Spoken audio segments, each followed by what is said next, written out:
now, results transmission.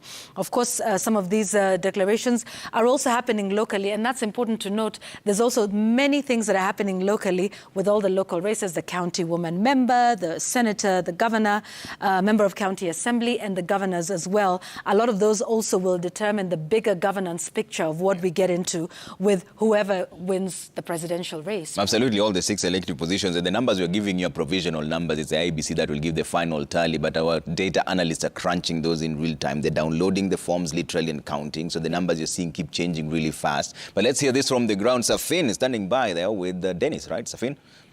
Indeed, and right about now, we want to cross over to the vast Kilifi County, in one of the 7 constituencies of Kilifi County. Standing by there, we have our very own reporter there, Dennis Otieno. In Kilifi North constituencies, it's been a long night for you, Dennis, and an early morning for that matter. You have to wait till very late in the evening for the numbers to start coming in and for the IEBC officials to conclude the tallying. Kindly tell us, how is the progress so far? What do you have for us?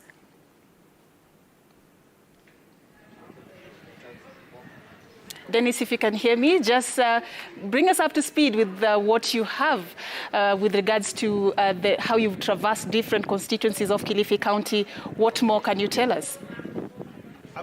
Good morning, Yvonne. Indeed, interesting. It's been an interesting turn of events here in Kilifi County. As we speak right now, the tallying process of the tallying of the votes from the various polling stations. There were 1,144 polling stations spread across this county. Is actually going on right here at Pwani University. This is where we do have the main tallying center for the counties.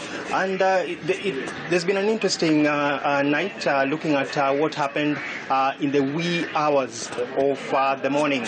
We did have 3 instances where there were cases of unsealed ballot boxes being delivered right here at the tallying center. The first instance was we had 5 unsealed ballot boxes coming from Bufa Primary School polling station, and out of the 6 ballot boxes that were brought from that particular polling station, only the presidential ballot box had been sealed. The rest were left open, and the second instance was from Koloshoni Primary School polling station, where we had 1 unsealed ballot box which was bearing the governor's votes, and the third instance was 1 unsealed ballot box bearing the MCA votes coming from Kiwandani Primary School. And this has actually not gone down well with the agents that are representing the main candidates who are squaring it out in this particular election.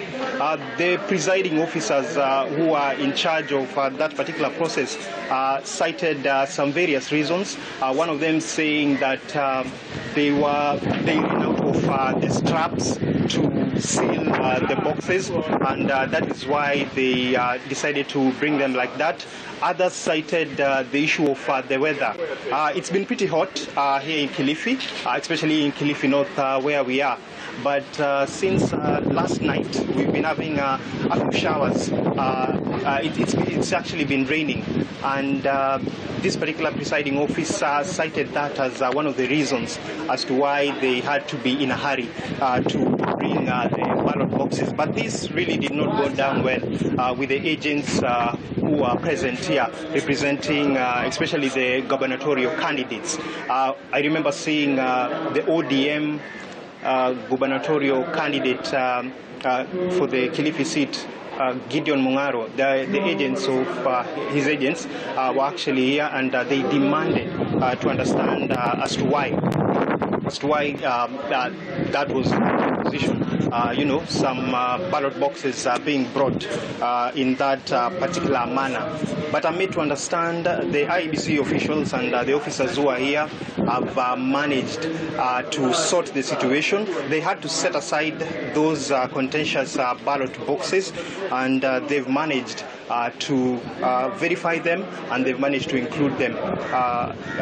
They managed actually to tally them, and we're still waiting to get clear results, especially with regard to the gubernatorial contest, where we do have UDA's Aisha Jumwa and also ODM's gubernatorial candidate Gideon Mungaro. We've seen them online urging their supporters to ignore some of the results that they're actually seeing online, where we've seen some people actually congratulating some of these candidates for winning this particular seat, but they're saying that is not the case, and indeed even the IEBC officials here have not given us a final tally as to how that particular race is going on. So we are still receiving results, and votes are actually coming from the various polling stations. They're still being tallied here, and therefore we've been assured that by around 4 p.m. we are likely to see where this contest is actually shaping up.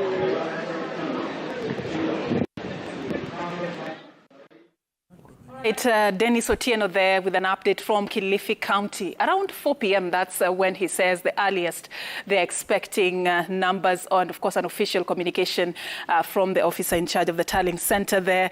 And, of course, just talking to us about an incident that was reported today that concerns unsealed ballot boxes that were delivered at the tallying center in Kilifi North constituency. But according to Dennis, so far that issue has been sorted. The IEBC officials managed to verify those ballot boxes, and they're included in the tallying process. We'll be getting back to him a little bit later to get more details from Kilifi County. And now we take you to another part of the country. Trevor? Yes, Safin, we're heading straight to Bomet, county number 36. They have voted registered. There is 376,985 of them spread across 5 constituencies. Let's bring in Emily Chebetu standing by there with the latest. Emily, good afternoon. It's good to see you again. What's the latest from where you are?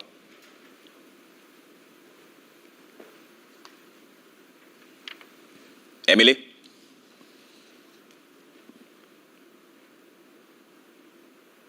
All right, we'll get Emily in just a bit, but I was mentioning earlier on that it's 5 different constituencies in Bomet. There's Sotik, there's Chepalungu, there's Bomet East, there's Bomet Central as well, and Konoin. But first we cross over to Hassan Mugambi, who's standing by in Meru. Hassan, good afternoon as well. I know it's been a crazy night and day for you as well out there. What's the latest from where you are? Thank you very much. It was freezing, yes, but today the weather has committed to ensuring that we work under some very, very good conditions here. We are currently in Imenti South constituency, where we are at the main Imenti South constituency, South Imenti constituency tallying center, that is Kaguru Social Hall, where, as in all places here, where we have been in the different constituencies in Meru County, returning officers are now returning the tally to the constituency election managers, who are actually just receiving them and making that process. It is a very slow process, I must say, across the constituency and across the county, so to speak. And here now with me is Kasim Kaima, who is the returning officer. Thank you very much for agreeing to speak to us, first of all. What is the status of the process so far? Karibu sana Citizen TV. My name is Kasim Kaima. Mimi ndo msimamizi wa kura wa eneo hili la South Imenti. Tumeanza kuhesabu kura asubuhi kama saa 1 hivi. Sasa hivi tumefikisha vituo 68. Kwa jumla tuko na vituo 241. Kusema kweli, hii sababu ya kwa vinaenda polepole ni kwamba kuna ile idadi kubwa ya wale wagombeaji. Kwa mfano MCA niko na 65, MNA niko na 13, kuna president, kuna hizo zingine, na lazima utangaze kila position ndo umalize ndo ufuate nyingine. So kama unavyoona kuna mlolongo mrefu, lakini tuna imani kwamba tutamaliza Naam. Na labda kuna maeneo ambayo yalishuhudia kuchelewa katika swala zima la kufunga vituo vya kupigia kura? Ndio, kwa sababu kufikia saa 11 ule muda ambao wa kisheria watu wafunge kituo walikuwa bado watu kwa mlolongo. So kisheria huruhusiwi kuwafukuza ama kuwaondoa, lazima waache mpaka wamalize kuvote ndio sasa ufunge kituo. So by saa 3 saa 4 hivi baadhi ya vituo vilikuwa bado havijafungwa, lakini nashukuru baadaye vilifungwa na wakaanza kuhesabu kura mara moja. Na labda kituo kimoja kinachukua takriban muda gani hivi kufanya matangazo haya na kumalizana na wale maafisa ambao wamekuletea hivi vifaa, na ni vifaa vingapi ambavyo vinakuwa venye kurejeshwa ndio Mkenya aweze kutathmini tu na kuelewa huenda ikachukua muda gani kwa shughuli hii kukamilika kikamilifu? Kukagua pio moja na material zake huenda ikachukua nusu saa, kwa sababu kuna zile materials zinazoita strategic kama KIMS, kuna hizo forms na lazima tuhakikishe kwamba zimekuwa filled kama vile tunavyotarajia. Kama zina makosa tunawaregesha, wana refill tena, lakini this time tumewatrain kwamba kutoka kwa kituoni wasifanye mistakes. So kuja hapa tunaweka kwa stages kama 3. Ya kwanza ni hizo materials, ya pili ni ya KIMS, alafu waje kwangu tangaza majibu, then wapeleke materials nje. Na hilo linachukua takriban nusu saa hivi. Kama nusu saa hivi, ndio. Naam. Kama nusu saa. Kwa hiyo tunatarajia sasa kwamba tutakuwa hapa kwa muda mrefu na tukue na subra Tuwe na subra kwa sababu hakuna shortcut. Lazima taratibu zifuatwe na watu waweze kuachilia, because kuachilia hivi huenda kwa na makosa, alafu tutatenda kwa Supreme Court tuambiwe tuna hizo makosa ambayo tulifanya 2017. So tuko very careful. No. Afadhali tuchelewe, lakini kila kitu kiwe kiko in order. Na labda ukikamilisha hapa sasa tunaelekea wapi kwanza kumalizia hapa? Kumalizia hapa baada ya clear hawa appeals, mimi nita print form zangu B, nitaenda county, nitamtuma DRO county, mimi naelekea kwa chairman Bomas of Kenya, kwa chairman Chebukati, nikatangaza majibu ya urais. Yeye DRO ataelekea county Meru, akatangaza ya senate, akapeleka ya senator, akapeleka ya governor na ya woman representative. Yes. No. Asante sana kwa kuzungumza nasi. Asante. That is Kasim Kaima, who is the constituency returning officer here, just telling us that patience is what should be employed right now. It takes around 30 minutes to clear one presiding officer from the different constituency polling centers across this particular constituency. And right now he has just looked at 68 out of a number of 200 plus that he is saying that he is expecting to see them all. 30 minutes per each returning officer who has come from the different places in this constituency. Remember, just like they were given this material, they are returning them.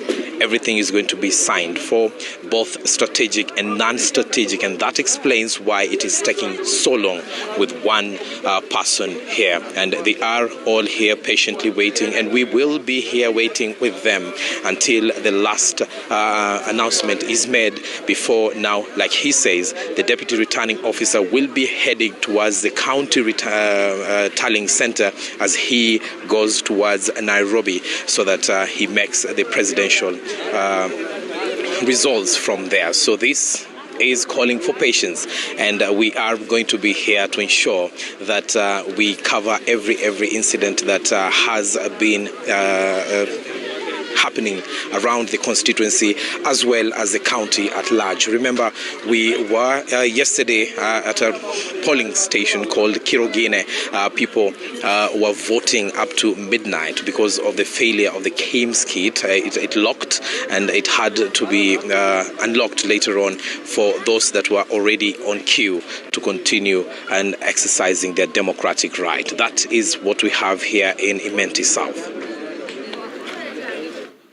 Thank you very much, Hassan Mugambi, for that. Now, before we go to the next one, we just want to give you an update on the next tally, but also just to remind you, we have our guests who are here. They've been patient. We will get to them in a moment because we want to understand what they think about what's been happening over the last 24 hours and then, of course, 17, maybe now 18, 19 hours since the polling centers closed. We have with us Wanjiru Gikonyo, who's the National Coordinator for the Institute for Social Accountability. Kevin Osido is the CEO for the County Governance Watch. They're here with us. I don't know if we want to get to them or if I should give you this update first. They're here in just a moment. But listen, can we take some of those numbers for the presidential race, on the full screen, because I have an update for you on the numbers that we are tallying. So this is what things look like at the moment with the countrywide results for the presidential vote. Dr. William Ruto of UDA is at 1,754,257. Raila Odinga, who's the candidate for Azimio la Umoja One Kenya, is at 1.697 million votes.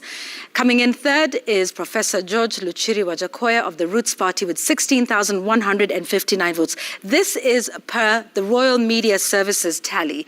How many Forms 34A, Trevor, received by the IEBC? Yeah, based on the IEBC website, they've received 44,609 out of the 46,229. So just about 1,620 to go. Okay.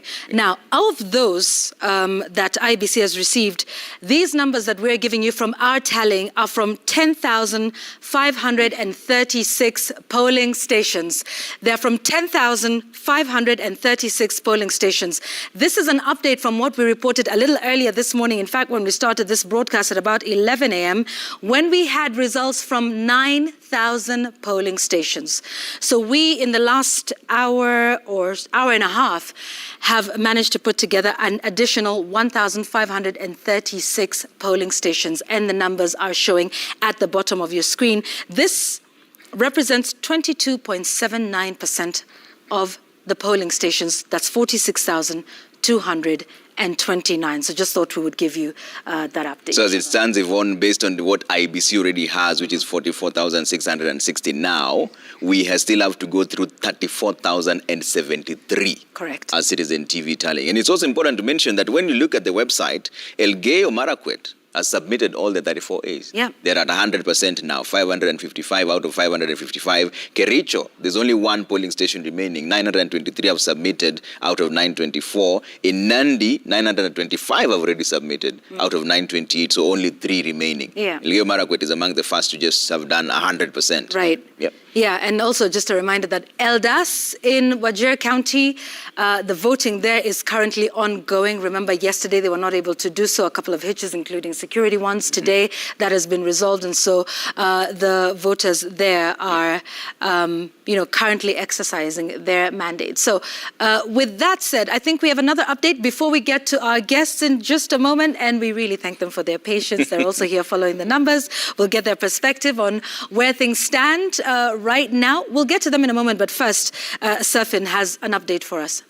Indeed, and we will be delivering those numbers to you as soon as we receive them. And talking about numbers, we want to take you to Bomet County, a county that registered a total number of 376,985 people across the 853 polling stations, an increase from what was, what was recorded in 2017 that stood at 322,012 registered voters across 728 polling stations.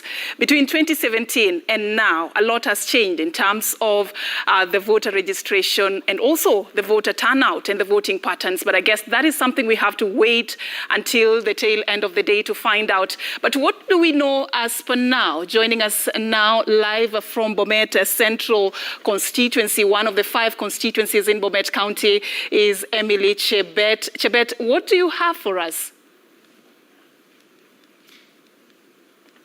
Safin and Yvonne. We're live from Bomet Central constituency, where it is a tallying center, that is Tenwek High School. And right now what is happening is that tallying is ongoing.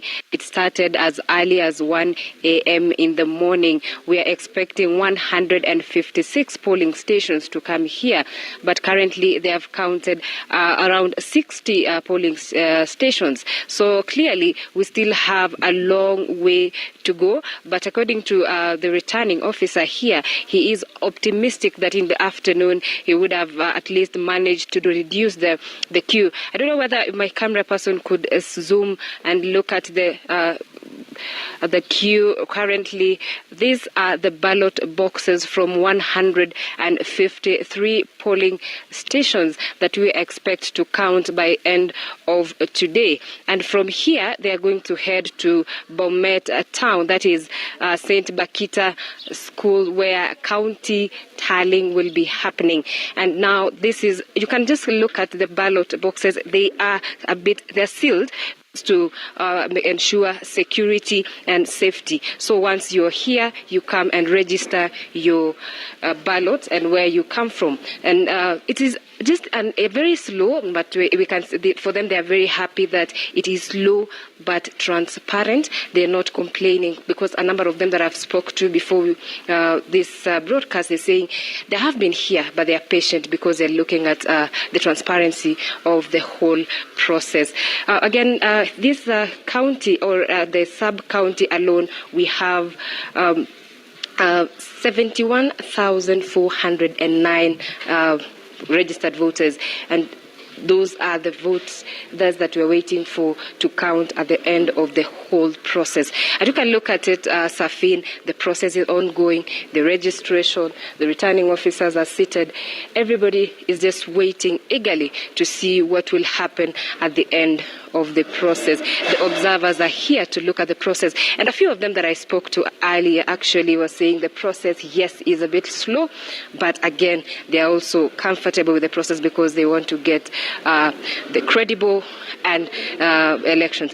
Again, on this other end, you can see that security is good, because they are looking at the safety of the people and also the ballot papers. And again, we can listen to a few of noise on my background. It is now the counting and mentioning of the tallying boxes that have arrived here.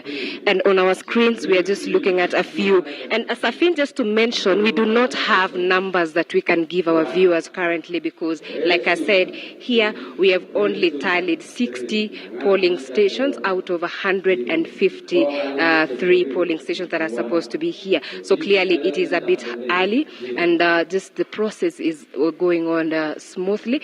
Before we came to Tenwek High School, we were in Sotik constituency, one of the constituencies that is making up Bomet County. And in Sotik constituency, the process is the same.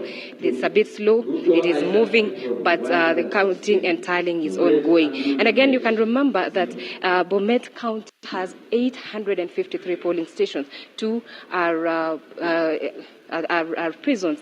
And now today in the morning, we also managed to speak to a returning officer, and systems are ongoing. They were preparing the place, and they're expecting to get results from the constituencies, the 5 of them, as early as 2 p.m. And they would be able to now start tallying the ballots. And now I want just to speak to one of the observers here to tell us how long they've been here and also how the process has been. Asante sana. Okay. Naam, tafadhali. Majina langu ni Elliot Ngani. Mimi ni observer wa ORPP, Office of the Registrar of Political Parties. Nimekuwa hapa tangu jana na tumekuwa tukitarajia hii shughuli ikamilike, lakini kisheria lazima iende.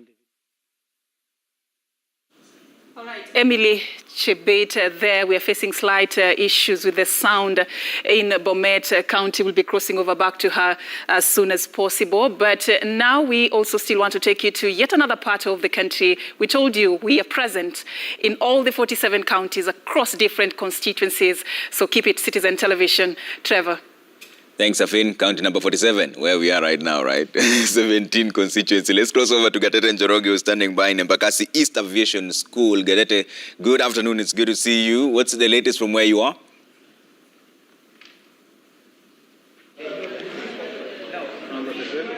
Yes, Trevor, we are coming to you live from the East African School of Aviation in Embakasi East. This is the main tallying center for Embakasi East constituency. And what is happening now, if we can just take our viewers through the process, is that presiding officers from all the 234 polling stations in Embakasi East constituency are bringing in their results. Once they come here, then there is a process they follow. As you can see next to me, here is one of the presiding officers who comes in with the documents and the papers where she has recorded the results from the particular polling station where she was stationed, and then there are IEBC officials who verify the results together with the documents that accompany the results. From there, he moved to this next table where we can see there are other IEBC officials, and among them is an ICT expert who basically verifies that the KIMS kit was used well and that the results were transmitted and that the results have been received. From here, Trevor, when the presiding officer is done with this particular section, then is when he moves to the table where we have the returning officer, Mr. Daniel Musyoka, who is here and who is currently announcing results from some of the polling stations. So far, they have been able to do 37 polling stations out of the 234 polling stations. And according to the results that we have been able to we have been able to access is that in the parliamentary seat, the incumbent, who is Babu Owino, is leading, and also we have a number of MCAs who are leading in the races. If my cameraman can just show you where the candidates are sitting, they are sitting over here. They are just waiting for the process, but it's going to take a bit of time. We have seen long queues out there. The presiding officers waiting in the queue to basically waiting in the queue so that their documents, their votes are tallied and every vote is validated, and to make sure that everything is okay. Then from there they appear before the returning officer, who has to once again confirm and then announce. But the process here at Embakasi East is smooth. We are still waiting until the last moment when the final result will be validated, and then the announcement will be made on who will have emerged victorious. That is in the Member of Parliament seat and also in the MCS seat. Trevor. Thanks, Gatete. Gatete Njoroge there speaking to us from Embakasi East, giving us the numbers as we continue the wall-to-wall coverage of Kenya's choice. And the time is finally here, Yvonne. You were saying that they've been patient, and they really have been. They have. Wanjiru Gikonya, Executive Director, TISA, the Institute of Social Accountability. Kevin Osido, Executive Director, County Governance Watch. Let's bring you in on this conversation now. And Wanjiru, I'll start with you. What has been your assessment of the general voting process up until where we are now? Right, thanks. Happy to be here. And yes, shooting for canonization. That's the term we use in Catholicism. When you have done very well, you are then blessed to be a saint. Yeah. We are becoming saints due to our patience and perseverance. But you deserve it. Kenyans are patient and perseverant. Yeah. And in this case, the IEBC has made a very good account of itself in terms of the administrative and logistical management of the process. The IEBC appears to have sealed many of the loopholes that were there before, that brought problems in 2017 and earlier. They were very clear in terms of the tallying process. They were very clear in terms of the transmission process, the access by political parties to monitoring what's happening on the portal, giving back-end access to the political leadership, having consultations with the political parties. So they seem to have done their work administratively. Of course, there are a few messy ends. looking at Mombasa, looking at Kakamega, I think there'll be a need to see, did those last-minute announcements suppress the vote in any way? Because when you have a vote that is this close, then each and every ballot counts. Of course, some of the other loose ends might be broader governance that will be addressed later, looking at where the KIMS kits failed, looking at the procurement process of the KIMS kit, looking at the procurement processes of the ballot papers. Of course, we know the ballot papers were delayed slightly because of the court rulings, and that could factor in. So all in all, I think the IEBC has done its job. I think my second reflection would be the lower than expected voter turnout. It's not terribly low, but it's not where it should be. And I was checking, looking at 2013, we had 86% voter turnout. 2017, 79.5%. Voter turnout. Now we are looking at 61%. This means that voters are not convinced that despite, I think the UDA campaign particularly has broken, many barriers. A very strong economic platform. Azimio also has a strong economic platform, but UDA has framed theirs in a particularly impressive way. They've been very strategic, targeting specific segments, really doing a marketing approach, a message for everyone. But despite that, and despite their very impressive mobilization, they actually have a manifesto that was consultative. This is something we champion as civil society. But despite that, you have 40% of the voters who decided not to show up. They were not convinced by Azimio. And we can, really conclude or imagine that is because of the handshake and the Uhuru Kenyatta lurking in the background with the state capture issues and how that has affected their businesses. But they were also not convinced by this very progressive economic manifesto. And also the youth did not register. They were also not convinced, despite this real onslaught. This means that there's a large number of Kenyans who are still not convinced about the accountability of their leaders, and they have expressed themselves by not participating. This is a major issue because whoever wins will govern for all. They'll not govern for their winners. They will govern for all, and legitimacy comes in addressing what is missing. And to my mind, it is the leadership integrity. It's the political accountability of our leaders. The promises are great, but we are done with promises. And I think young people and those voters who didn't turn out are saying, enough of promises. We need accountability. Okay, and that's happening on a national scale.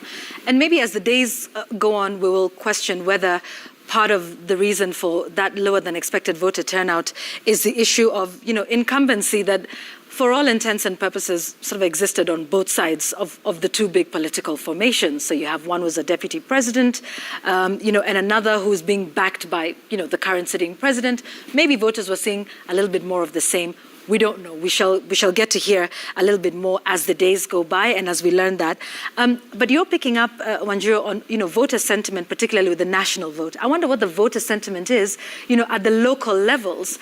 You're working with the counties, Kevin. What is the state of the race in terms of voter sentiment at those levels? Because those are equally important in terms of, governance. One thing that is quite impressive at the county level is just the fact that people were not very much aligned to the national political parties in terms of issues. So you look at, for example, the big coalitions. There are counties where the zoning perspective of politics in Kenya did not matter. They were looking at the individual and the issues that you come up with. So much such that if, for instance, you're looking at UDA, or of course UDA, if you look at the regions and the zoning mechanisms, then there's a different story.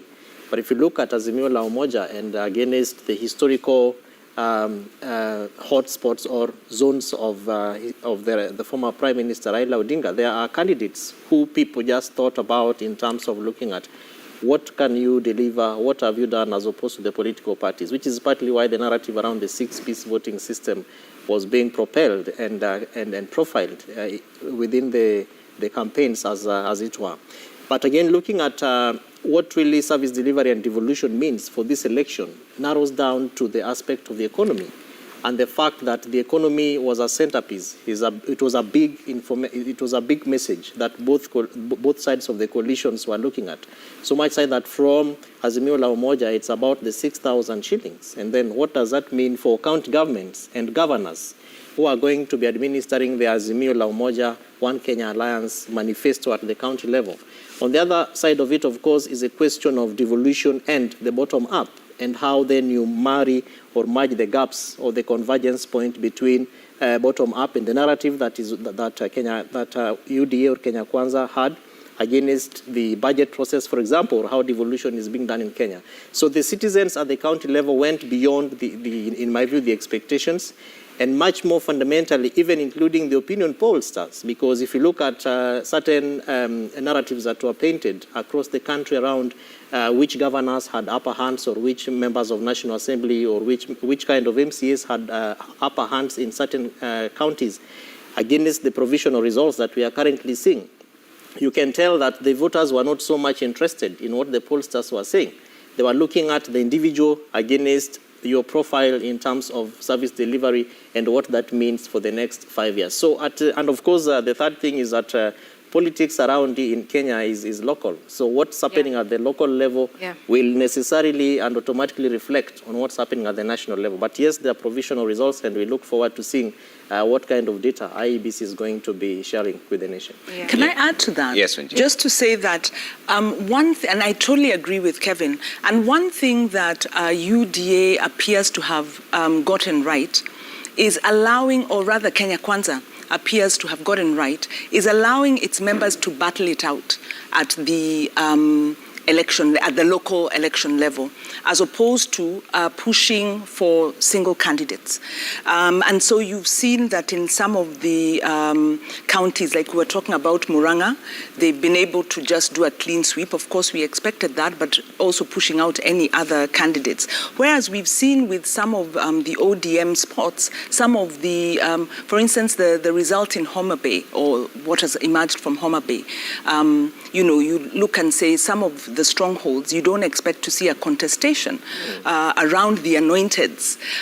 Also in Nairobi, the contestation we are seeing at the gubernatorial level. You know, this Nairobi is traditionally quite a stronghold for Azimio, for Raila, but they may have gotten it wrong in not allowing a free nomination process. So one thing that Kenya Kwanza, I think, got right is saying, you know, you battle it out. The best will come on board. As long as you're under the wider umbrella, then they are able to paint more parts of the country. But again, if you look at the distribution of the Azimio counties, it's wider, maybe not as, it may not bring the numbers, but it is still wider, touching more parts of the country. Yeah, Wanjiru, let's stay with the voter turnout that you mentioned earlier on. And some people are arguing that that in itself was a vote of no confidence from the people. But when you say that the voters were not convinced, and yet we have both sides that fashioned themselves on what they thought were the issues at the time. One fashioned themselves towards the economy, the other one towards social accountability and integrity. Were those not the issues that the voters were looking for? Or when you say they were not convinced, is it that they were not convinced about the method under which they would achieve them? Or did they totally miss the point on what the voters thought were of importance at this point? In my view, and of course right now a lot of this is anecdotal, it's based on maybe conversations we have, because we haven't done a poll, but even though some of the polls that were done towards the election were showing that yes, trust in the political leaders, track record of the political leaders. The issue that Yvonne mentioned, that we are really voting for the status quo that has refashioned itself, and we don't like what the status quo has done for us. But then also you look at the IEBC and the electoral process itself. There were questions around the procurement process. Yeah. So this calls into the legitimacy of the electoral process. You know, these are historical issues. You've got in fact, a supplier, a procurement process, and a provider of our electronic equipment that has been able to continue benefiting from. There was a very, you know, some of what was coming out in the media. It looks like this procurement is very biased towards some interests. Now, these kind of things settle in the minds of voters, and they say, well, so that means if I vote, it's not going to make a difference. And you've heard the youth saying that a lot. So the electoral process and the lack of accountability. But we also saw that Chapter 6 was essentially swept under the carpet when the EACC listed 241 ineligible leaders, and only 6 of those were disqualified for very many reasons. So voters then will sit there and say, well, I'm not interested in wash. I'm not interested in people who've been stealing public money. What am I going to do? So this has been a very conflicted election, very paradoxical, in that the economic agenda on both sides, by the way, not just UDA, Azimio also has a great economic agenda. They are focusing on agriculture. They are saying we want to link agriculture, small-scale farmers. We want to ensure that the informal sector is linked into this. It links into manufacturing. It links into the regional market so that you create opportunities, you build business, really build, create the economy. And of course, the UDA also has a very strong economic agenda. But despite that, what I think voters are saying is we don't trust you guys. And I think this election calls for a reflection on what have we missed. There's a step we missed. It's not enough to say, forget about the last 10 years of abject corruption, a trillion shillings possibly lost every year due to corruption. You know, it's not enough to say, forget that. We've got a new fancy message for you. We have to go back to where did we go wrong? How did we enact a constitution and then have a regime undertake the largest and most, rapacious forms of corruption ever seen in Kenya?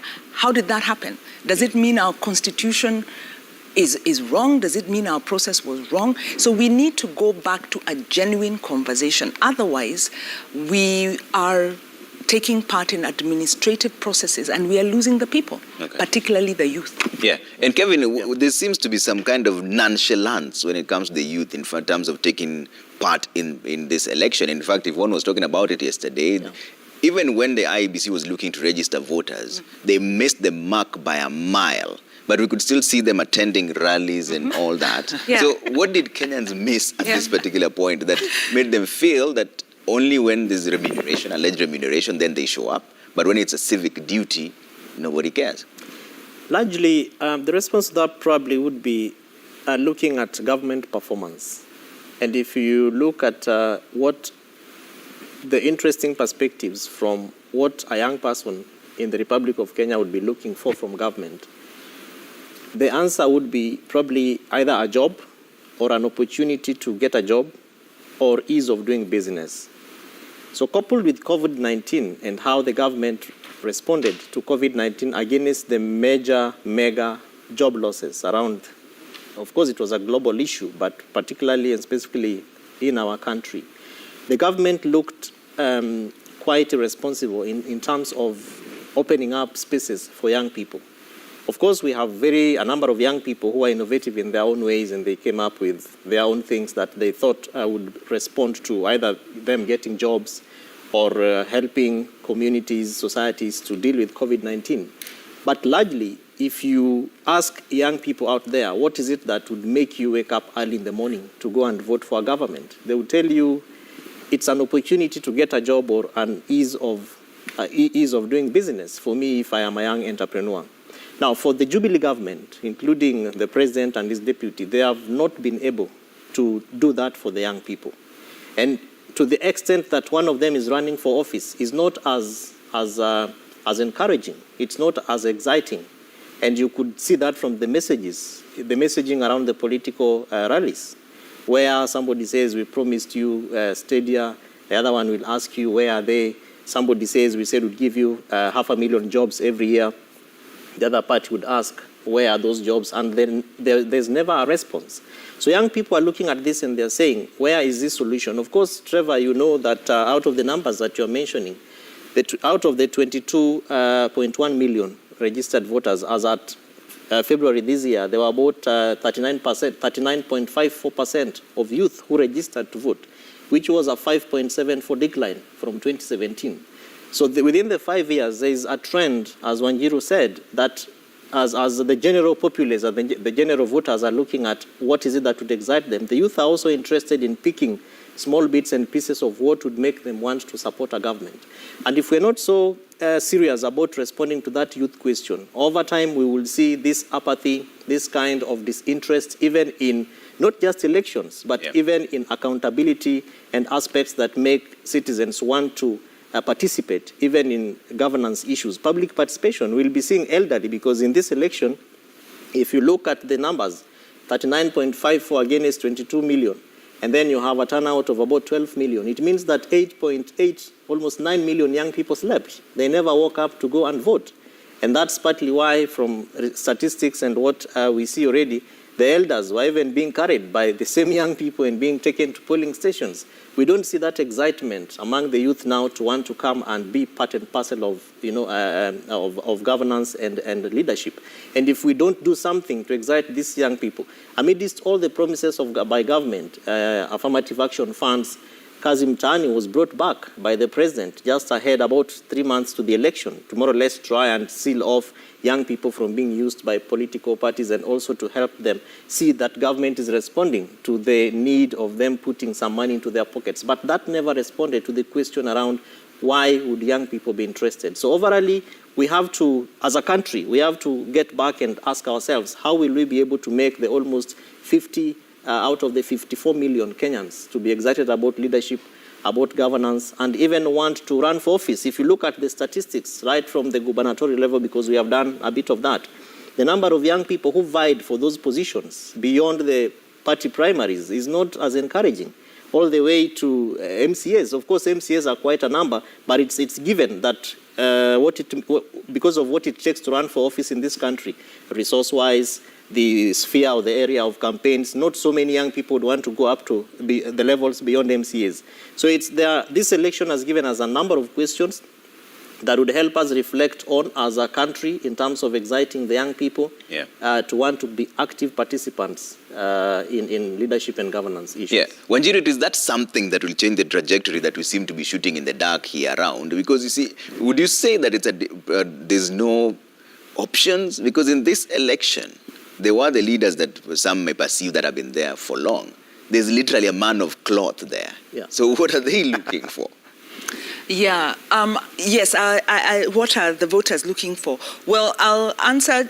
Maybe just pick up something that came to my mind when you were talking about the size of the campaigns, the money spent versus the voter turnout.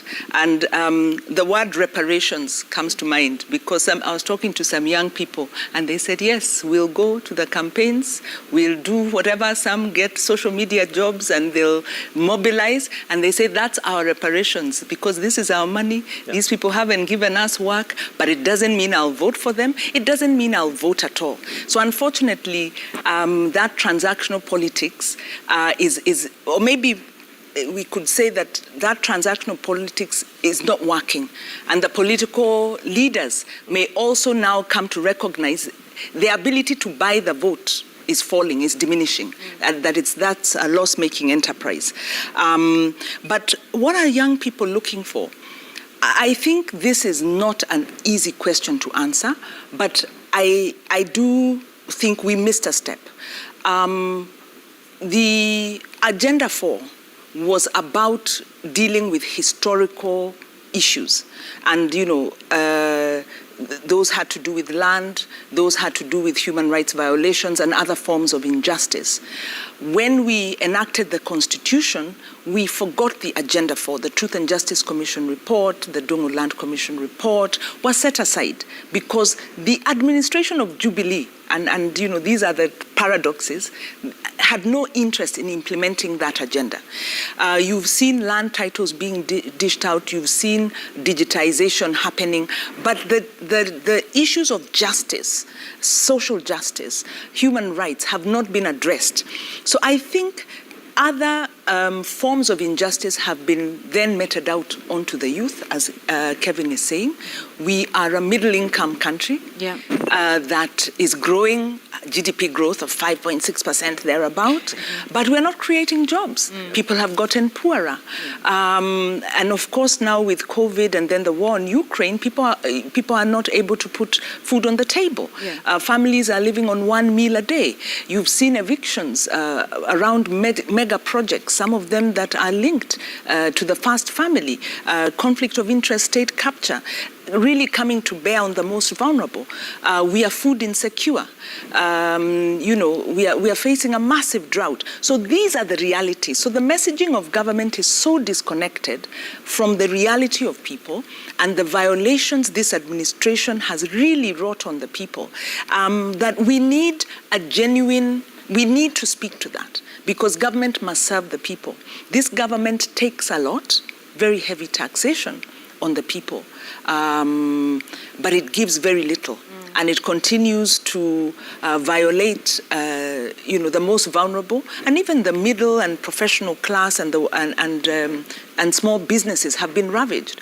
So yes, we need to deal with the historical issues. We need to deal with the new crimes, the state captures, the corruptions, political leaders who become rich just because they get into office. So we need to deal with that. But I'll also just say on a positive note, we are very encouraged by the regulations, the recent directive of the SRC on members of parliament who will no longer be able to draw. I think there's been a cap on their sitting allowances and their other forms of allowances. They are being told, yes, and then also we had the ruling on CDF. So through the court system and through the courage and, you know, proper functioning of the commissions, we are beginning to contain the, you know, political excesses of our leaders and to begin to deal with that. So we need more of that. And yes, it's not easy, but it's something we must do.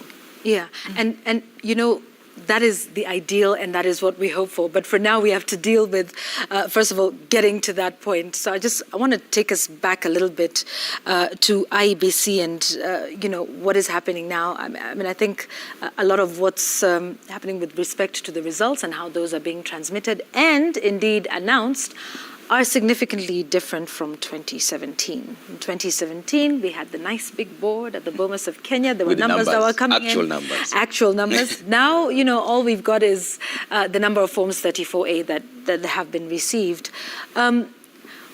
What's your sense with what IEBC, particularly the chair, has to do now in terms of also managing the expectations of Kenyans? You know, everyone is able to, well, can do their own tallying if they want to. But, you know, we're all just waiting with bated breath.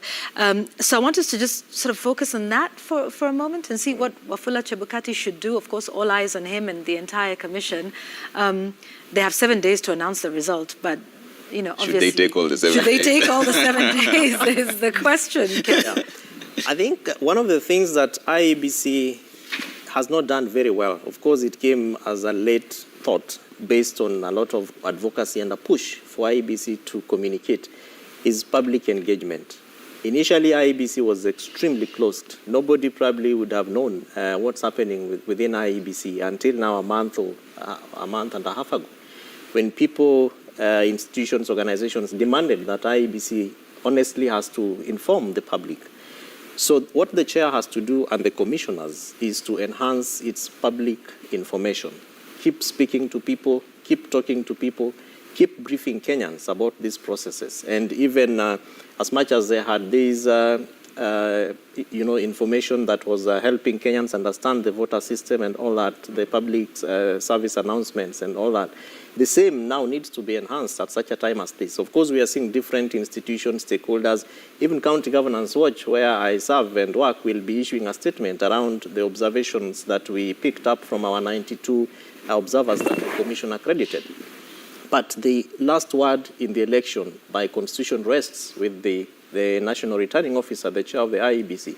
So they have to think of a way in which they are going to help Kenyans to contain their expectations, because in this election we are going to have more than 14,129 losers.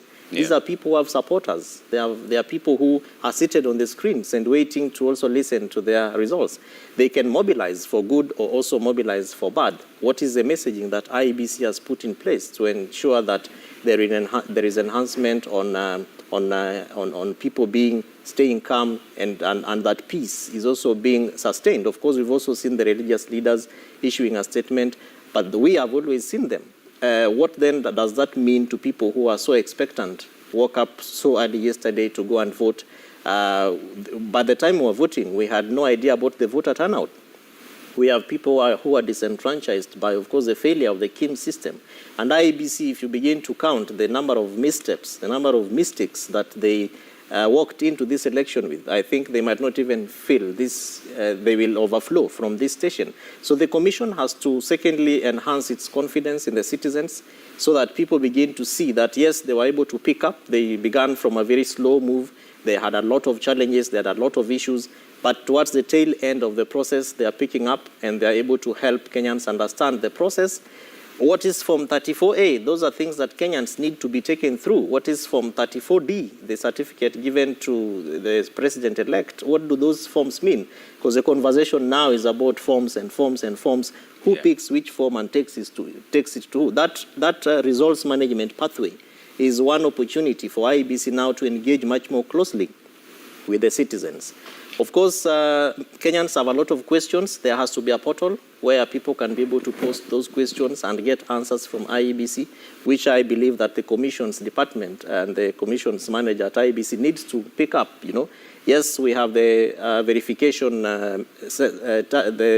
verification mechanism by IEBC, but candidates want to get results. They want to verify what their agents or what their political parties are for them. There has to be a mechanism by the Commission put in place to ensure that those difficult questions that citizens have out there are answered. And that way, Trevor and of course, Yvonne, I believe it will help in terms of pacifying the kind of expectations, because that's what ultimately, the long wait is what ultimately a number of times boils into tension, and then suddenly the country is happening. Yeah. Wanjiru, what must IEBC do now to build on the confidence of the public? Because I can see even on their portal now they're at 96%. The two counties, Kericho, Elgeyo Marakwet, have now reported 100% already of the 34 A's. What must they do now to build on the confidence? I totally agree with what Kevin is saying. And if you, IEBC, in my view, appears to have preoccupied itself with the mistakes of 2017 and has really put in effort into the technical aspects, looking at the technology, looking at, they've got, if you look at their voter education tools, they laid out how the transmission will happen, how the tallying will happen. They've published their disputes guidelines. Of course, their code of conduct was also published, but there was a court ruling that suspended parts of it. So they've also had setbacks in terms of operationalizing the framework as they see it. So they've been very proactive technically.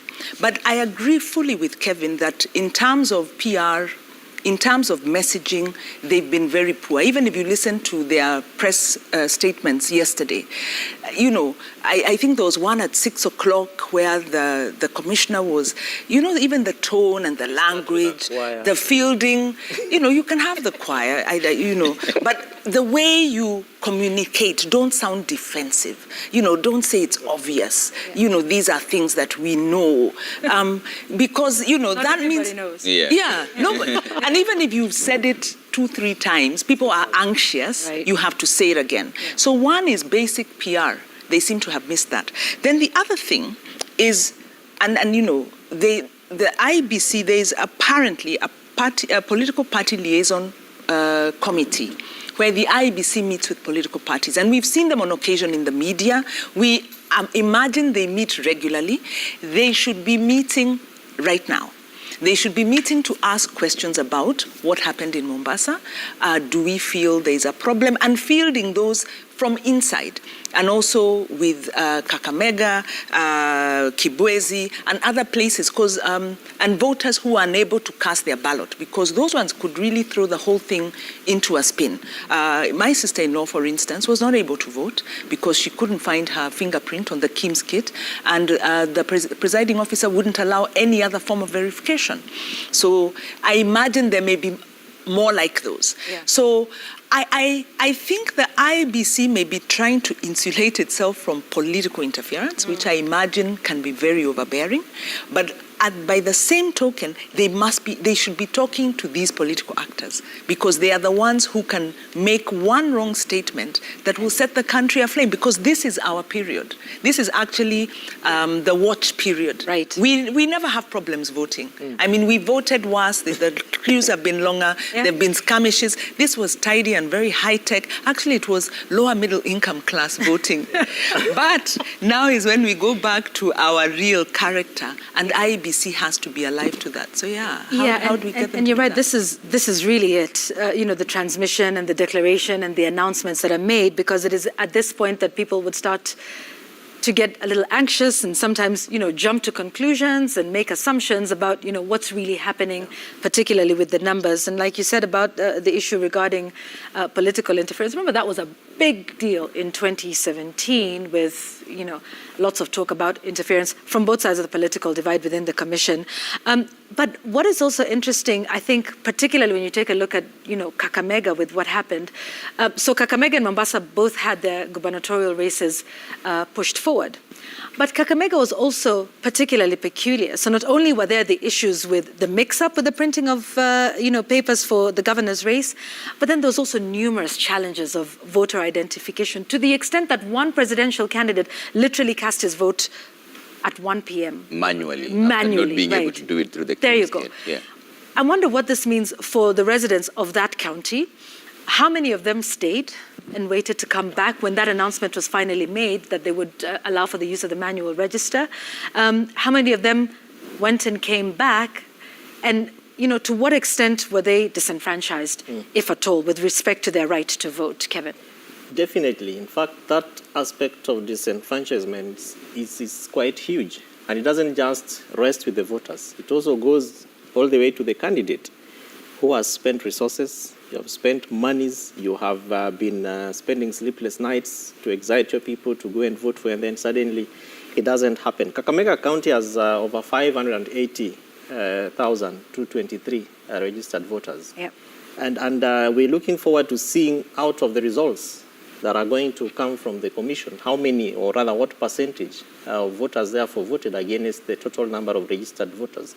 That number, Yvonne, is not small. It is such a huge number that is able to tilt any results of not just a gubernatorial position or election, but even the presidential. And of course, taking note of the fact that the two counties, Kakamega and Mombasa, are the counties of the deputy party leaders of the party that sponsored the Azimio presidential candidate into the coalition called Azimio la Umoja One Kenya Alliance.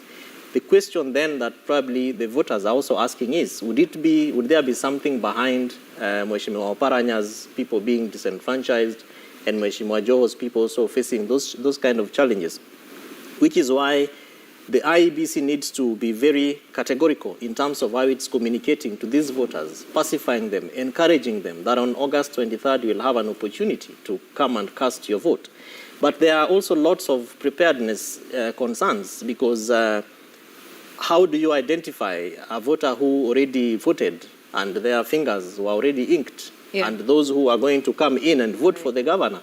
I think IEBC needs to be very critical and categorical in terms of how it is communicating to the citizens, and particularly from those 9 other areas, because we have, from our observations, we have Mombasa County, Kakamega County, Kacheliba constituency, Pokot South, Rongai in Nakuru, Utawala Ward, South Game Ward, Oloismani Ward, and also Thana Ward. These are people who are anxious. They are anxiously waiting.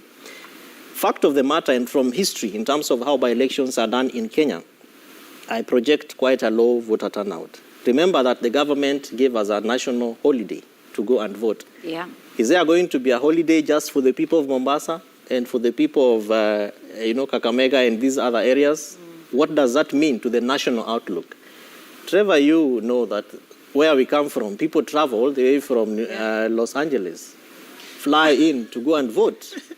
And then you show up in Kakamega and you're not given the opportunity to vote. You've booked your own air ticket, which your governor candidate did not book for you. Yeah. What does that mean to the logistical aspects of the voters? So it's quite unfortunate if you've won, because right from IEBC's 2017 lessons, they've been able to learn a few lessons, but I think in terms of their logistical preparedness and just the fact that there are this number of failures, I think does not encourage a number of people and might lead to quite a low turnout for even the various 9 areas where we'll be having by-elections. That's right. Wanjiru just looked at you like she couldn't relate. I mean, Los Angeles to...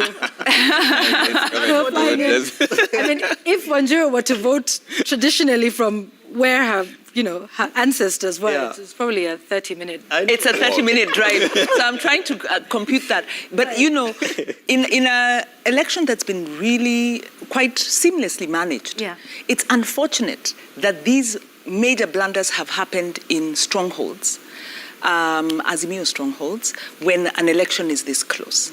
And this is why this should be an issue. So it's concerning when, if there's an... the IEBC has an intention to announce a result based on the number of, all the 34 A's coming in when this issue is outstanding. Because if there was a suppression of the vote on account of these bungled messages, then you need to consider the factors that Kevin is talking about, because those could make the difference between difference in the presidential call, and that could tip this process into a place we don't want it to go. I want us to take a look at the numbers for a moment.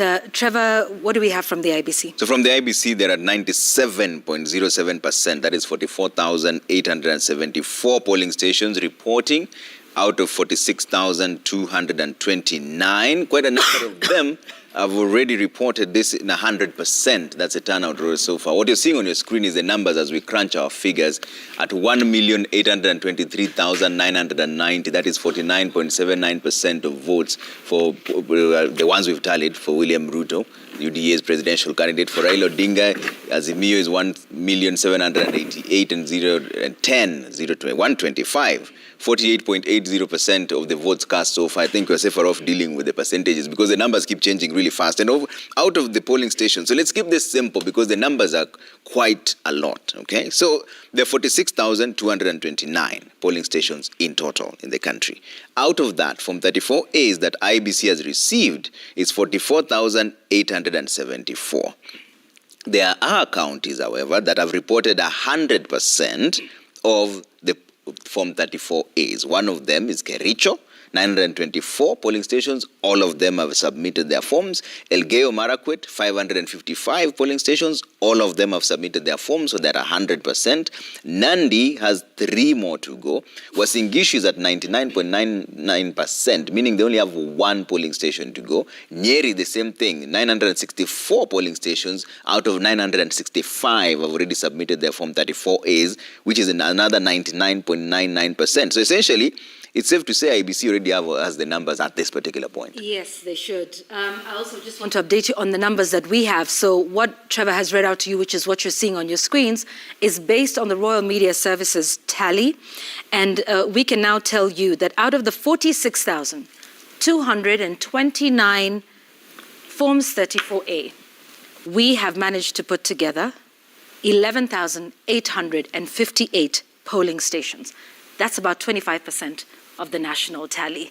Actually, it's 34%, 34.3% of that national tally. So, the numbers are steadily moving. I think that means we've counted another 1,000, I believe. It means we still have 34,371. Right, yeah. Actually, we've got 34,000 to go. Yeah. But what we have counted so far is 25% of the total Forms 34A from across 46,229 polling stations. So we continue with the count. Exactly. We keep the numbers coming through to you. As soon as we have them, you will know them. But Wanjiru, we're talking about the IEBC. Are we seeing somehow a disjointed administration right from the top? When the judiciary makes pronouncements that has an impact on elections that is happening the next day, and then IEBC also comes out and says that only 200 KIMs out of the 46,229 failed, meaning what the court had mentioned, had they not had a manual register, what were they supposed to do? Is there a cavalier kind of approach and a disjointed administration right from the top where the left hand doesn't know what the right hand is doing and doesn't care how it would impact the whole outcome? Yeah, well, the interesting thing with that is that IEBC pulled out of the multi-stakeholder consultative forum, which was supposed to bring, to align these kind of questions at maybe administrative level. And the IEBC pulled out, saying that forum was encroaching on its mandate, some of its mandates. And so, of course, there is no discussion. And then coupled with that, you have a very short period during which a lot of decisions were shooting hard and fast. And this period was short because you also recall that the IEBC was not properly constituted until a year ago. We then have had amendments to the Elections Act in January. And so from that point on, we've been on a very tight implementation program. Without dialogue and without common thinking, of course, these things are going to happen. We've also had, kind of some inattentions within the IEBC itself. The IEBC is a body, of course, that, their 2021 report by the Auditor General gives them a qualified opinion. On grounds, I think they have maybe 16 grounds of imprudent use of resources, failure to account, and things like that. So the internal management of IEBC, the internal politics, is also a consideration. They've been able to give us administratively and logistically a good election, but internally, if they are not pulling on the same page internally, then it could fall apart at this point. There are interests, of course, around the election. If those rear their head at this point, it could fall apart. Where do we stand now, and what could and should happen is it is our hope that the leadership will have consultations with the political parties. Even in 2017, part of the problem was the failure to dialogue. Yeah. And eventually I think that was acknowledged, but by then it was too late and things had kind of really gone south. So they need to learn and do that earlier. What then needs to happen is that hopefully once this is successfully behind us, we need to audit the IEBC. We need to audit it in terms of its performance. We need to audit it in terms of its financial accountability. We need to look at the way the IEBC works and is constituted. But I will make a final point on why the IEBC continues to struggle. We have an administration, the Jubilee administration of Uhuru Kenyatta and William Ruto, that has continued to undermine institutions. So the independence of our institutions has been under attack, whether it's the judiciary, whether it's the EACC, all these independent bodies have suffered from interference by the administration, because this administration has sought to put under its thumb all points of oversight and independent kind of checks and balances. So the IEBC is a consequence of the failure of the administration. They are working under very, very difficult circumstances, but they have to be alive to the politics, and they need to get somebody to help them with their PR. Yeah. We should be having scheduled press releases. Those press releases should be giving us substantive information, not telling us what we already know, what's already reported in the media. So they should be talking to those who were disenfranchised, because if you went and tried to vote and didn't vote, you are disenfranchised. And you have a basis under court to then petition the whole process. So you might have maybe some 10 people who might hold up a whole national process on constitutional grounds. That shouldn't happen. So they should be addressing those real issues as opposed to sweeping them under the carpet. And I think they have been downplaying the failure of the KIMS kids. I think they quite quickly came up with a number, and you'd have expected a more holistic statement. They would have been giving us a number, they would have been giving us the locations, they'd have been giving us, tell us the polling stations, tell us what remedies, categorize them. But when you just quickly sweep and say, well, it's a small 0.4% of yes, they gave, is it 0.04% something? How did you know? Yeah. Is that the only information? Is that the only feedback? Was somebody just telling you? Is that the only feedback you got?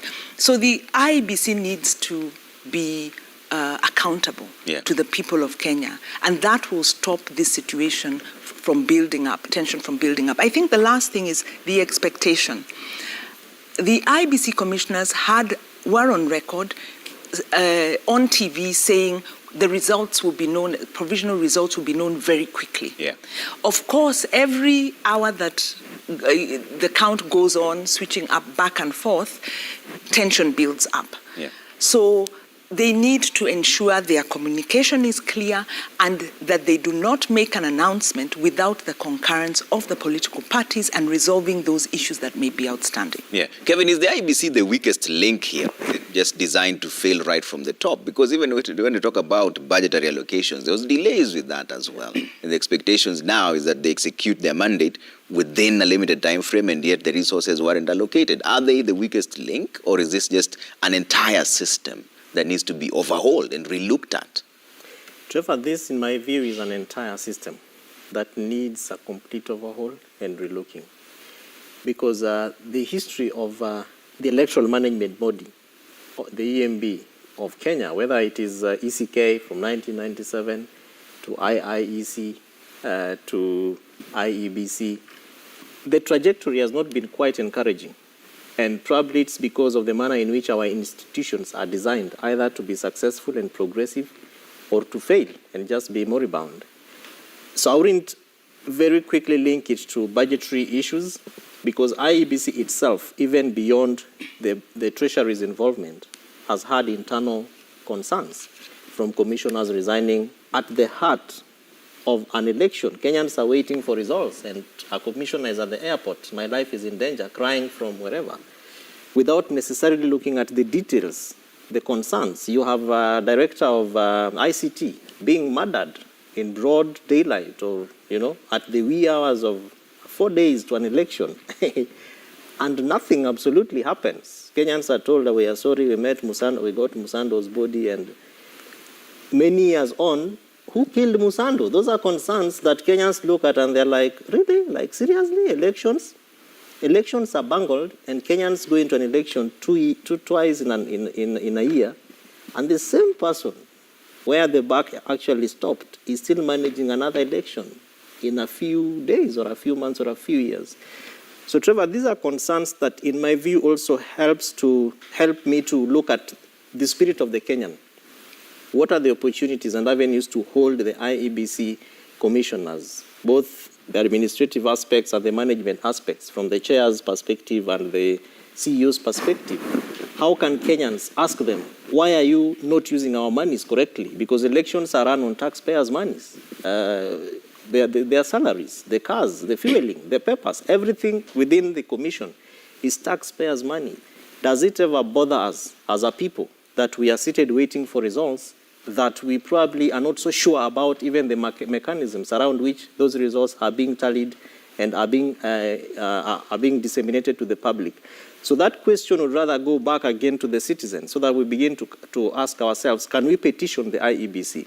And if we are to petition the IEBC, what would be the role of political parties who actually play a very fundamental and critical role in terms of determining even who becomes the commissioners of the IEBC, including Parliament? Can we have a mechanism as citizens and voters, the 22 million of us, having conversations with our representatives, to petition IEBC on our behalf? Summon the chair of IEBC and his commissioners and then ask very critical fundamental questions around election results management, the preparedness of IEBC. Why would we make it so difficult for Kenyans to vote and then bring in voter education just a month to the election? Of course, one good thing that IEBC did was that in 2017, the voter educators were deployed up to the constituency level, and it was only one person. But for 2022, we have 2 people deployed up to the ward level. But why started so late, despite the financial questions? It's really a system of the electoral cycle, and IEBC is aware about this, that when one election ends, you do an audit, and then you start preparations for the next election. Why do we wait until it is so late, Yvonne? Yeah, and as we continue that conversation, I just want us to pause for a moment because we've got, an update for our viewers before we go and take a look at what's happening. So this just in, the National Assembly Majority Leader, an outgoing Kipipiri Member of Parliament, Amos Kimunya, has conceded defeat. I want to read part of that statement that he said. He says, we wish to thank the people of Kipipiri for the opportunity of serving them for 15 years. He says it's a responsibility that his family and team has carried out with honor. He says, we appreciate that life is dynamic, shaped by constantly emerging and often surprising circumstances. We did our best for Kipipiri. We are proud of our achievements, and that history will never be erased. The people have, however, made their choice, and we respect that. We wish them well. May God bless Kenya and Kipipiri. So just once again, the National Assembly Majority Leader, an outgoing, Kipipiri Member of Parliament, Amos Kimunya, has conceded defeat. Someone else who has conceded defeat today is current Lang'ata Member of National Assembly, Nixon Korir, who's conceded defeat following an unsuccessful re-election bid for the seat of Lang'ata. So now we wait for the final declaration. Of course, you remember, that for the seat of Lang'ata, amongst many others, there was Felix Odiwuor, also known as Galango to many. But he is one of many, so we'll wait for the final declaration. But just so that you know, those 2 members of National Assembly have conceded defeat. You can get a lot of these updates on www.citizen.digital, where we have first-hand information coming through there. And we can also see that Nakuru Town East Member of Parliament, David Gikari, has been freed on 50,000 shillings cash bail. He's set to appear in court on August 17th after arrest for causing chaos at a polling station yesterday. We also know that the school's reopening date has been pushed to Monday, August 15th, from tomorrow, as the process of tallying of ballots still ongoing. That's according to the Education CS Magoha. Yeah, and another update, you remember the incident around a shooting associated with Kimilili MP Didmas Barasa. He had been given 24 hours to surrender by the Bungoma County Commissioner Samuel Kimiti. He is still yet to do so. He's yet to surrender. Yeah, he's yet to surrender, and no doubt they're still looking for him. So we'll update you on all of these things that are happening around the election. And that's just what's important as well regarding the local races, right? So, we focus on the presidential, which is great. And, that's the vote that is counted first. But really, like we've said here, I think politics is local. What do you think were some of the choices that went into that? We've seen several constituencies like Tetu, amongst others. I'm told Butula constituency as well, where, no MP has managed to be re-elected. And those are some of the things when you take a look at even, what happens with the turnover rate or the attrition rate in the National Assembly. How important is that? And Wanjiru, do you think we pay enough attention as voters to those local races as well? Right. I think, of course, it's very important because, like you say, all politics is local, and now we've got quite a few options at the local level. I think Kipipiri might also fall into that category of high turnover, where they try one, don't like, keep going, and that's the democracy. The beauty of democracy, you can keep doing that. But we also have with the member, a particular interest, because I think that, one, we are seeing our democracy maturing, in my view. You've seen around the campaigns more issue-based campaigns. We've also seen, to my mind, the voter apathy is voters really saying, this is my protest because you're not speaking to me. So that's the discerning voter who can go to the campaign, take the money, and then come back and still say, well, I still don't feel you until this system works for me.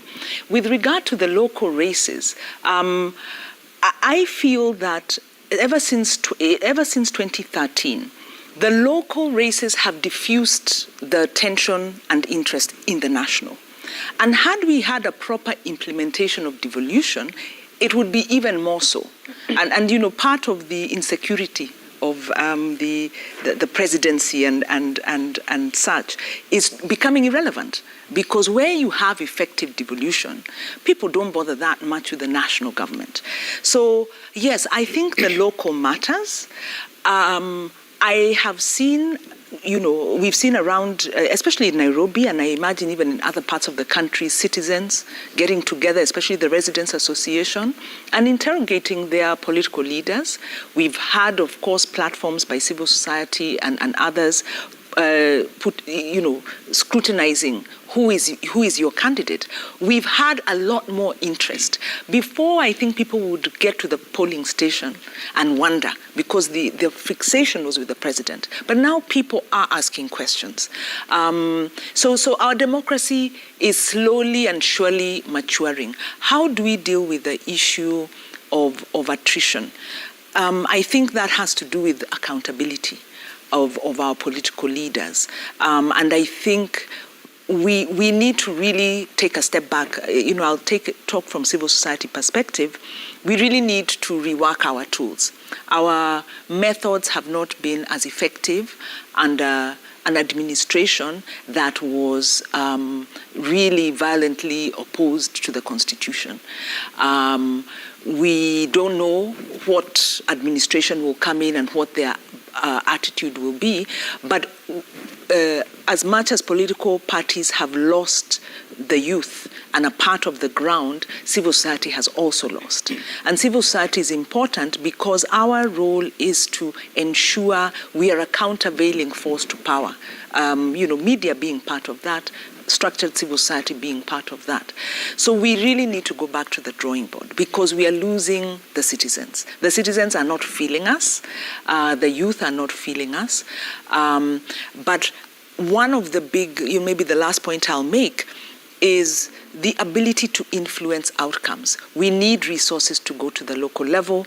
We need resources to respond to citizens. We need opportunities to be available. We need to deal with this black box of non-implementation, where promises don't get implemented. So I think this is a point for reflection across the board for our political actors, but for us as well. How do we unlock those parts of our democratic process that are locked? And they are locked because of patronage. Maybe last point is on the IEBC. As Kevin was talking about the ECK, the IEC, IEBC, there's one common trajectory around procurement violations, procurement mismanagement, people getting into this office and getting compromised because they are able to abuse the law around procurement, around allowances, and then get compromised. State capture is, really perpetrated in this way, where you have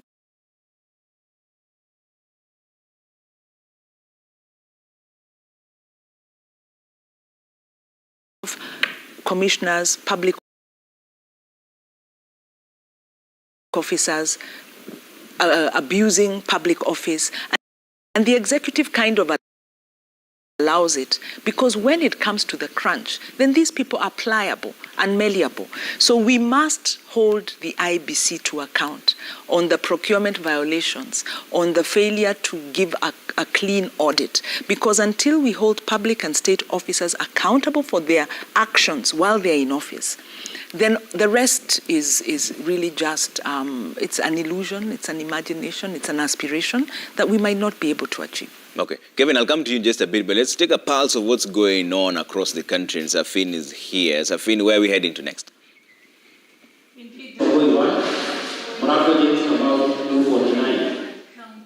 Speaking now to Seth Olale, who is currently in Kirinyaga Central constituency, just to get an update. It's good to see you, Seth. We've seen other parts of the country gotten information that nothing is happening so far in as far as numbers is concerned, as tallying is still ongoing. I don't know whether the situation is different in Kirinyaga Central constituency.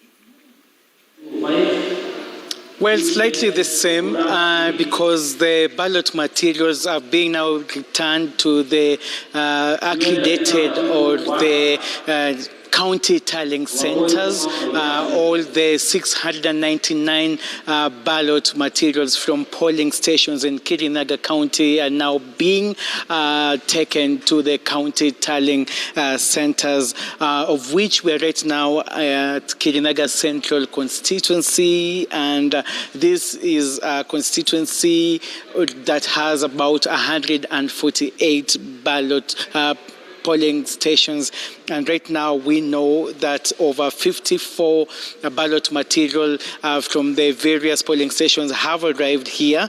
What is ongoing is the returning officer, that is Mwangi Maina, is now just announcing those results. We know that 94 still of polling stations are, the materials from polling stations are yet to arrive here at the Kerugoya Central constituency. Like I said, it has a cumulative of 148. Earlier on, I spoke to the returning officer, whose voice is now being heard on the background, giving some of those results. He did indicate to me that according to his own projection, that the earliest finality of the results can be announced as from 10 p.m. tonight. So still a long way to go as far as the tallying of this particular results from all the 148 polling stations in Kerugoya Central constituency is concerned. But let's now move on to the other constituency, which is Dia constituency. We're being informed that about 85 of polling station out of the 131 polling station results have been received and announced by the returning officer there, who is Francis Njogu. So 85 out of 131 in Mwea, and this of course is being tallied at Baricho School, which is the Dia constituency tallying center. Moving on to Mwea. Mwea is the largest constituency in Kirinyaga County with the highest number of registered voters out of the 378,000 registered voters. Mwea, we are being told the process is quite slow. We were there earlier on and we were able to verify that about the 230 results have been received. That was according to Geoffrey Gitobu, who is the returning officer there. And so in Gishugu constituency as well, the tabulation is ongoing. Material is still coming in, and we're being told that is happening at the Kianyaga High School in Gishugu constituency. We were earlier on informed that about 50 out of 181 polling station materials have arrived at the Gishugu constituency polling center based at Kianyaga High School. So that's what's happening right here. Like I said, the final tally and announcement of the winners will come on later on, because we're being told that as per now, the tabulation is still continuing and it's still too early to call. So we're just here camping in Kirinyaga County, waiting for that moment when the returning officers will just complete this particular exercise happening in all the 4 constituencies constituencies of Kirinyaga County. Back to you. Thank you so much, Seth Olale, for that update. Of course, we'll be coming back to you a little bit later. Now, we cross over to Nakuru County. Marianne Nyambura is currently at Bahati constituency. Marianne, what is it that you have gathered so far? The latest from Bahati constituency as far as the process of tallying is concerned.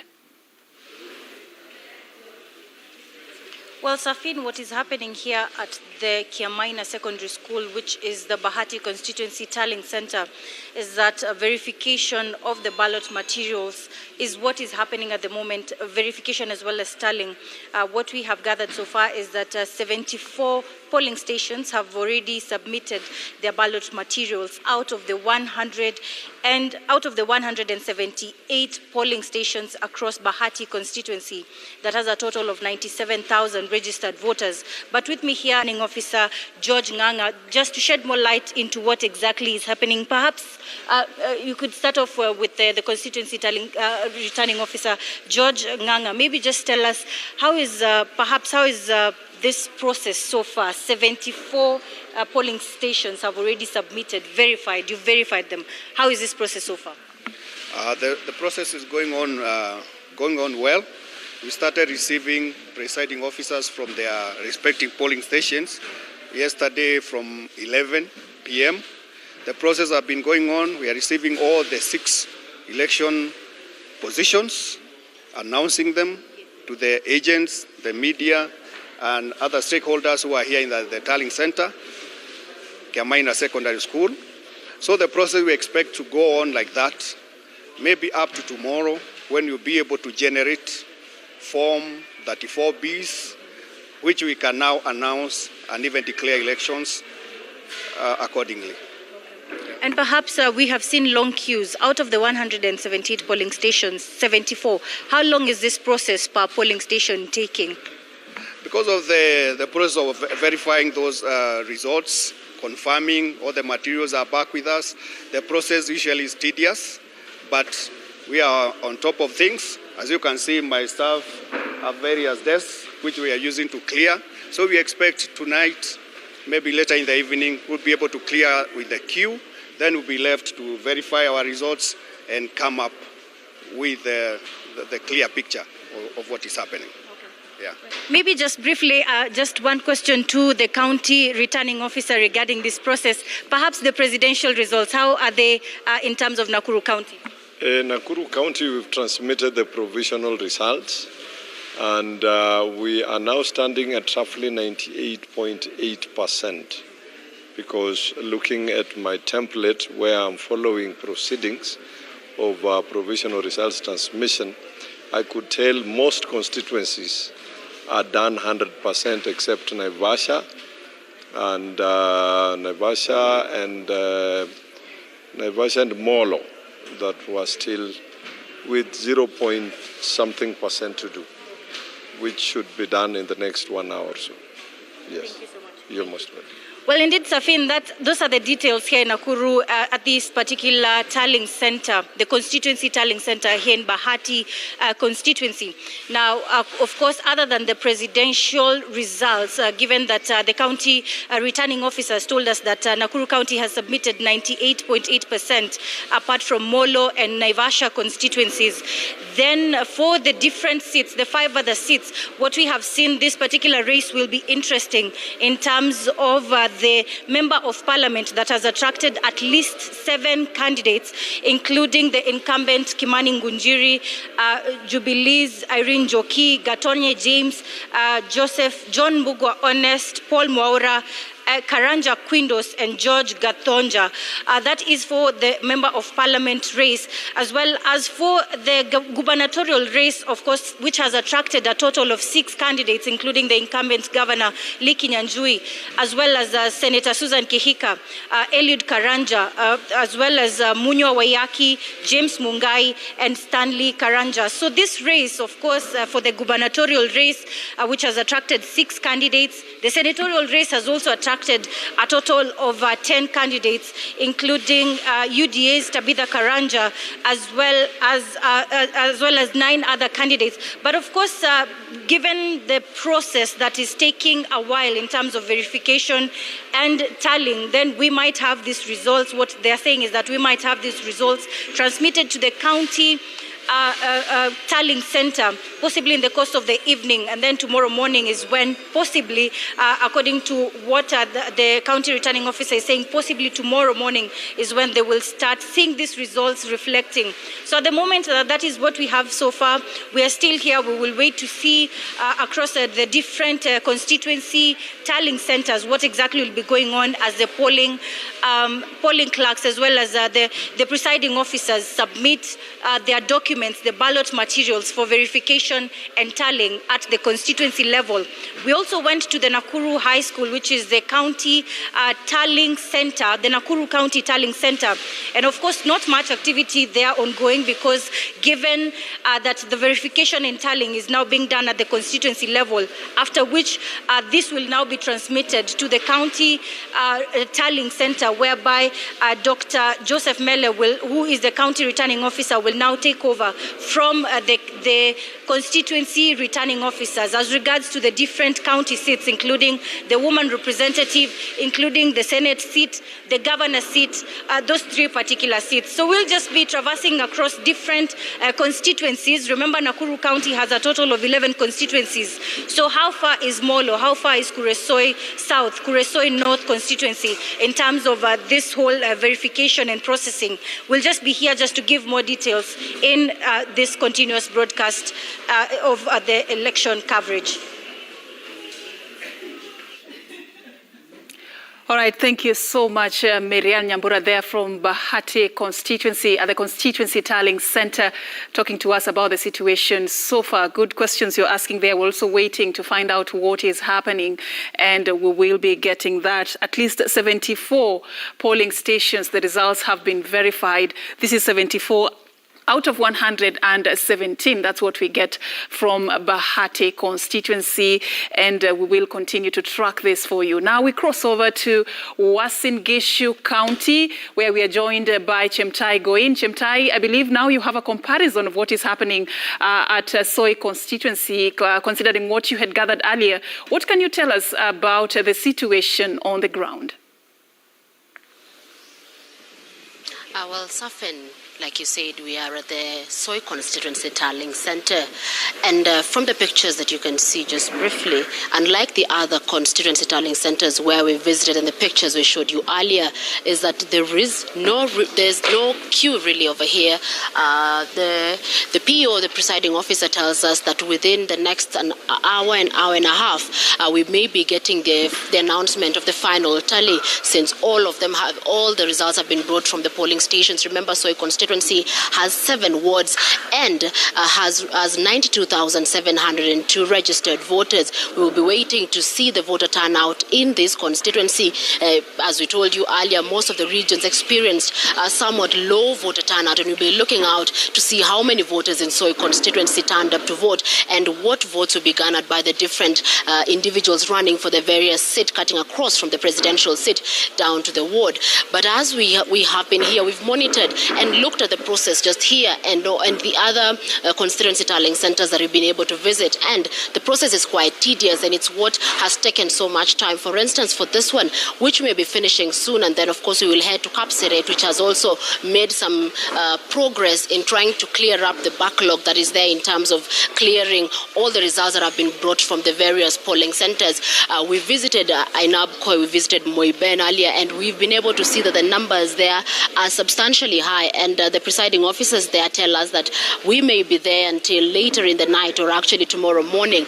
Earlier on, we also spoke to the county returning officer, Mrs. Irene Mutai, who also talked to us about the process so far in terms of the county tallying center, and said there is no activity there so far, and maybe activities there will pick up from tomorrow morning when they've been able to receive the results from the various constituencies that are currently now carrying out the tallying.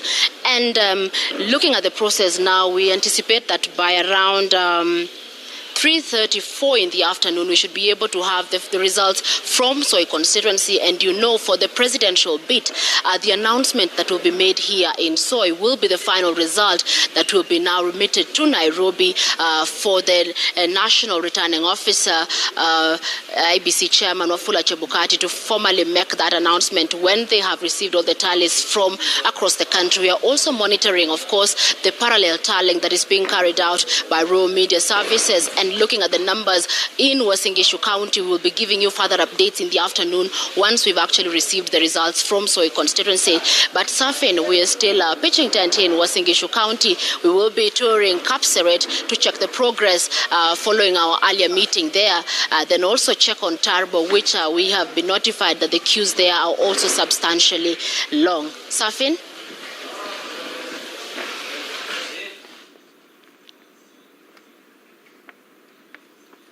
All right, thank you so much, Chem Taigo, in there reporting from Uasin Gishu County, specifically at Soy constituency. So we are giving you a wall-to-wall coverage of the 2022 general election.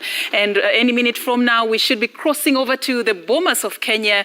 Standing by there is the IEBC chairperson, Wafula Chebukati, with latest updates on how far the commission has gone in as far as putting the numbers together is concerned. Remember, so far, they've not been able to give out numbers publicly. All they are receiving is the Form 34As, and that is all that has been done so far. But of course, what you're seeing there is the IEBC officials just taking their positions as they await to tell us more about the latest in as far as what they've done is concerned.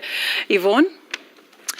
That's right. The last time we heard from the IEBC was last night. What time was that? About 10 o'clock? Before they did the choirs that you like so much. There were two choirs, actually, including one from Tanzania, I'll have you know. So that was the last time we heard from them. And in fact, I think the last in terms of voter turnout was what we got at 4 p.m. before polls closed, and that was about 56%. So it would be interesting to know what the final voter turnout has been, and indeed what they're going to do with all of these forms that they have received, close to 100%. Very interesting to hear what happens next. Trevor, what are those numbers? Yeah, and their servers look good if it's anything to go by. 97.42% of all the Form 34As have already been submitted. That is 5,038 out of the 46,229. That means 1,101 to go. Yeah. And there are certain counties that are already reporting 100%, like we mentioned earlier on. Elgeyo Marakwet is one of them. Nyeri is at 99.99%, meaning they only have one polling station to report. Kericho is at 100%. All the 924 of them have already reported. Kirinyaga is at 99% as well. 692 have reported, just about 7 to go because they are out of 699.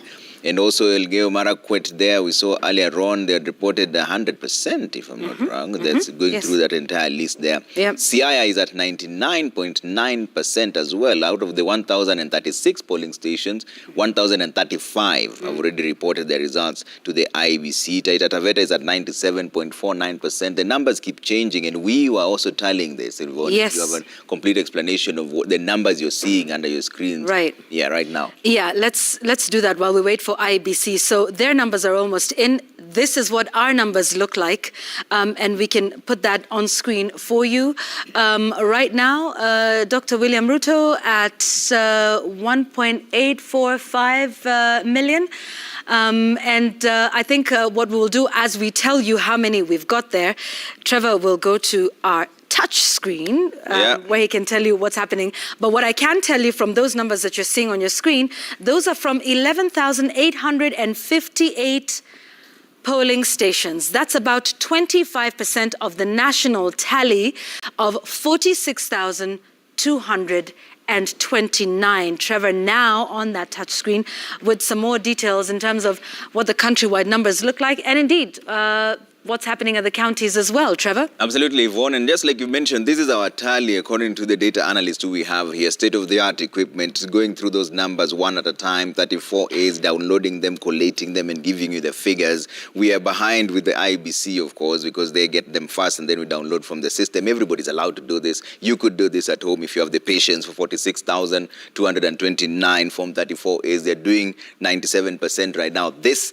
is how the numbers are looking like based on the figures that we've tallied. And I want to go county by county and show you just a few of them, how it's looking like based on what we've counted in terms of the stations. You're probably wondering which Form 34 A's have we counted, which ones have we counted. There's quite a number of them that are still pending. We've only done about 11,000 right now out of the 46,229. These are the numbers out of what we've tallied. Again, Dr. William Ruto of UDA is at 49.52%. That's 1,845,504. The numbers change in real time. Raila Odinga is at 1,828,795. That's about 49% of that figure that we've tallied so far. George Wajakoya, professor, has 16,963, about 0.45% of the vote so far. Let's come to this central region and see where we are in terms of the ones that we've tallied, because I spoke about the north earlier on. Let's start from Nyeri here, see what the numbers are looking like based on what we've tallied. In Nyeri, William Ruto is at 98,933. That is 83% of what we have tallied so far. Raila Odinga is at 17,782. That is 15.01% of the votes, the ones we've tallied so far. And George Wajakoya is at 492. That is 0.41% of the votes there that is coming through. And we see from IBC's website here, and I keep referring to them because it also changes in real time, Nyeri has already submitted 99.9% of the Form 34 A's expected in all the polling stations. All the polling stations in Nyeri are 965.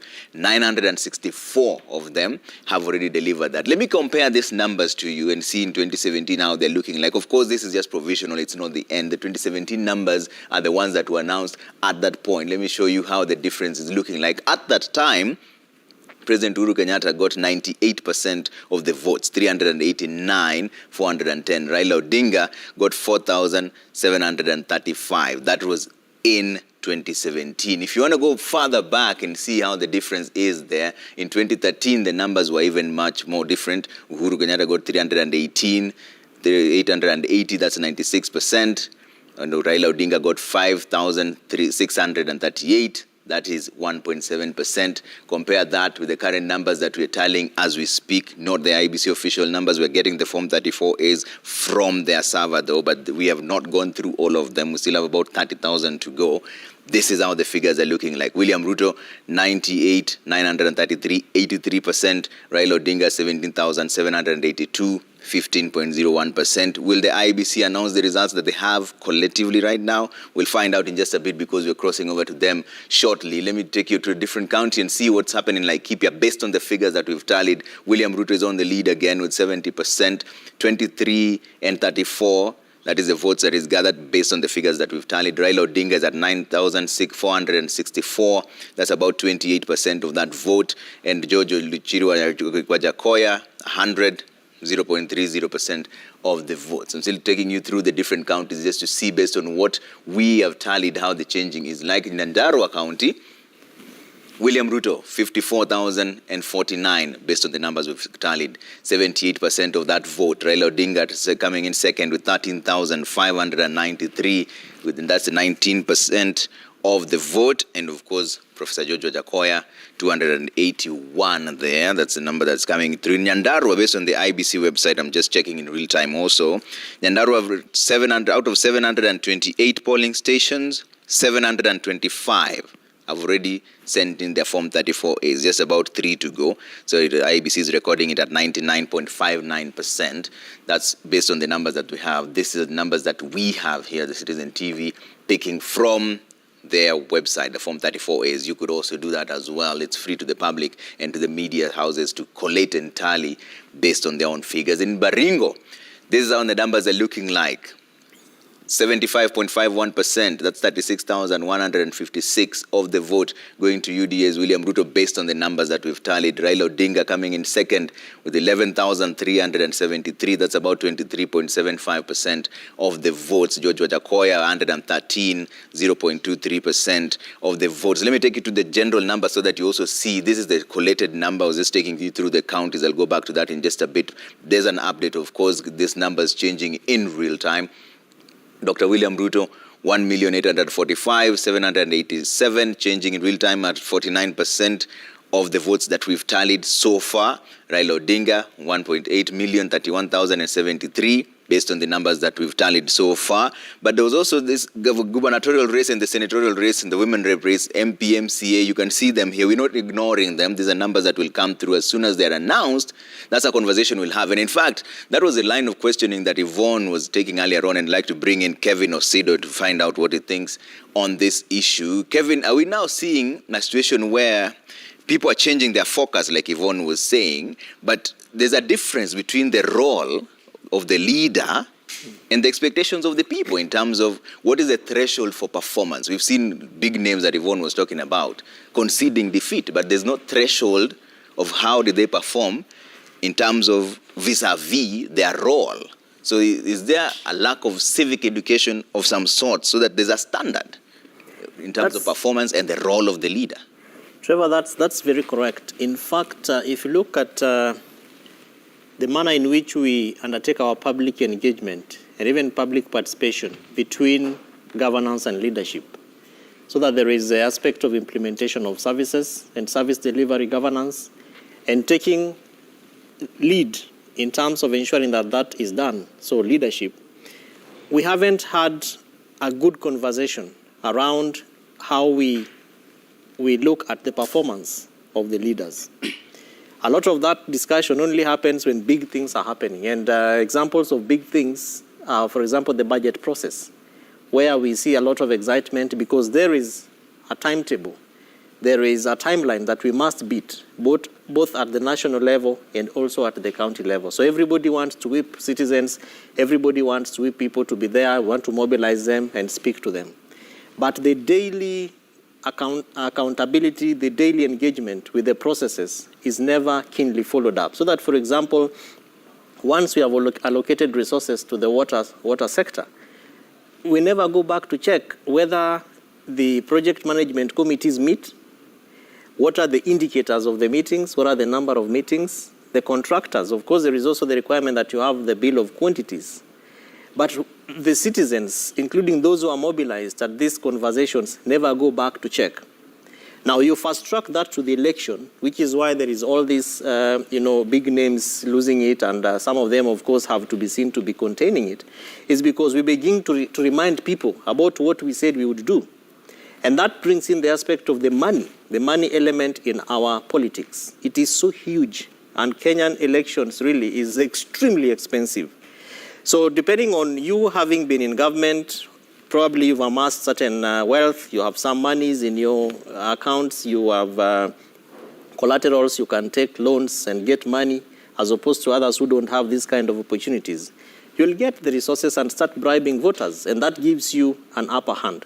So the citizens will forget about what you said 5 years ago that you will do, and how you have been able to perform, including breaking down the elements of the budget so that it responds to the daily needs of the people. So those who are in office never go back to ask people, have you eaten and how many meals did you have in a day?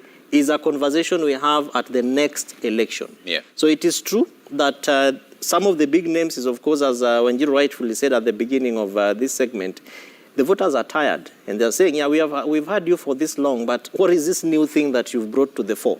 I remember, as you are struggling to meet all these expectations, there are newcomers and new names that are angling for that particular position every day. Yeah. So they are busy working on the ground. And an example is, for example, Senator James Orengo, who is running to be my governor in Siaya County. The gentleman has been MP, Ugenya, he's been senator for 10 years.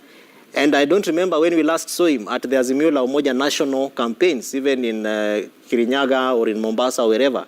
It is because he's facing a similar issue at the ground. People are saying, you've been here all this long. Yeah. And what have you done, even as an MP, as a senator? So he has to be physically present and never miss any single burial, any single wedding, any single opportunity he has to meet a big number of people. So incumbents and those big names who are running for either second terms or looking to move into other offices like senators who want to be governors or MPs who want to be senators are facing it quite rough, especially at the decision-making session of the voting when it comes to citizens, either vetting them, because as she also said, we've had many vetting sessions to just sit them there and ask them, what have you done? And you said you do this. What are the mechanisms that you're putting in place? So citizens are getting informed.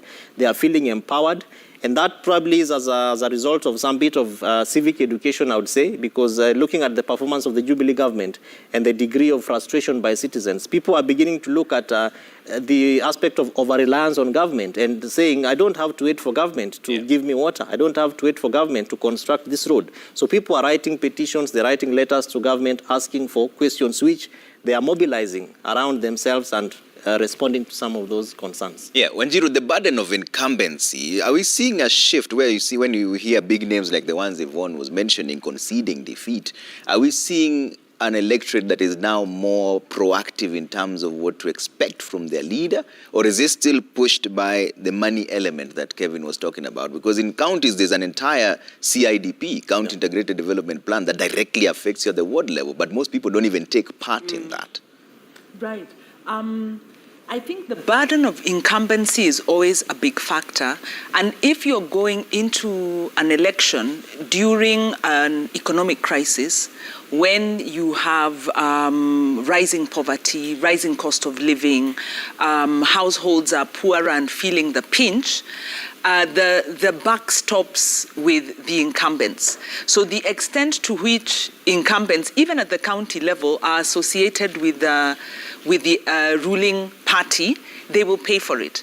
So one of, I think, the miscalculations of the handshake, because on one hand, I personally associate quite strongly with part of the sentiments around the handshake when Raila Odinga said we need better cooperation and less adversarial politics. We need to focus on nation building. I agree we need that as a country. But unfortunately, the handshake ignored the substantive issues. And it was a handshake without the principles of, yes, let us shake hands, let us do nation building, but let us have the accountability. So, ironically, the burden of incumbency has fallen not only on the Jubilee Party, it's also fallen on all the Azimio parties.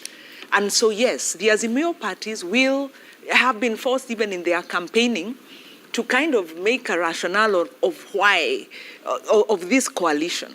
And, you know, a lot of what the Jubilee administration has done is inexcusable.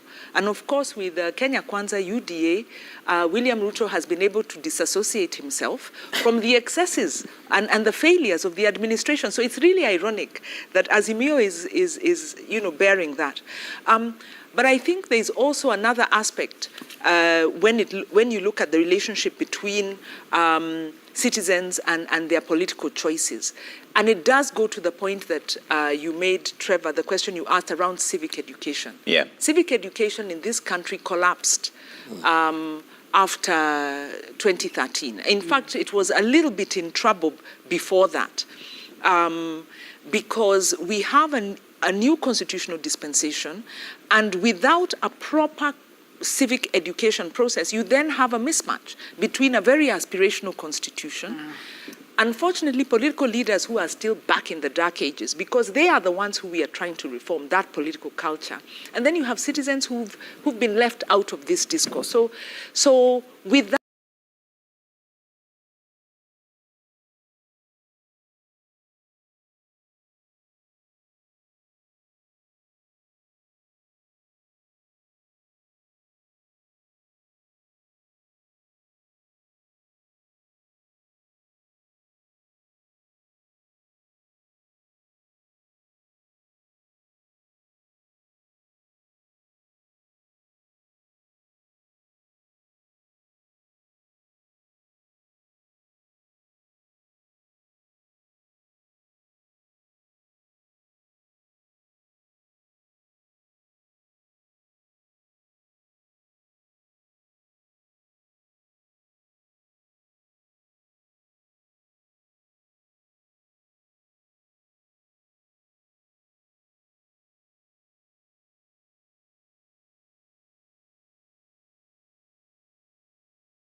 of the legislator vis-a-vis the public. And part of that has to be supporting local development structures like these project committees. You've got county education boards. You've got county policing committees that were never implemented. That really you've got community policing, you've got water, there's structures, citizen structures around water. Water sector groups. Working groups. Yeah. Even the CBF, the County Budget Economic Forum. You've got environmental committees. There are all these structures in law that are supposed to give citizens a say and power in their development. Public participation itself is enshrined in the Constitution. Public participation, this is public engagement. Actually, it's even beyond participation. It is citizens having a say and working with government. It's development by the people, for the people. And with the people. And with the people. So this is enshrined in law in the Constitution, but it's not implemented. So this is the mindset shift that we need. And we need to push. So, when UDA comes, Kenya Kwanza says, bottom up is all well and good, but where is the power? Is it bottom up just giving money, or are you giving the ability to question, the way we saw the deputy president grilled during the presidential debate? Those are the kind of questions political leaders should be fielding from citizens all the way from the village to the very top, as a practice, not just around elections. So it's a long answer, but really we are saying, let's implement the Constitution and the laws we have to to give effect to Article 1 on sovereignty of the people, to give citizens power in their governance. All right, we're oscillating between the role of the people and the role of institutions. Speaking of institutions, now let's talk about the IBC. They're doing quite well based on their websites here on the general election 2022. You can go to forms.ibc.or.ke and you can see this for yourself. They've so far reported 97.58%. That is 45,112 of the 46,229 polling stations, meaning they only have about 1,117 to go, and we'll be crossing over to them as well as soon as when they have an update. But you have an update based on our numbers? Yes, I do. So out of those, the numbers keep going up steadily based on what we have been able to put together. I think the last time we gave this update, we have tallied 11,858 of the 46,229. That number has now gone up.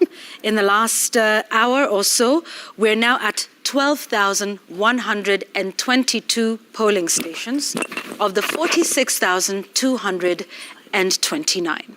And that is what gives us the total figures that you're seeing on the bottom of your screen. If we can actually just take a look at it on the full screen, there we go. That is what I wanted you to see. If you can see, that's different from what we see on the touch screen. But I think if we're able to remove the lower thirds, you will see that the polling stations there, 46,229. You see what is submitted there. That's where we're at. So we have personally submitted 12,336. Yes, yes, absolutely. That then means that we have 32,776 to go based on what IBC has gotten. Correct. So the number you're seeing on your screen is the total number of polling stations, 46,229. But IBC has received results from 45,112. We as Citizen TV have tallied results from 12,336. There you go. That means from what IBC has, we are still behind by 32,776. Yeah. But catching up quite fast. Remember when we started at 11, we were at 9,000. We were at 9,000. And so we've been able to do that. And remember, this is... It's quite a task. I mean, and obviously it's something that we set out to do. And so, we take that challenge and we take the responsibility that we set for ourselves to do, doing the best we can. And so you can see then what that translates to into the tally. Again, Let me remind you all that these numbers are provisional. The only person that makes the final declaration is the IEBC, and particularly the chair of the IEBC, who's the National Returning Officer. Absolutely. That would be for the presidential votes. Now, we are hoping to hear from them in just a short while from now. We hope to prepare. If we can just show you the sort of preparations and the choirs that are happening there. But maybe some of the things that we'd be hoping to hear from the commissioners, amongst other issues. What was the final voter turnout? And that's okay, even if we don't have the sound, we can just show the pictures of what we have. So we're hoping to hear from them in terms of voter turnout. So what was the final voter turnout? We also want to hear from the IEBC about the areas that had issues. So Kakamega, where they started voting pretty late after making the decision to now send them the manual registers. And it wasn't just Kakamega, it was Makueni County as well. So hoping to hear how they dealt with some of those challenges. Yeah. How they're dealing with Eldas constituency that is currently voting, not able to do so yesterday. It would also be interesting, Trevor, to hear how many of the physical form 34A have been received at Bomas of Kenya. Because remember, that's also a requirement. So just some of these questions and updates that we're hoping to hear from the IEBC. And the numbers, Yvonne. Because you have and the numbers, right, yeah. So there are 45,000 of That's them. true. What are their numbers saying as we also do our own tallying here that's coming through? And let me bring in now our guest on this conversation as we will cross over to the IEBC as soon as they come in. Let's talk about the IEBC again in the one way or another. And Kevin, were you satisfied when you had IEBC talking about their failures, but saying Inform Lycos did the blunder when it comes to Kakamega and Mombasa, but they will send them back? Was that a satisfactory explanation that the burden is with the people we allowed to print and they made a mistake? It's not our fault. Trevor, that is a joke. It's quite unfortunate that is what I can say from where I am seated. But IEBC and its systems, its levels of approvals have a better explanation which they owe to the people of the Republic of Kenya. An example, at County Governance Watch, for instance, this is a sample of a tool we used to observe the election. Yesterday, we had about 92 plus observers. Before this thing went to press and released to this form, you imagine the degree of back and forth in terms of drafts. Change this, put this color, remove this image, this language is not right. So to a commission like IEBC, I think these are excuses. They are mistakes that, in my view, should not be tolerated. Yep. And somebody at IEBC owes Kenyans a response. Somebody has to be held to account. And it bothers me, Trevor and Yvonne, and my good friend and colleague, Wanjiru, that when the chair of IEBC and the CEO had a media briefing a few days to the election at Bomas, they couldn't even speak in sync. The chair was answering his own questions in this manner. The CEO was saying things, and they looked really confused, like the communications team at IEBC did not brief them in terms of what the issues are, and that briefing was not based on the actual happenings of the commission. But yes, of course, we have made some references to the challenges that IEBC has had. But we cannot be using those internal challenges as an excuse that goes to the extent of disenfranchising voters. Because you imagine that Kenyans, and this is more or less like our lifestyle, waking up so early. Where I voted, people were singing the whole night, from 9 p.m. until I was the second to vote, 6:02. And then you ask yourself... Kevin, hold your thought in just a bit. We are aware now that the IEBC chairperson of Fletcher Bukati is speaking. Let's go there. Photo results are the same results the commission that we rely on when we are doing the tallying in the national. In conclusion, the law requires undertakes verification of presidential election results and declare the president-elect within 7 days after the close of the polls. However, the Commission shall endeavor to conclude this exercise at the earliest time possible.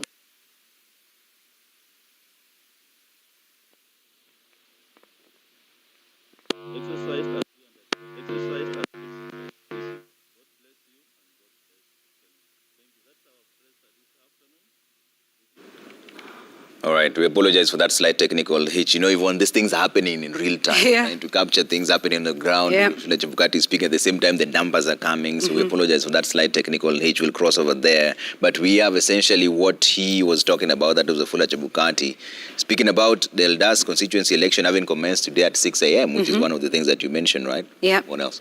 Yes, and he also talked about the use of the manual register, and he updates that Didake Primary School polling station in Garsen constituency, he says there the commission used the manual voter register. Yeah. He also mentioned that there's a coalition and announcement of results across the 290 constituencies is underway as we speak. The returning officers will physically deliver the forms at the National Tallying Center where verification happens thereafter. Yes, and I think the interesting one that we're all waiting to see, on the results transmission of Forms 34A, he says that's ongoing. Of course, the projections are on the screens at the Bomas of Kenya, which we were showing yesterday. So still no numbers projections yet. are the forms. Yes, not the numbers, which is what we want to. But I think, and it's interesting because that ties into the other thing that you just mentioned about the coalition and the returning officers physically delivering the forms where the verification will happen. It would seem that they would be waiting for all the physical forms to be delivered so that they do the verification, after which then perhaps they would feel comfortable with announcing the results, which is the numbers from all those 46,229 polling stations. Yeah, because we know now they're at 97.65%, 45,141 Form 34As have already been delivered out of the 46,229. Yeah. But Kevin, you are finishing your thoughts on this issue. Yeah, so as I was saying earlier on, IEBC really needs to explain itself, the concerns to the people of Kenya. And number two is the fact that we're also coming from two petitions. One, of course, didn't go through in 2013, and the second one in 2017 was successful, still by the same commission. Yeah. I believe that there are certain lessons that IEBC probably must have picked, including the 2017 election audit report that was done and has an array of recommendations that really inform the democracy and the political growth of our country. It would be necessary and honorable, respectful to the people of Kenya that IEBC thinks through how it is adjudicating and administering this particular election. But of course, as we already said earlier on, it's upon them and incumbent to do that they inform citizens about the steps that they're making, like just the statement that the chair has made about Eldas. It is important that Kenyans are made aware about the challenges IEBC has, what mitigative measures and plans they are putting in place, and how then that relates to the interest and expectation of Kenyans, particularly in pacifying the kind of tensions that would be either rising or going down as we speak. Yeah. Wanjiru, are we being unfair to hold Wafula Chebukati to a certain standard? When you say, like, as a CEO like yourself, are you able to pass the buck just like that? And you spoke about the procurement process earlier on, saying that Inform Lycos did the blunder and they said they'll replace it. So that's it. Yeah, I think, Trevor, like we said earlier on, the commission is suffering in terms of communication.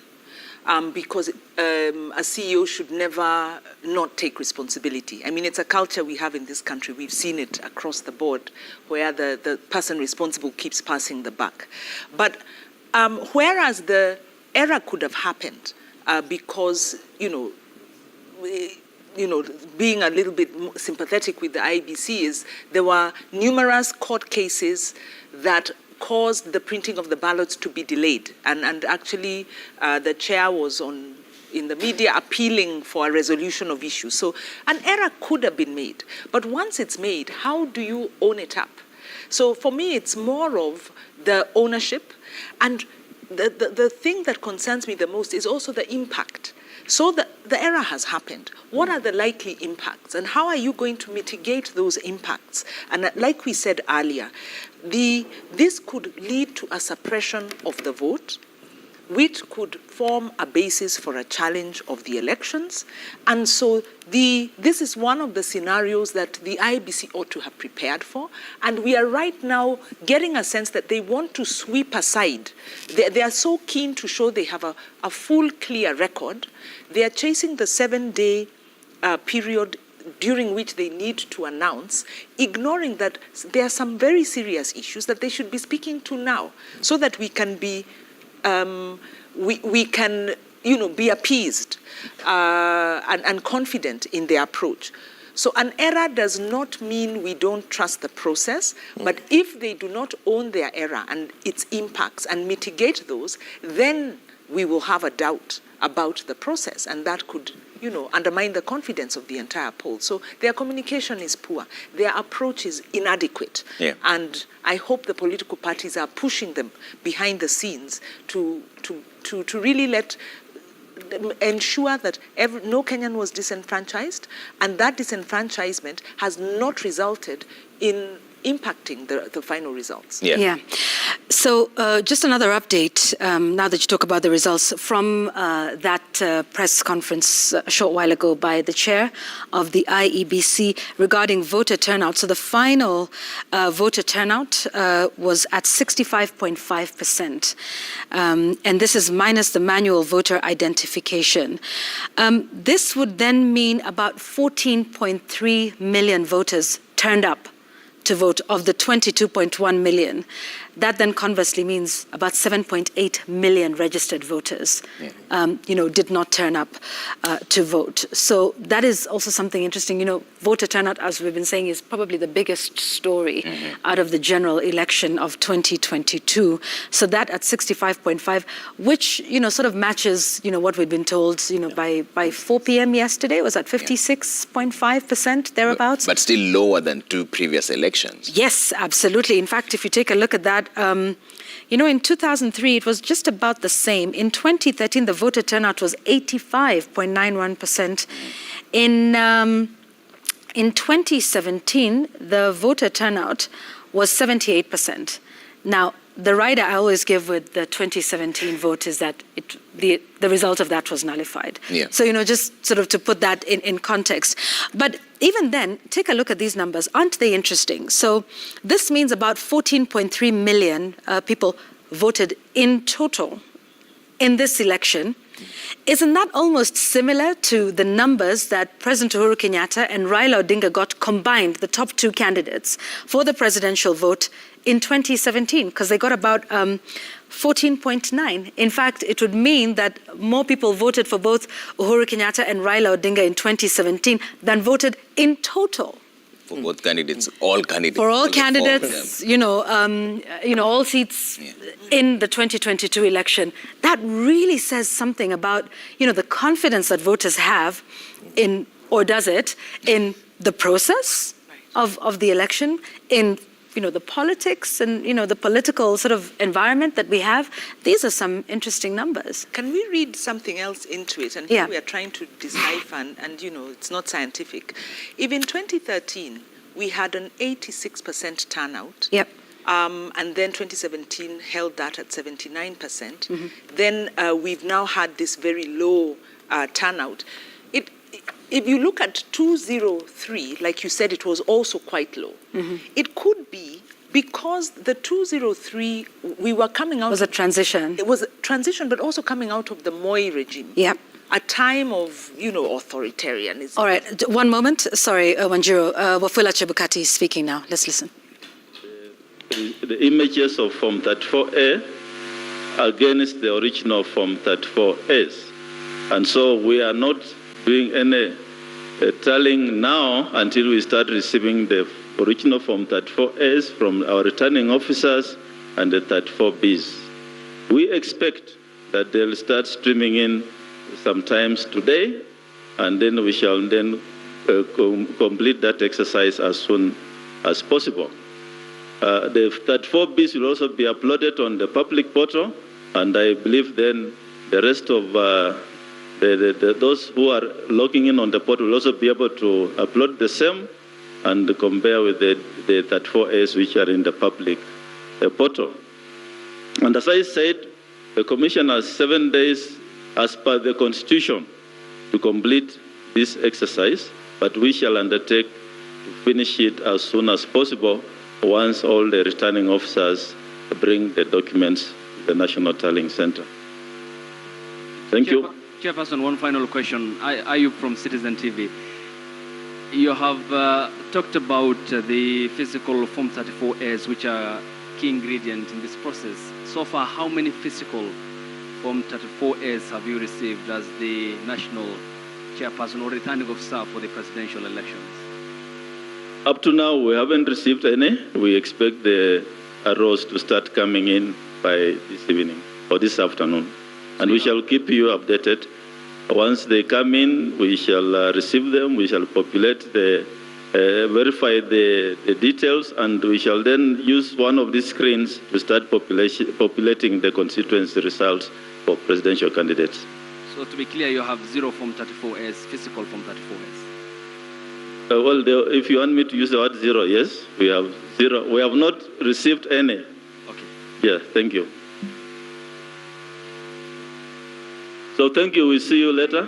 No, just one final question. Yes. My name is Erin Mwangi from Capital FM. In the 2 polling stations that you've cited, that the Form 34A was uploaded erroneously, what is the magnitude of erroneous? Is it that they keyed the wrong data, or the Form 34A were not signed? What are you talking about when you say they were erroneously uploaded? IBC portal. The 34A or B? 34A in the 2 polling station. I think one was Uriri in Homa Bay also. Actually, 34A is just one in Uriri. Not that 34A is just one form.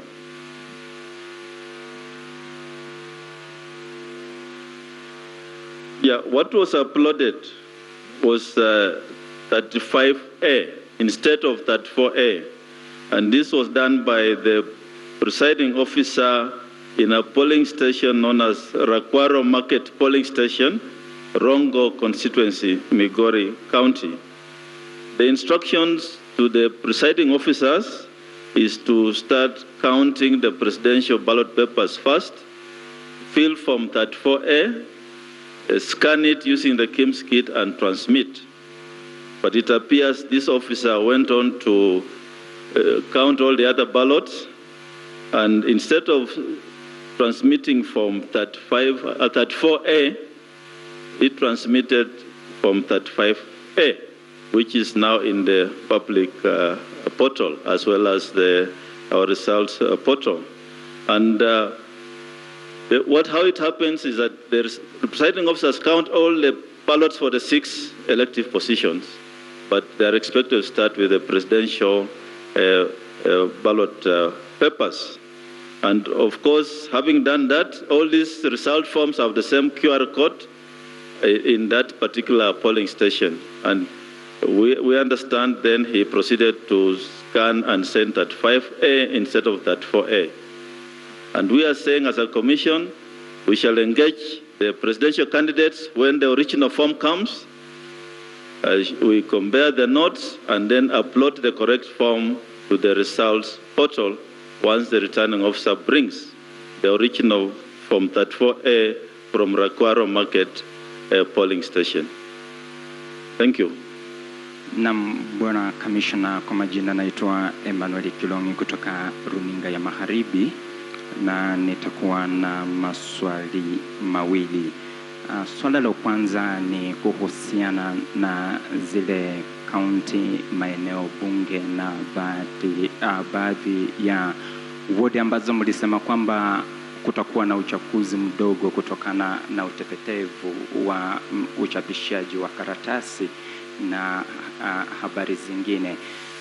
Na kuna wapiga kura katika kaunti hizo ama maeneo hayo ambao walishiriki kwenye zoezi la uchaguzi lililokamilika hiyo jana tarehe 9, na waliwekewa wino kwenye vidole vyao kuonyesha kwamba wameshiriki kwenye uchaguzi mkuu.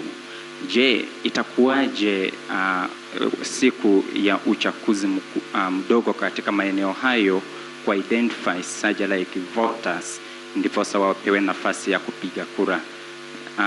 Swala la pili linahusiana na uchaguzi katika eneo bunge la Kimilili, kaunti ya Bungoma, ambapo tumeona habari zikienea katika vyombo vya habari na kwenye mitandao ya kijamii kusema kwamba huenda mmoja wa wagombea katika eneo bunge hilo aliweza kumpiga mmoja wa wasaidizi wa waniaji katika eneo bunge hilo risasi na kufa. Na tumeona kwamba county commander wa eneo bunge la Kimilili ama kaunti ya Bungoma, kamanda wa polisi, amesema kwamba wanamtafuta mgombea huyo. Je, kama atapatikana ama madai hayo yatakuwa ni ya ukweli, nyinyi kama tume ya IEBC mtachukua hatua gani kufuatia kisa hicho, maana huenda ikaathiri matokeo ya uchaguzi katika kaunti ya Bungoma? Asante. Okay, thank you. On the issue of the ink marking, CEO, what happens? You can come and explain that. I believe the ink is marked specific parts of the body, and in that eventuality then another part of the fingers will be chosen for that purpose. But I think the CEO can give some explanation on that. The issue of Kimilili, I've also just read in the media that there was an incident yesterday. The polling had finished. The counting will go on. The results will be announced, and the winners will be declared. Matters of murder cases is a criminal matter. That's a matter for the police, and I believe the law will take its course. The commission will, of course, does not deal with those kind of cases, and the officers who are on the ground will obviously be witnesses. And as far as the law goes, until that time an individual is convicted, then the commission will not be able to come in the criminal investigation. So we believe that justice will be done to those who are involved in that incident. Yeah, thank you. Marjan.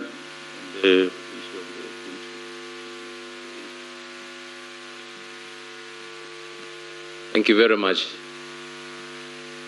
First of all, I would like to say that in identification, the default method is still going to use the KIMS kit to identify voters for those specific by-elections biometrically, use of alphanumeric, and also in the event that we don't have backups, we'll still go to the physical register. You may have noted that during the election, we were actually using the left hand. So we are marking the fingers using the ink in the left hand. So when it comes to the by-election, we are going to use the right hand. So that is going to distinguish between the ink that was used in the left hand, and we'll now use the right hand to actually ink the voters who have been identified for the purpose of election. Thank you very much.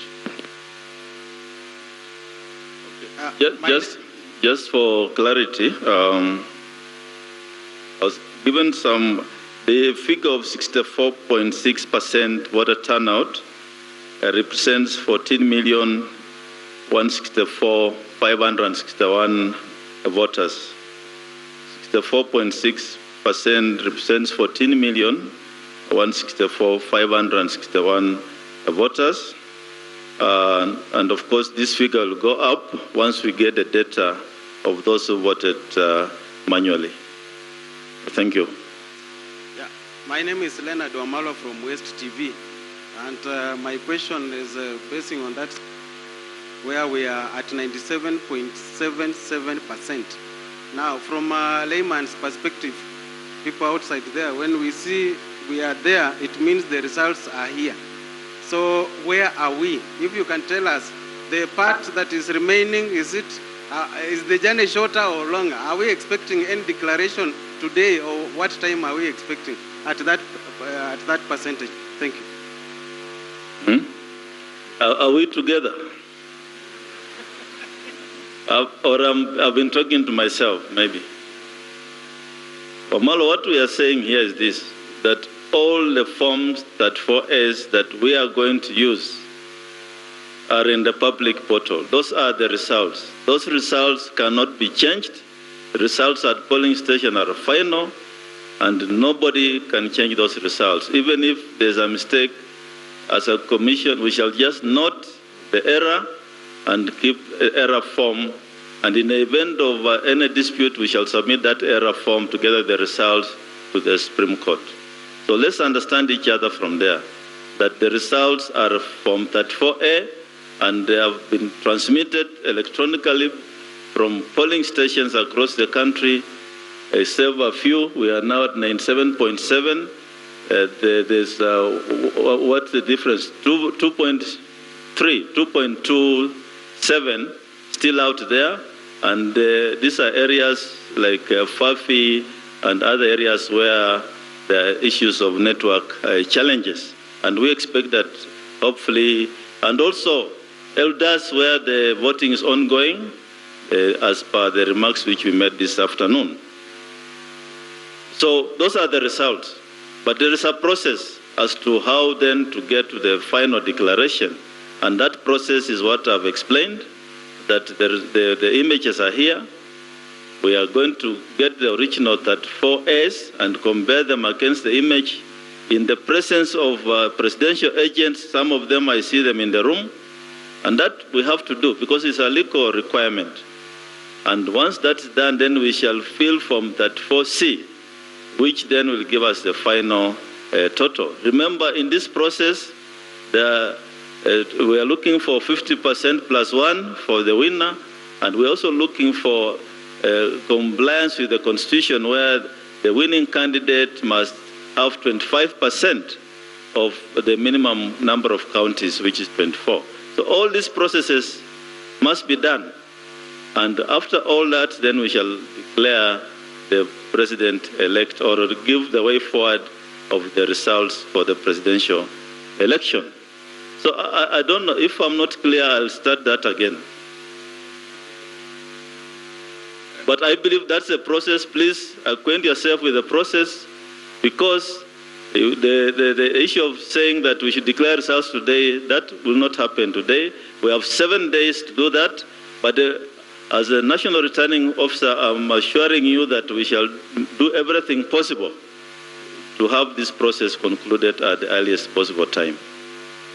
Chairman, my name is Samuel Owino from Daily Nation. I just need a clarification from the Commission on why Form 34B from Moyale has been an incomplete form. 34B from Moyale has been uploaded at the Commission's portal. I've not heard you addressing it. I don't know whether it has been brought to your attention. It not yet brought to my attention, but I'll pick it up in our next presser. Okay, thank you. Yeah, thanks. Thank you, Chairman. My name is Giverson Maina from K24 TV. I have question number one is, will you start to stream the results once you begin the process of verification? Or maybe you wait and announce the final tally? Number two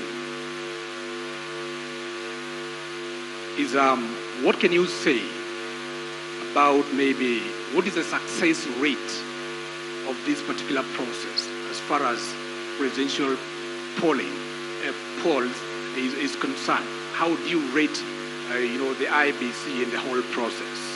And three, what is that challenge that you think is the biggest challenge so far you've faced since you began this process? Thank you. Okay, there's one of these screens will be used to populate the results for each constituency and results garnered by each candidate in each constituency. And another screen will also populate results per the counties, so that we are able to achieve then what is expected of us in terms of results process. So yes, immediately the teams verify the Form 34As and also look at Form 34Bs. Then remember 34Bs are a collection of 34As in the constituency. Once we have the results, then we shall populate constituency by constituency until we do all the 290 constituencies plus diaspora results. And they'll appear on this screen, and we shall announce each result as soon as the process is finished by the teams which are down here. So yes, we shall populate it. Immediately they come one by one and announce to the country one by one as they come in.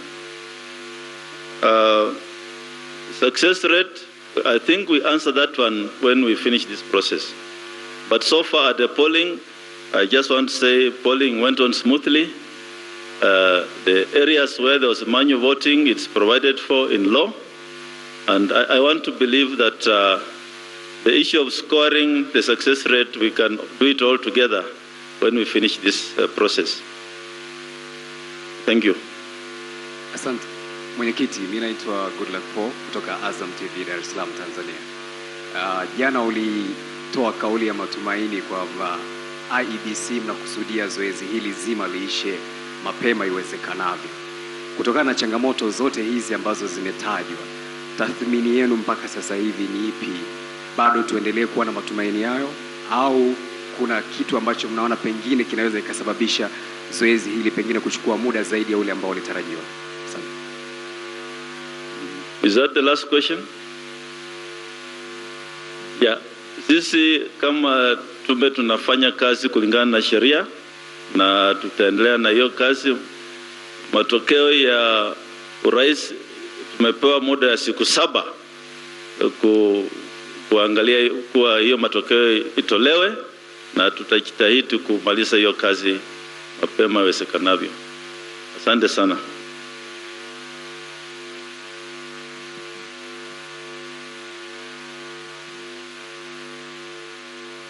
Thank you very much. That was the status update as of now, and we will inform you of the next update. Thank you very much.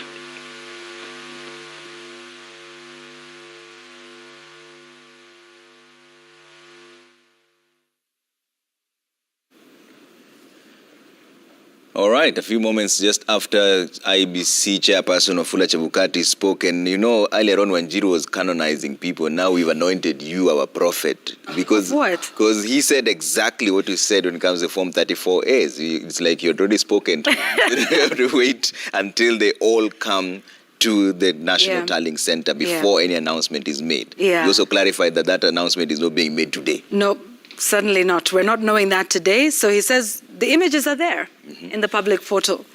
The images are there, but they will wait for all of the forms, the forms 34A, the physical ones, which will be brought by the returning officers. Yeah.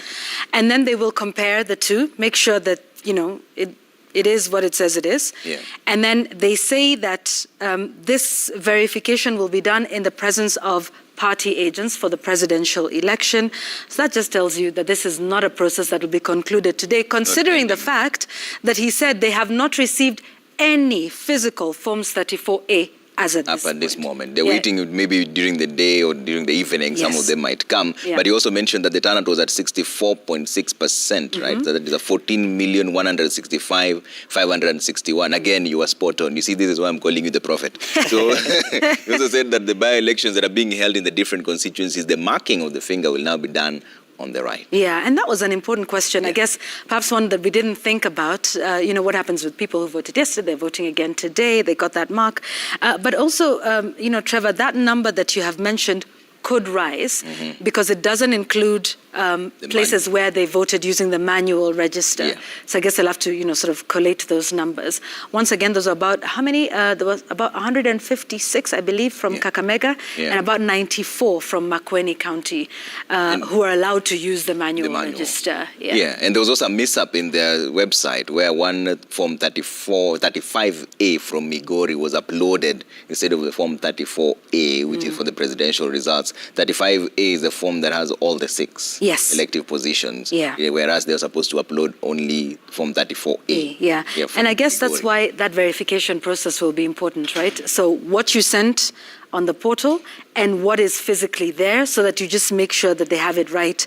And it looks like, it's abundance of caution. So once they then have that verification process, all of that data is then put into Form 34C, which is the final. And I believe he said this last night as well about what Form 34C contains. It contains the final vote, right? For the presidential, whether they've met the 50% plus one constitutional threshold, as well as whether that candidate has gotten 25% of the votes in at least 24 counties or more. So that should be interesting. And so far, they have about 97.84% of the Form 34As in their website. That's 45,230 out of the 46,229 coming through to their website as well. And we have an update on the numbers. Part of the numbers that you're seeing there, the numbers that we verified, right? Yes. What are those numbers? I think let's bring them up and show you there we the go. real numbers that are coming through right now as we speak. They're changing in real time as well. 1,969,823. That's 50% of the ones that we've tallied, like we mentioned earlier on. William Ruto coming in second at 48.44% with 1,902,532. Now, we've mentioned earlier on now that they've gotten results from 45,230. Yeah. We have collated from 12,000. Yes. 336. Correct. The numbers keep changing really quick. They do. And, I cannot give this rider enough. It's still too early to draw any conclusions. These numbers are very early yet. So also don't, you get excited when the candidate you support is in the lead. And as you can see, the margins are very, very small. Yeah. 1.971 million for Raila Odinga and 1.903 for Dr. William Ruto.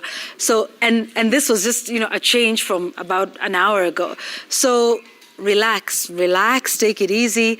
We will, see what happens. It's still early days yet.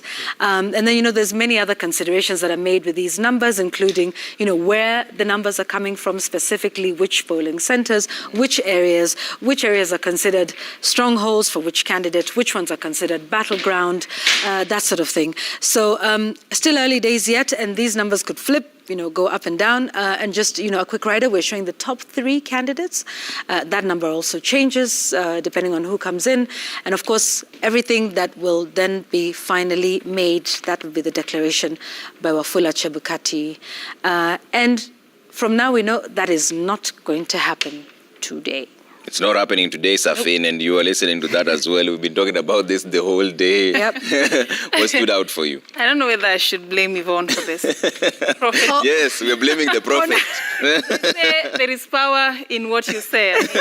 You began the day on a very, Kenyans are getting impatient. They are. You had the question there by the journalist.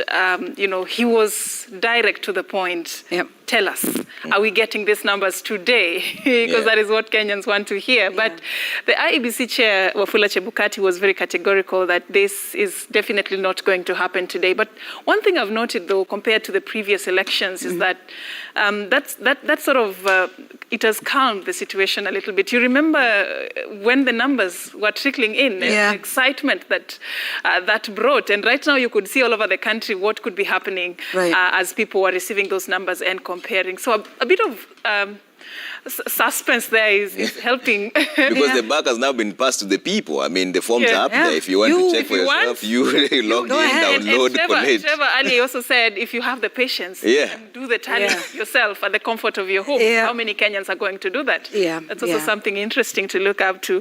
But of course, we continue to say that what you're giving here at Citizen Television are provisional results. IEBC has the mandate and the right to announce the final results. But of course, numbers continue to trickle in, and we will be just updating you more as we receive them. But that is how the situation is like in the country. Yeah, absolutely. And there's something else, Safin has also said about, how things are different now. And I'd like to just hear perspective from our guests. Wanjiru, is this abundance of caution, on the part of the chair? You can tell he's not going to tell us anything until he has verified everything, cross-checked, and, perhaps done it again before giving us the final result. Safin said last time it was, you see these numbers, you go to sleep, you wake up, the numbers have changed a little bit, and then you start to wonder what happened. But it seems like there's a lot of caution. I mean, after all, 2017 was a rather stinging indictment from the Supreme Court, Manjiro. I think, yes, there is a lot of caution. And I think just about everything in the way IEBC has managed this has been geared towards trying to ensure these results will not be challenged, these results will not trigger really unrest in the country, because that's what's at stake. And the country really is we are at a very delicate point because in terms of our economic situation, a lot of households are facing food insecurity. We are facing a drought. Our economy is extremely fragile. So the implications of unrest around elections would be, disastrous in economic and human terms. Not only that, the entire region and all our international partners have held their breath, because Kenyans are known to be very amiable people, very professional, enterprising people, enterprising in both good and bad ways, perhaps. But when it comes to elections, we change the script and we lose our minds a little bit. So I think the IEBC do not want to be the ones who instigate a meltdown in this country.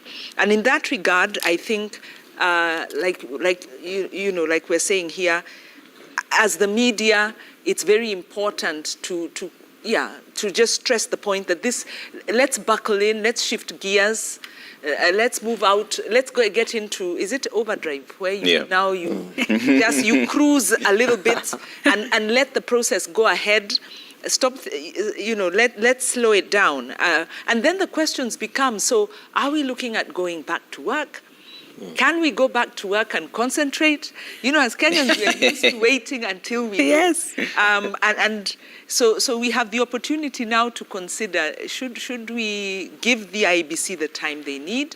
One imagines that their verification and tallying will be a lot faster, but we are saying that maybe we needed a public holiday extending until Saturday, irresponsible as it may be, because I think people will be working with half a mind, keeping in mind that,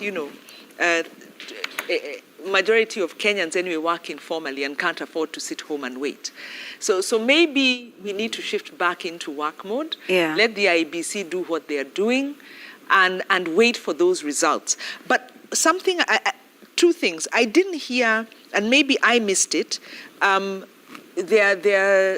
they are going to deal with those who didn't manage to vote and areas where the vote may have been suppressed. The other thing I didn't hear that's also politically sensitive is how they are engaging with political actors at this time. Because aside from the technical report, which is very important, the political is equally, possibly is even more important.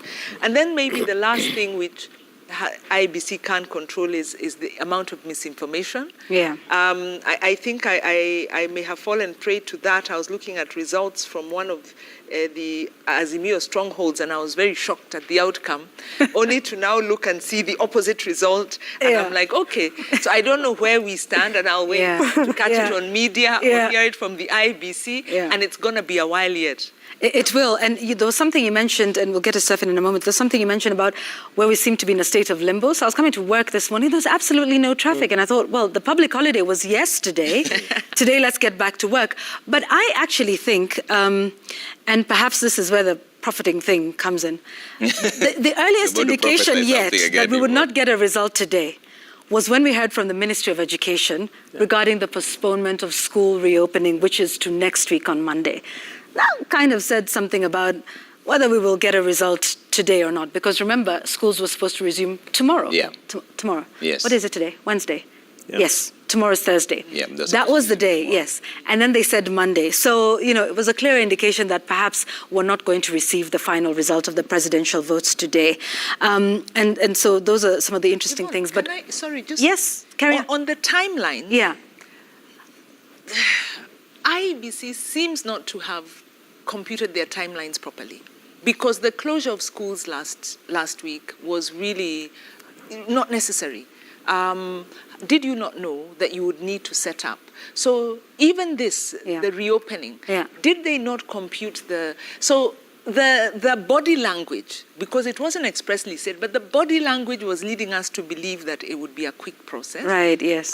Whereas it's not. So I think there are lessons to be learned there, but the chair there is telling us, calm down, give us the space. All right. Wanjiru, even as you say, we talk about lessons, one thing that also stands out is the fact that if the Independent Electoral and Boundaries Commission knew that this was how things were going to work, that they had to receive the soft copy Form 34As and then compare them with the physical Form 34As before they can actually make the final results public, then didn't it warrant a need to sort of improve the systems? Because Kenyans are impatient. You've just talked about the dates of opening schools have been pushed forward. Walking around town, or even looking at what is happening in town, businesses have actually been shut down. Kenyans want to move on, but they can't move on. Everyone is sort of in a situation of let's wait and see. This moment of let's wait and see, how long is it going to take? Kevin, probably just to talk to us about the IEBC and what they need to do, ideally, to improve and fast track this particular process, for this announcement to be made and for Kenyans to just sort of move on, for lack of a better term. I think one of the biggest challenges is a trust deficit. The extent that we cannot trust results that have been relayed online and that we have to wait for physical verification. And you see, what this means is that you're looking for an arrow from Mandera. You're looking for an arrow from Butula. You're looking for results that are going to be brought physically from the border of Taita Taveta and Tanzania. Taveta actually and Tanzania. And then there are more than 46,000 people who are supposed to help compute these results, and then suddenly they all arrive at Bomas of Kenya in terms of the forms. So if you look at that particular process, then it of course means that we still have a long way to go. But in terms of improving the system, it's purely based on how we are going to help Kenyans to trust the digital mechanisms. Why is it that our election is largely manual? In fact, we have a manual voting system. The vote is you have to walk physically into a polling station. Remember, we are talking about relatives who have to fly into the country to go and vote. Why can't we just sit? That people have to go to some physical place in an embassy in the UK or in South Africa to actually cast their votes. Why can't we just sit somewhere the way we transact M-Pesa? I don't have to hold money in my hand to give it to you, I just sit from wherever I am and I insert your number, and then I am given a unique PIN, I put it there, and I send it to you. So the level of trust and the aspect, or rather the factors around trust and how we can be able to therefore help Kenyans understand that the same forms that are being rallied and sent to Bomas are the same forms that we expect these physical people to bring over to Bomas so that we can be able to verify them. So in terms of what we need to improve on is a question of trust. Number two is a fear aspect. And this is purely, in my view, and way of looking at it based on our past elections. We've had very difficult moments when it comes to political transitions and election history of Kenya. From 1992, a little bit of violent elections, to 1997, 2002, Kenyans owned the election and they were able to pacify. Of course, we had a few challenges. To 2007, when we had post-election and serious post-election violence. Question then is, how do we just have an election that people consider as people looking for jobs, that voters will consider as candidates looking for jobs? Same way you walk into an interview and your clansmen and women don't have to fight anybody or kill anyone for you to be elected. We don't see, for you to be given that job, we don't see people holding pistons for people to be employed in companies. Why must the election look so antagonistic and that we have to close things, businesses, And that is going to move on until when we have the last announcement by IEBC. So the element of fear, which to an extent to me also might have contributed to the voter turnout, because we have areas where there were leaflets that were being strewn all over the voting areas. We have certain areas where people actually had to move pick their families and say, hey, we don't know what's going to happen. Let's go home and wait, So that probably might have also contributed to the levels of voter turnout and that low level. So those two things, in my view, helping Kenyans trust the process in terms of the digital, which doesn't have to be manual and really physical or rather analog. Yeah. And then two is the aspect of looking at elections as an ongoing process that doesn't have to make life stop. Yeah. And I also want to believe that these forms, we do not have to necessarily bring them via road. So they are I know Chebukati has 7 days to do this, but I mean, there are other ways in which, the forms can be submitted to the National Tallying Center. Wanjiru, I know you have something to add on to this, but even as you do that, we're looking at a situation where in Elders constituency, it is this day that actually residents in that constituency are voting. So what is the situation likely to look like in the event that they do not submit their Form 34A in time? Such logistical challenges, what are they likely to impact in terms of IEBC's ability to announce these results is concerned? Okay, well, yeah. Adding on to that and maybe to that question, what happened in Wajir is interesting because it seems to have been some political instigation.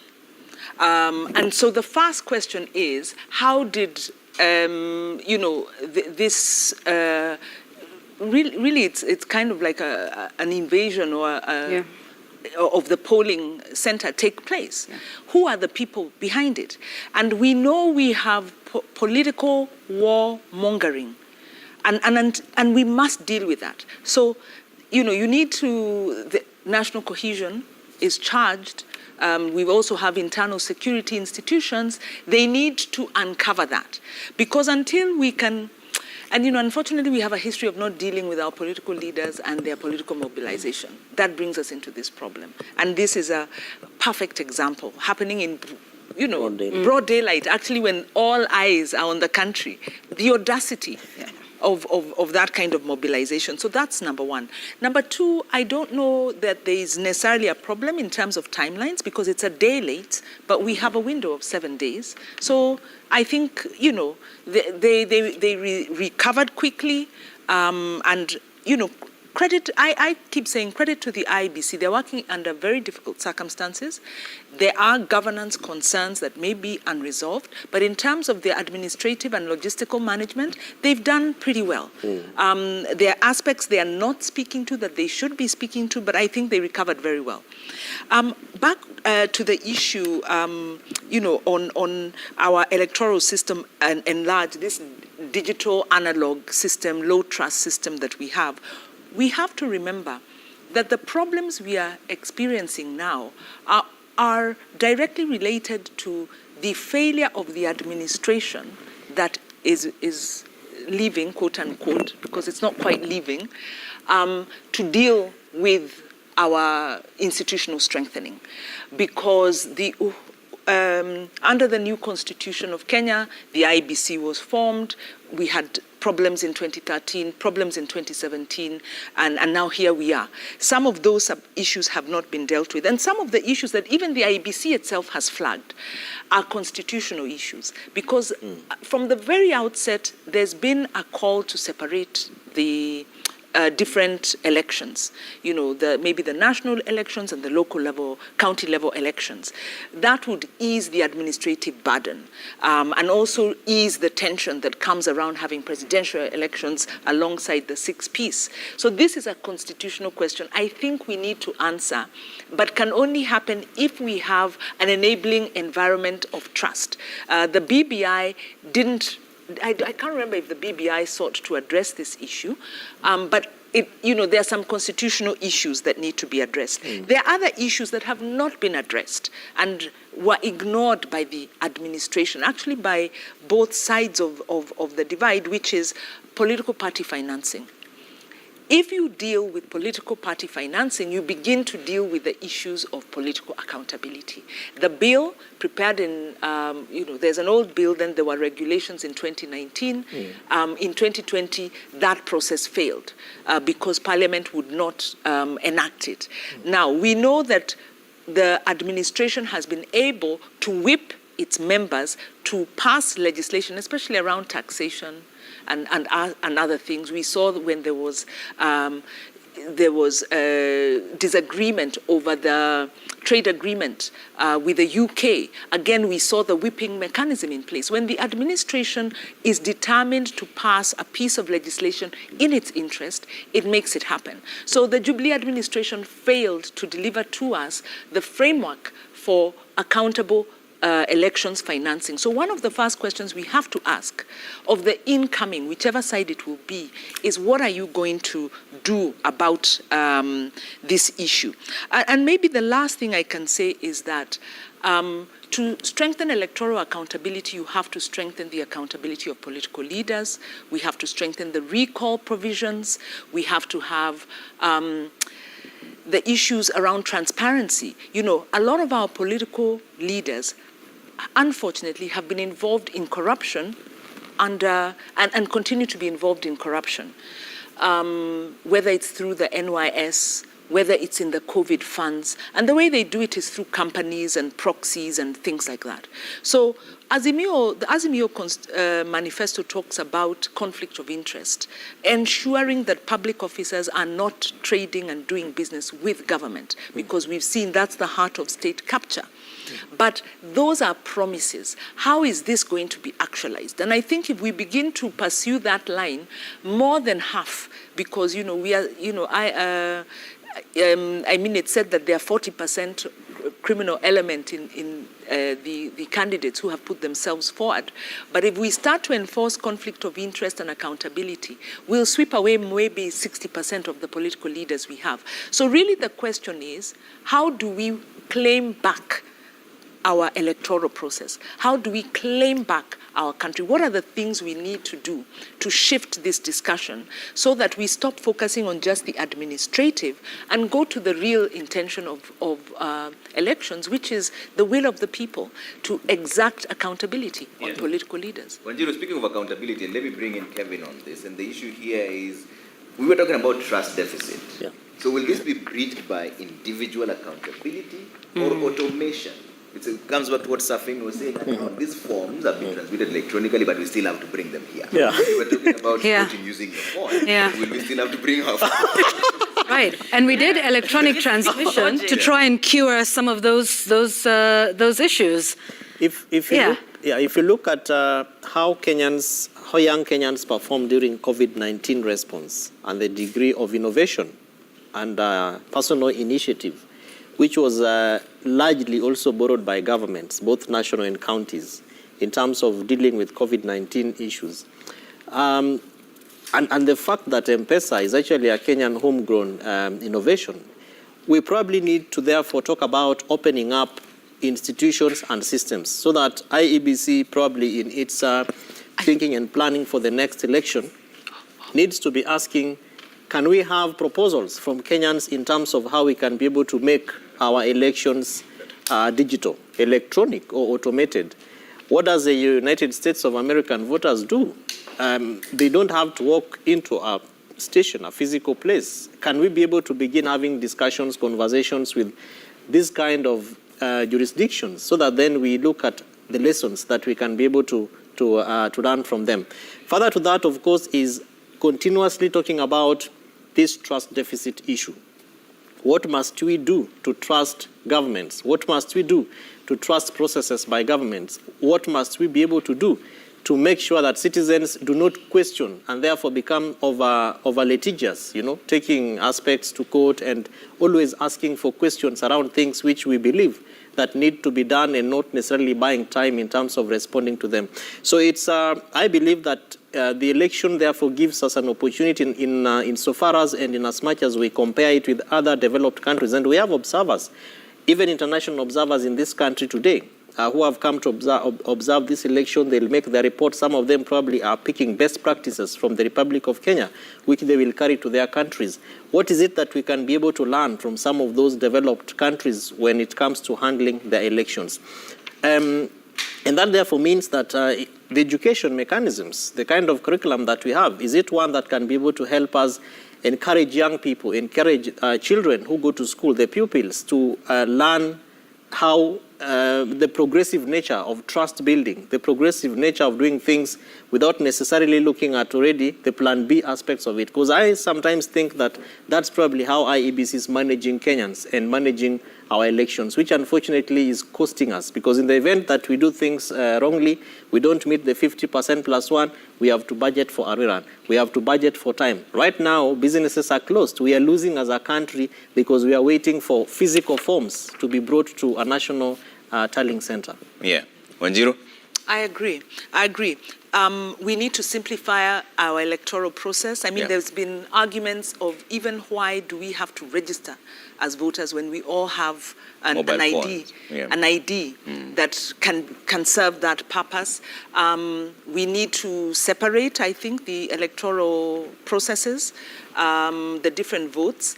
There's also been discussion, and of course this happens in different countries where you decentralize more, so you reduce the centralization, and local elections are done locally. On the trust deficit, that is, I think, the biggest question, because it's accountability with the leadership, accountability with the voters. This is the question actually how do we turn the tide? Because low trust is expensive. And the cost of elections is going higher and higher. In fact, there was a piece that was saying that the cost of elections has become astronomical, and I don't know if I can find that data. But to run for the various positions, the amount of money that individuals have to put out is in millions. Comes into billions. So that if you look at the different candidates that ran for the various positions, maybe 20 billion was spent collectively just running for office, before you factor in what the IEBC has spent, before you factor in what political parties have spent. Yeah. So this is a loss-making enterprise. We lose time that we could be doing business. We then spend a lot of money that could be doing more productive things. Mm-hmm. Maybe we need to go to the heart of it, which is how do we build trust?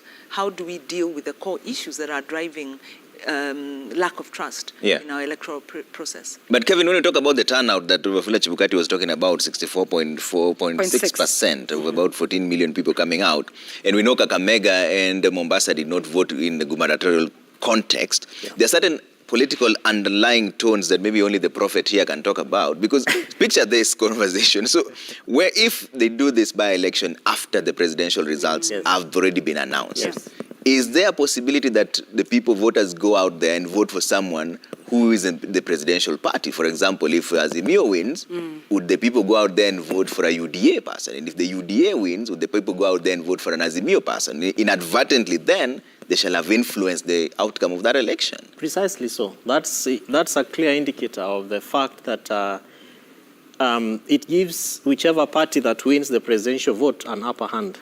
And without necessarily spending a lot of time on whose stronghold it is, you, of course, want to associate with a winning team and look at the degree of investment that you only have 2 counties as opposed to 47 of them. The time that you invest campaigning for your candidate. And this is because, again, Kakamega and Mombasa counties are also very huge economic avenues that anyone who is in government wants to associate with.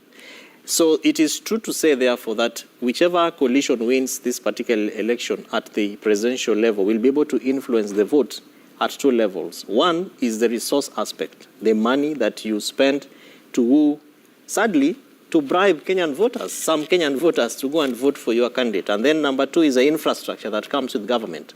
If a president is going to campaign for your candidate in a city like Mombasa or in a county like Kakamega, you imagine, and by that time, Trevor, all the choppers that we have seen doing 4 campaigns in a day will be at standstill and therefore standby, that you can have 47 choppers in Kakamega in one day. I'm sure even the candidate of whoever party, whichever party that does not have that kind of resource will be a little bit worried. And that presents the third thing, the voter confidence. Every voter, as we say it, even on the queues when we are there aligning, we say we are voting for the winning party. If the president is from Azimio, it almost looks quite definite that the governor of either of the 2 counties is going to be Azimio. If the president comes from UDA, KK, Kenya Kwanza, it's almost definite that the governor of those two counties is going to come from those parties. And lastly is, of course, the degree of voters. And Kakamega County has 743,736 registered voters for this 2022 election, and Mombasa has 580,223. That's close to 1.32 million. You don't want to wish away those numbers, and it goes all the way into controlling resources, including the county assemblies, where governors have an upper hand in terms of influencing or negotiating with the county assemblies, the MPs. So the governor of Mombasa and Kakamega will really have quite an upper hand in terms of even informing decisions that are made not just at the presidential level, but indeed even at that county level. Yeah, let's take a look at the numbers one more time, shall we? This is what they're looking like. Gone up a little bit to 2,072,000. I think, like Trevor says, these numbers change. 2,072,465. 534 now. And then William Ruto with 1.974 million votes. Now, these are numbers that have been tallied from 13,049 polling stations. And Trevor is doing the math just now. Yeah. So from 13,049 polling stations, out of the 46,229, these are the numbers that we have. Once again, provisional. Exactly, and IBC so far has received from 45,308 polling stations out of the 46,229. There are certain counties that have recorded 100%. Yeah. With 34. Are there any others other than the... Yes. After Nyeri, there's Kericho, there's Elgeyo Marakwet and Uasin Gishu. Nyeri had not completed their numbers, now they have. Okay. Uasin Gishu had also not completed their numbers, now they have. So Elgeyo Marakwet, Kericho, they'd completed earlier on. Yeah. So 4 counties have reported 100% so far. Let's see if there's any other that is coming through, because this is, you have to check in real time.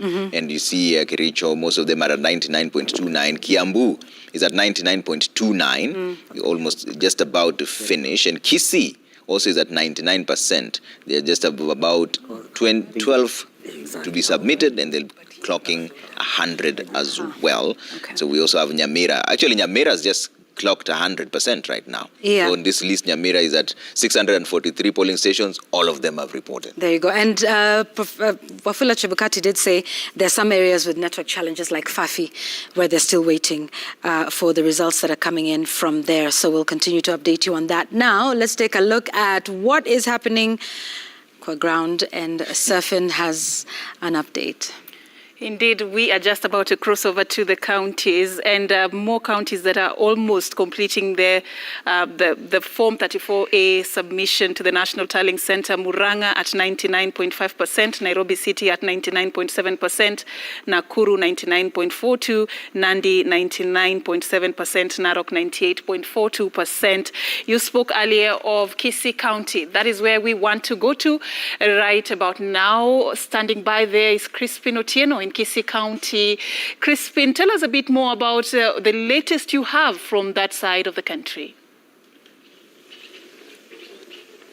Well, indeed, it has been a very busy day here in Kisii County. We've just been traversing various parts, various constituencies within Kisii, and right now we are just from Kitutu Chache South. That's one of the constituencies in Kisii. And in Kitutu Chache South, there was a total of 66,908 registered voters spread across 126 polling stations. And while we were in Kitutu Chache South, we realized that in terms of tabulation, so far, the returning officer for that particular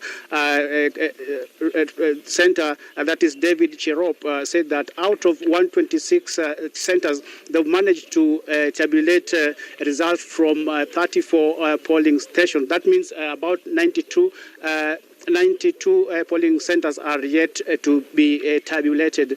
And earlier on, there was a bit of contestation from section of some aspirants who are calling for IEBC to come clean on some of the ballot boxes that were found somewhere in Nyakongo within Kisii Township with the staffed ballot papers. However, the returning officer for that particular constituency, David Cherop, refuted those claims and said that In fact, one of their officers, the IBC officials, were attacked during a confrontation earlier on in the day.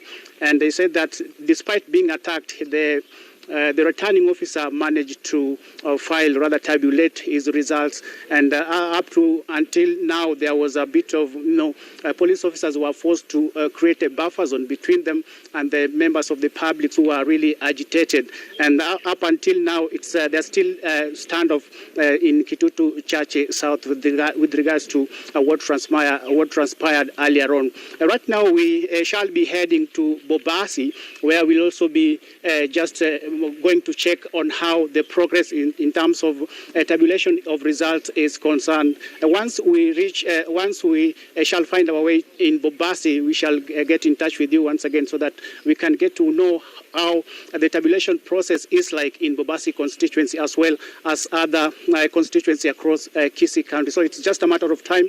We shall get in touch with you once again should we get a new development with regards to the general election. Thank you so much, Crispin Otieno from Kisii County, of course, telling us a bit about what is happening in the county of Kisii. It may seem like nothing is happening much, but I tell you, it's quite an array of activities at the county tallying centers as the IEBC officials are cracking down the numbers, just tallying the results they've received from different constituencies.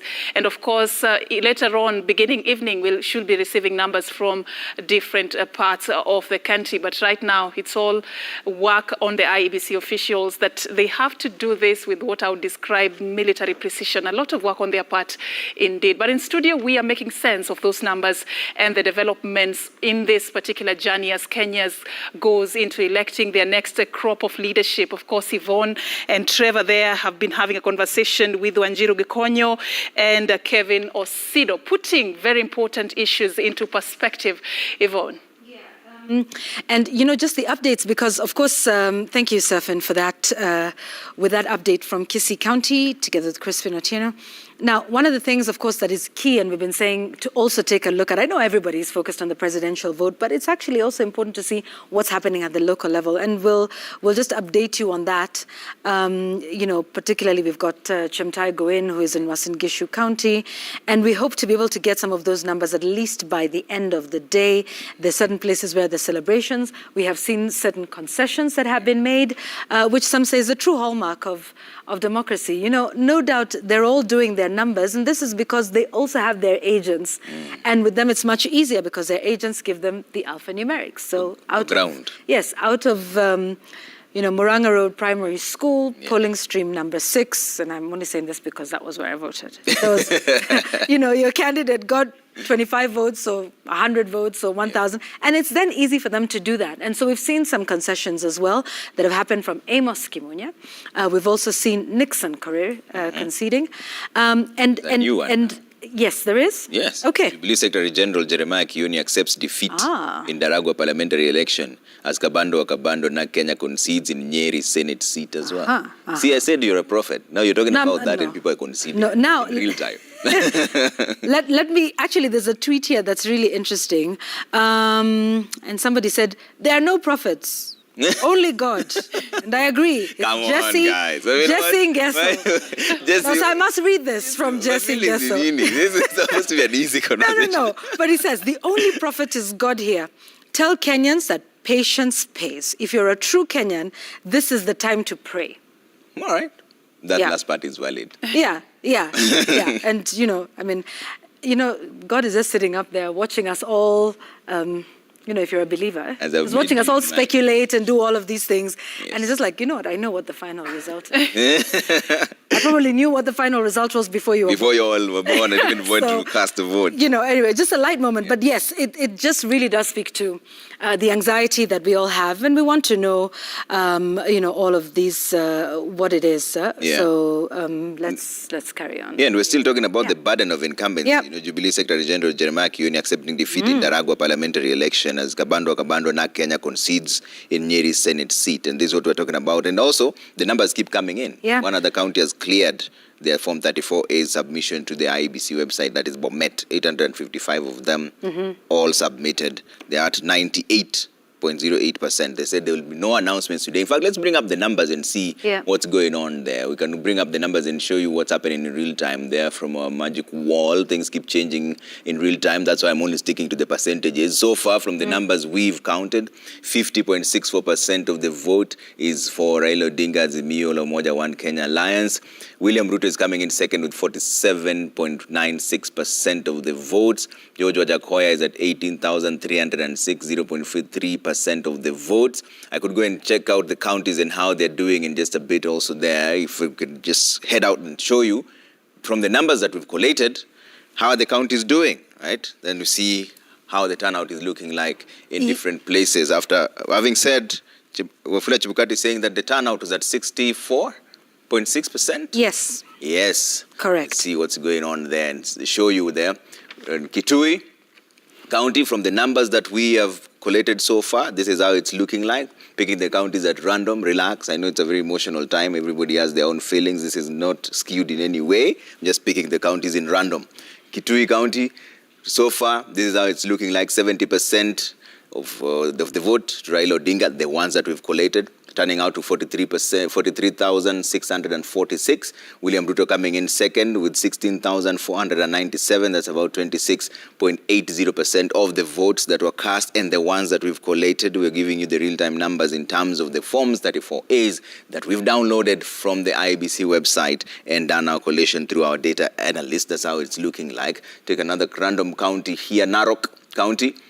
These are the numbers here. 53.07% of the vote to Raila Odinga at 52,403.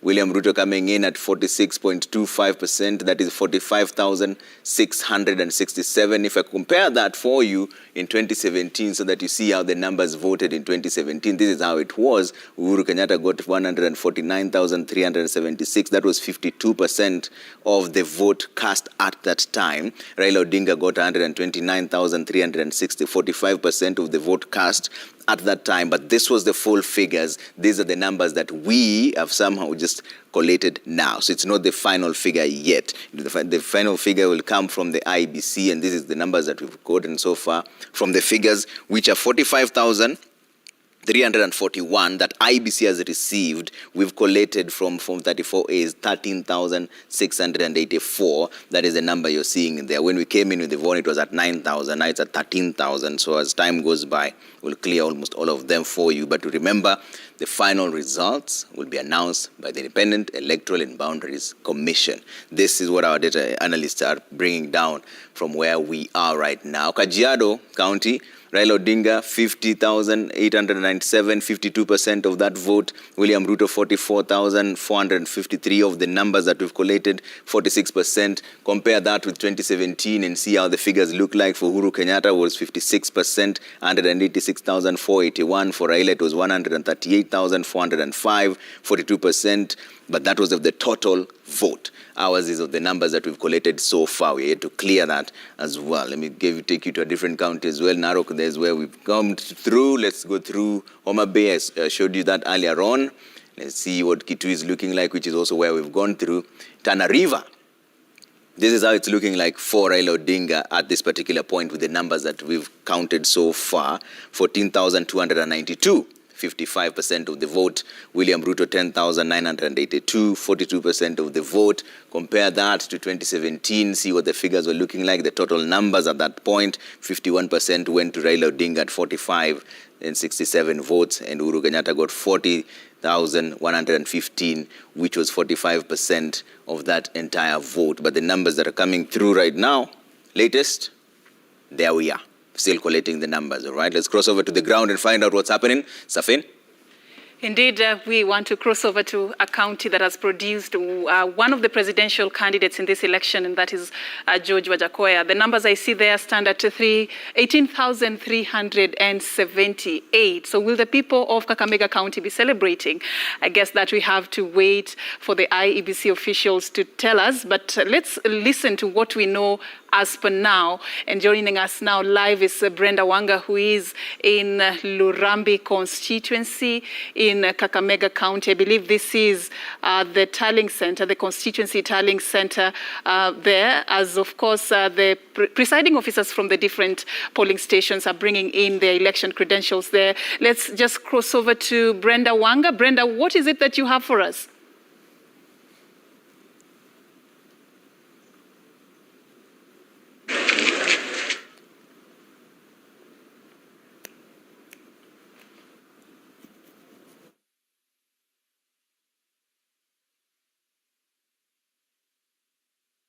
Happening right now inside this hall behind me. About 2/3 of all the forms have been received. The tallying is underway as it stands right now. The returning officer tells us in just about 2 hours they will be able to make the pronouncement on the various races whose results are supposed to be announced at the constituency level. These are the results of the Member of National Assembly seat and the results for the MCA seat here in Lurambi. So as it stands right now in the Senate seat at this particular point, we have results have been declared, like I said, in about 2/3 of the polling stations have already submitted their results, and as things stand right now in the Senate race, Boni Halwale of Kenya Kwanza is in the lead with 13,925 votes. ODM's Brian Lishenga comes in second at 10,391 votes. The other closest competitor is Abuti with 356 votes that have already been tallied here at the center. When we come to the women rep position, LC Muhammad, who's the incumbent, is in the lead with 17,461 votes. The closest competitor is Masita Naomi, whose vote tally as of now stands at 2,866, while Juma Hadija comes in third with 2,730. These are not the final results. The tallying is still underway. Like I said, only 2/3 of those votes have been tallied and collated and announced by the returning officer, which is they are going through each polling station, reading through all the 5 seats that were up for grabs in this county during this election and announcing each result for each polling station. So as it stands right now, for the seat of the MP, which has been very competitive, we have seen the closest competitors being the incumbent Titus Hamala, followed by Vikiru Timothy. Titus Hamala right now in the lead with 16,927 votes. Vikiru Timothy coming in second with 5,065 votes, while Stanley Ominde is the third contestant at this moment with 2,986 votes. The vote tallying still going on. These numbers will likely and definitely change by the time the tallying is concluded and the results announced to the people. From where we stand right now outside this compound, there are already crowds of supporters of various politicians just waiting for the official announcement of the results so that they can start celebrating. It is already an air of celebration outside. Perhaps some of the supporters of these contenders have already had wind of how their candidates are doing, and the celebration stage seems to be set. So it's just a matter of another hour or two before then they will know whether they have cause to celebrate or not. Back to you in studio. Thank you so much, Brenda Wanga, coming to us live from Kakamega County, just telling us about the situation there. Brenda, stay on the ground for us. We'll be coming back to you later for more details about how the tallying process is going on. But now we want to cross over to Embakasi East constituency right here at Kenya's capital, Nairobi. Gatete Njoroge is going to be updating us on the situation. The last time you gave us information, Gatete, 33 polling stations had submitted their results at the constituency tallying center, representing about 7% of the total polling stations in the constituency. Kindly tell us, what is the latest from your end? camping here at Embakasi East, and the vote tallying is still going on. As you can see just next to me, these are ballot boxes that contain some of the records that the presiding officers are presenting to the returning officer, who is the final authority to announce the results. But from the earlier 33, the tallying is ongoing. But from 33 polling stations results that had been announced earlier, in the presidential race, Raila Amolo is leading with about 7,088 votes. William Ruto is second with about 4,033 votes. Wajakoya Luchiri has 50 votes. David Moure has 40 votes.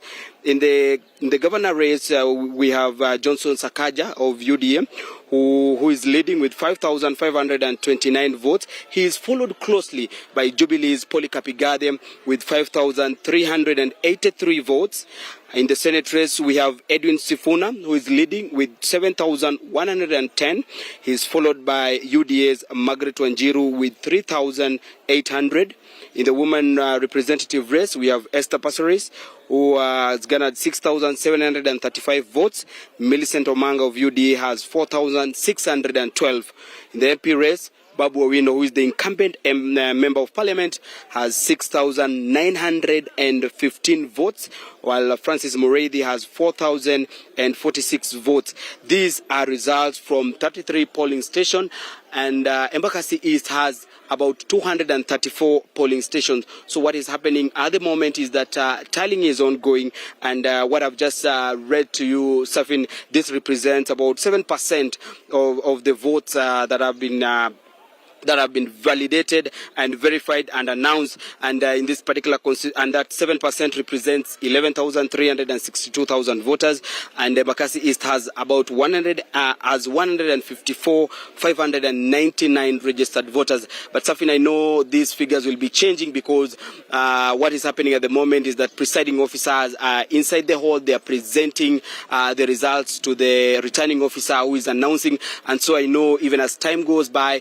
we will be able to, the results will be changing, and we will be knowing how the rest will be. And also, we will not just be camping here, we're also going to other constituency in the larger Embakasi area to just find out what's happening, who is leading in the race, and the status and how far the tallying is suffering. All right, Gatete Njoroge there from Embakasi East constituency reporting to us concerning the results that they've received at the tallying center. Tight race between, in the gubernatorial race, Johnson Sakaja and Polycarp Igathe. In the senator's race, Edwin Sifuna and Margaret Wanjiru. A tight race also in the woman representative position there, Esther Passaris and Millicent Omanga. And in the member of parliament for Embakasi East, Babu Owino and Francis Muredi, the results seemingly as a lean gap between these two gentlemen. And of course, the numbers keep changing, and we'll be updating them as soon as we receive more information from Gatete Njoroge. And right about now, we want now to go to Langata constituency, another constituency among the 17 constituencies in the larger Nairobi County. Joining us now is Faisal Ahmed with more information from that end. Faisal, a very good afternoon to you. You have been pitching camp at the constituency tallying center. Kindly bring us up to speed with what you have gathered. Have you managed to speak to the IEBC officials? What are they telling you? Okay. Thank you very much, Safrin. We are coming to you live from the Constituency Tallying Center. This is the Multimedia University. We have managed to speak to the returning officer. However, they have told us that they are actually still tabulating the results that are coming in out of the 246 polling stations that are here in this constituency. They've only managed to tally results for about 46 of these polling stations, and they're still continuing with this exercise. However, the polling stations and the returning presiding officers from those polling stations are still streaming in their buses. That this particular bus, for example, just came in a few moments ago with ballot papers and balloting materials, just to show you that the exercise is still far from concluded. However, the current MP for Lang'ata, that is Nixon Korir, had already conceded defeat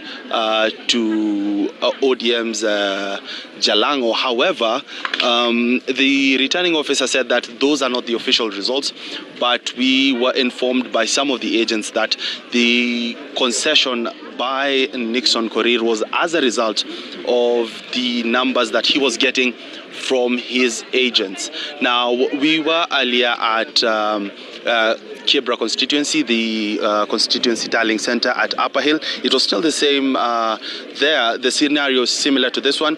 They were still counting votes. We were trying to get numbers on the gubernatorial candidate, women representative, and the MCAs, and see how far the tallying process has gone. But we will get back to our viewers with those numbers. As of now, we are not yet getting those numbers clearly, and we cannot rely on the figures that are being given to us by agents. We just want the official figures from IEBC, and we will get them momentarily, and we'll share those figures with our viewers. Now, Lang'ata constituency has, as I had mentioned, 246 polling stations, and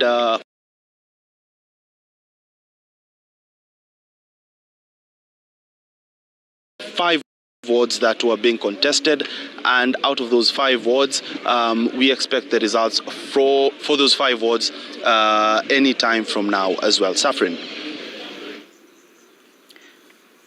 Thank you, Faisal, for that update.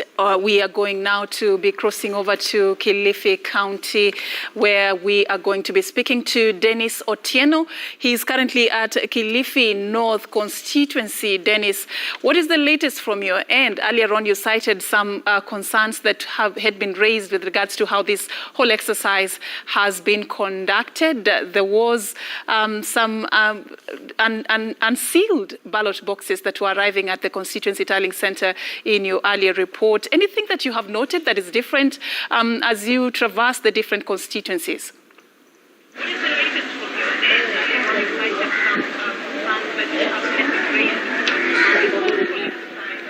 Good afternoon, Safrin. Thank you very much. I'm getting you loud and clear from Kilifi North constituency here at the county tallying center in this particular county. Nothing much has changed from what we had earlier on in terms of how this particular process is being conducted here.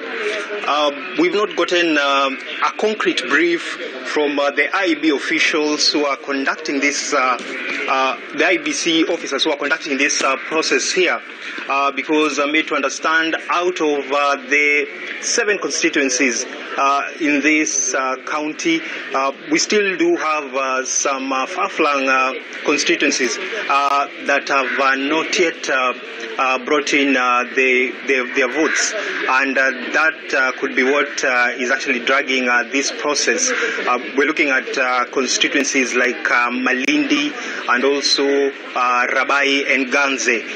Though for the moment we've seen what has been happening in some counties like Kilifi North and Kilifi South, where we've seen the ODM gubernatorial candidate Gideon Mungaro enjoying a rather slim lead when you look at some of the results that we've been receiving from some of the polling stations.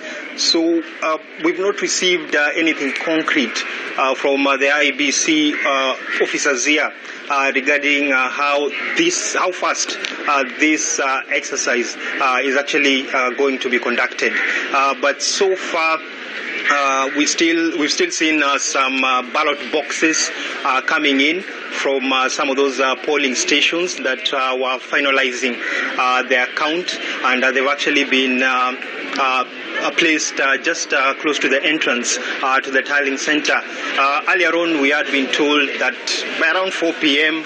we could get an idea of how this particular race is shaping up, looking at the presidential vote, the governor's seats, senatorial seats, MCA, and also the women rep, even the MP's seat.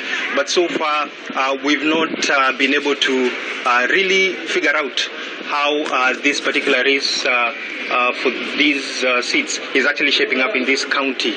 We're still keeping an eye on everything that is happening, and we're also hoping that the IEBC presiding officers here will get to give us a word on how all this is shaping up. Safrin. Thank you so much, Dennis Otieno, for that update. And of course, we are going to be doing this throughout the day, going to different parts of the country, linking up with our reporters on the latest. We do not want to miss any detail about the aftermath of this particular general election. Any minute from now, we will be giving you details from Uasin Gishu County. Our reporter, Chemtai Goin, had earlier indicated that Soi constituency and Kapseret constituency are likely to announce their results this particular afternoon. So keep it Citizen Television for that update and more. But for now, Yvonne? Yes, that's right. So we are just about to come to the tail end of this 5-hour marathon that we've had. I really cannot thank our guests enough for being patient. So this is the moment to just give you a chance to give us your final words very briefly as we close. I'll start with you, Kevin.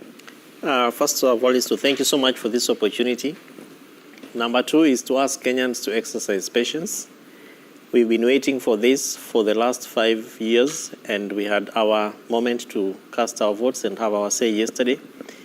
The buck now stops with the IEBC, and the much we can do is to exercise patience. Whichever the side of the coalition, whichever the candidate wins, we have a Kenya to protect, and that Kenya is much more bigger than any of these 4 or 47 individuals. Thank you so much. Thank you. Wanjiro? Hard to follow that because I agree. Let us wait patiently, trust the process, get back to work if we are in a position to do so, and also begin to prepare. We have some very good promises on the table, and so we can begin preparing our strategies on how we will be active, engaged citizens to make sure we hold government to account. In the meantime, we hope for the best, and we look forward to the IEBC upholding the process and making sure we have a successful transition.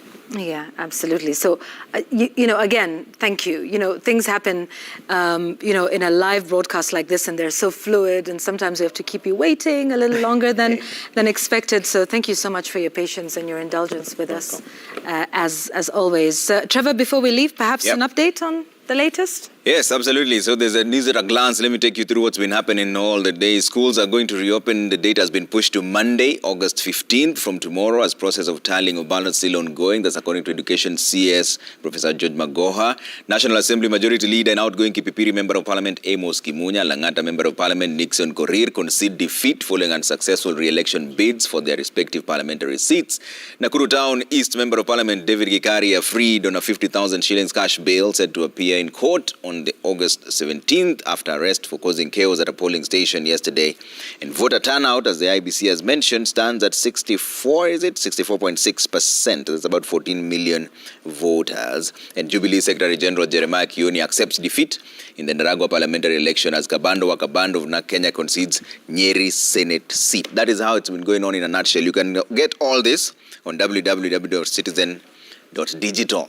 That's where all the news will come first. As for the numbers, Yvonne, let's see. IBC now, polling stations reporting 98.19%, 45,392 out of the 46,226. 6 counties reported 100% of the 34 A's. Yeah, the others are at 90%. 99%. Close to that. Yeah, absolutely. So maybe you should explain to them one more time how our numbers work. Okay. They're getting so many questions. I know. We still get questions on that. So maybe just this one moment as we close to finish and let you know that, we are taking the forms off of the public portal, and we are then collating and tallying those numbers. As at last count, we were at 13,049 forms 34A. So therefore that means 13,049 polling stations. That's about 27% of the 46,229 polling stations. And those are the numbers that you are seeing on your screens.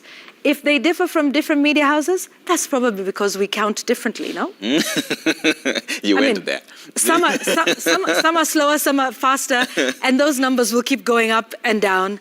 And so everyone is counting. Maybe some are faster than others, some are slower, some are more efficient, and then some catch up and pass each other. So some people have more state-of-the-art equipment, some people have more data analysts here, some people have more sound and more space, place, more technology. Yes, it is. Waswahili husema vidole havitoshani. So I hope that sort of answers the question. But we want to say thank you to all of you. Thank you to our guests, Wanjiru Gikonyo and Kevin Osido.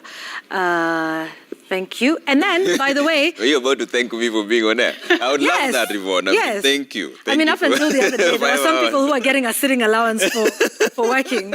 Maybe we should get a sitting allowance for being here. But also, it was really good to be here with the great Surfin. Surfin. Yeah. For those of you who are asking who she joining is. us on set for the first time. Yay! Yeah. Thank you. Very well. And thank you so much. You guys made it so easy for me for this first time. Yep. Prophet Yvonne. Saying that. Can that die now? Yes. Maybe we should ask her. Really, No. Do not ask me anything. Thank you. Thank you. Really Thank you, Surfin. Here's to many more. Yeah. Here's to many more with you. Stellar moments. Yeah, looking forward and excited about this. Absolutely. And of course, I hope I've made it worth your while. If we have, all of us who have been doing this for you for the 5 hours of the marathon, we hope we have done you justice. If we have, do stay right there. There's a great team coming up to take it over from here. Jeff Koinange, Lulu Hassan, Rashid Abdallah, and Lillian Muli. So don't go too far. Citizen TV is the place to be. My name is Safin Aching Oma.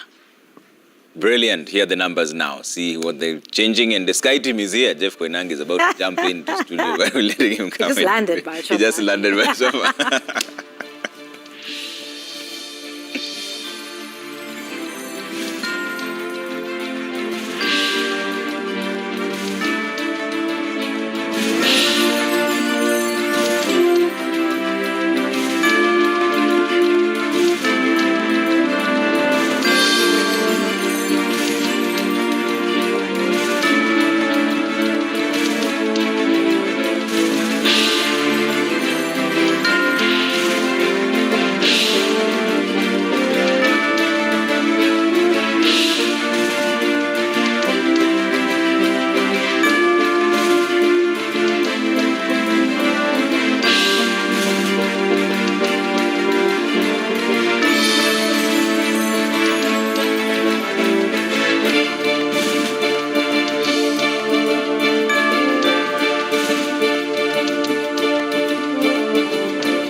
Ahlan wa sahlan wa marhaba mpenzi mtazamaji popote pale ulipo, na matumaini yangu kwamba umzima na ubuheri wa afya, ikiwa ni macho na masikio yote yapo katika tume ya IEBC, tume ambayo inasema kwa hivi sasa imeweza kupata fomu zile za 34A ambazo ni 45,450 kati ya 46,222. Kilinganisho ni kwamba ni 98.31, ambapo tayari zimeweza kuwasilishwa kwa tume ya IEBC. Mtazamaji, tunakukaribisha kwa matangazo haya moja kwa moja na kuhakikishia kwamba tutakupatia kila kitu kinachoendelea nje na ndani ya studio zetu. That's right, Lulu, and this is Kenya's Choice 2022, and vote counting is still underway in various polling stations where elections were conducted as Kenyans wait for the final results in several elective seats. Our reporters, correspondents and anchors are stationed in various polling stations across the 47 counties, and they will be relaying results as they are counted from there. The results that you're seeing on our screens are at about 14,000 as we speak now, and this is approximately 29.4% of the national tally. And here at our RMS tallying center, we are collating and tallying these numbers and relaying them to you. We'll be giving you more details as the hours progress. Remember, these numbers keep changing every other minute, and we will be relaying to you the latest numbers as and when we get them.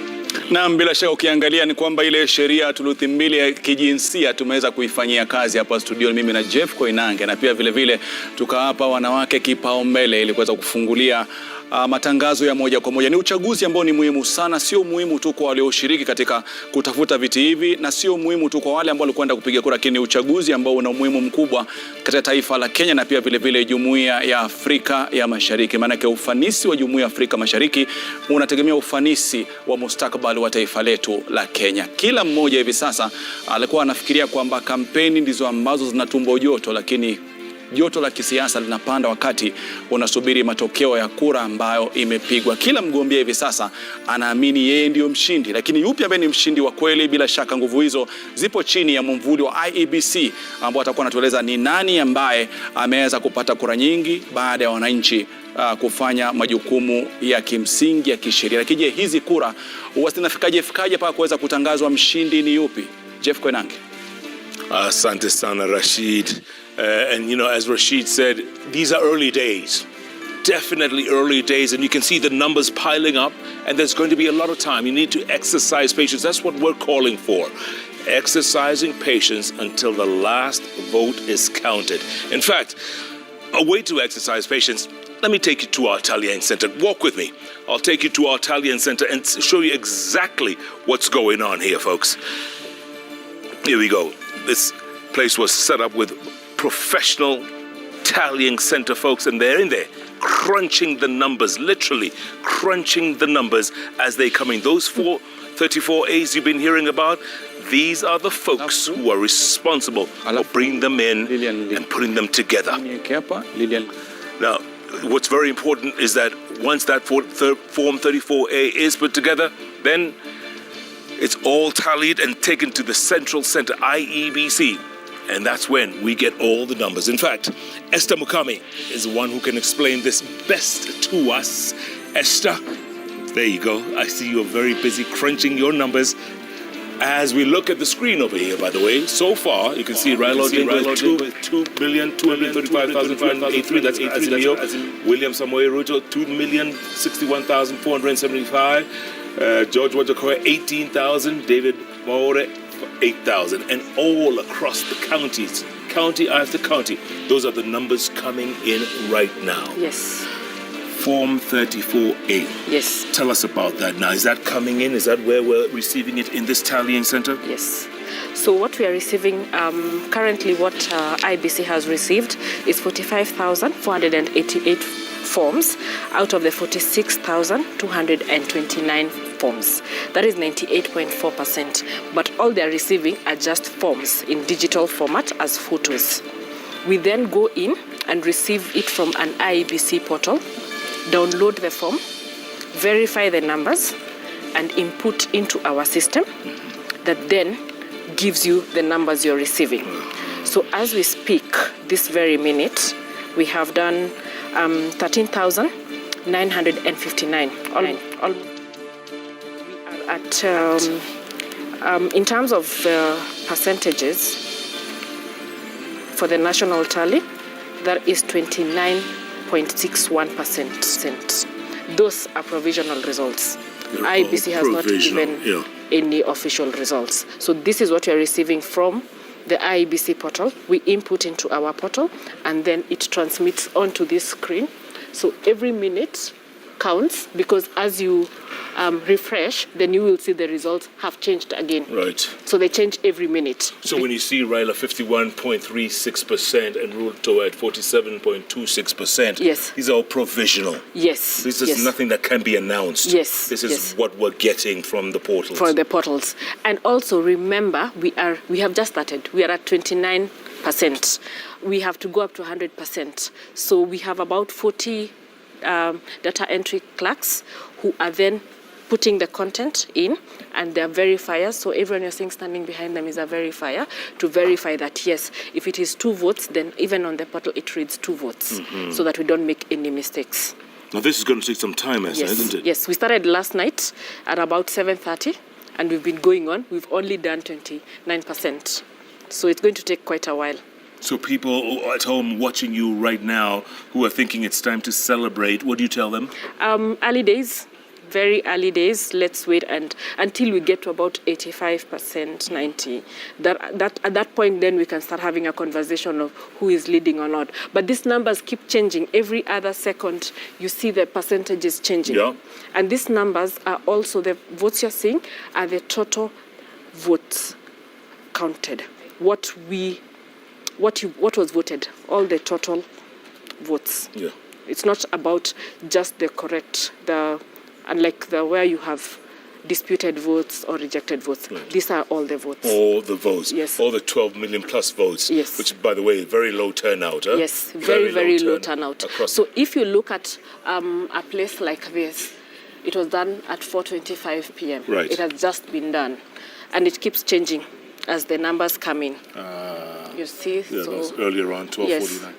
So the numbers keep changing at 4:24, 4:25, 4:09, 4:24. So the numbers keep changing as we get them from the IEBC. And they will be changing as we go throughout the night into tomorrow. Yes. Until the last number's in. Yes, yes. Remember, there are some polling stations that are still voting today.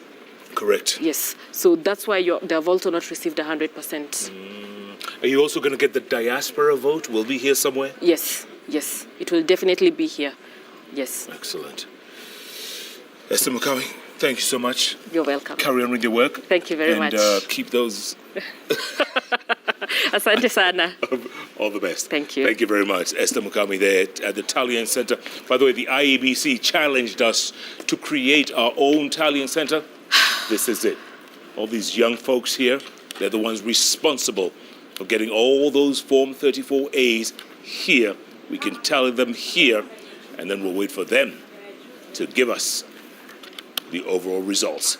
Hey, Rashid, Lulu, Lillian, back to you in the studio. Naam, shukran sana. Jeff Koinange ameweza kupata yakini ya kuelezwa jinsi ambavyo Form 34A zinapofika pale, ni kwamba wao wanafanya kujumlisha kwa yaliyopo ndani ya Form 34A, lakini kura ambazo zimeharibika, kura ambazo hazijahesabika pia zinajumuishwa pale ndani, tofauti na kile ambacho kinafanyika katika ukumbi wa Bomas ambapo fomu zimefika kwa idadi kubwa, lakini bado IEBC haijaanza kuzijumuisha. Kwa subra ndio kitu cha maana zaidi. Fika maeneo ya Shikadabu, songa polepole paka maeneo ya Kinango, alafu kusini yako usonge paka Lungalunga karibu na boda ya Tanzania. Nazungumzia kaunti ya Kwale, kaunti ambayo kwa kweli ina vivutio vingi vya utalii, kuanzia katika milima kule Shimba Hills uende moja kwa moja paka Maluganje ukaangalie ndovu, bila kusahau fukwe za bahari. Ni kaunti ambayo anayeondoka hivi sasa si mwingine ni Salim Mvurya, ambaye alichaguliwa mwaka 2017 kwa tiketi ile ya Jubilee. Mwaka 2013 alikuwa ameweza kuchaguliwa kwa tiketi ya ODM. Ni nani ambaye atavaa viatu vya Salim Mvurya? Nafikiri mwenzangu Lilian Muli ana mengi kutoka kaunti ya Kwale. That's right, Rashid. And this coastal county has a total of 4 constituencies of Matuga, Msambweni, Kinango, and Lunga Lunga with 744 polling stations. And I'm going to be crossing over to Nikki Gitonga, who is in Matuga in Kwale County. Even as counting goes on, we want to hear from him what the latest numbers are and indeed what is being said on the ground as results, the numbers as they count those ballots ahead of announcement, of course, from the different tallying centers of the provisional results. From there, Nikki Gitonga, what is the latest as of now? And in terms of numbers, what are the latest developments there?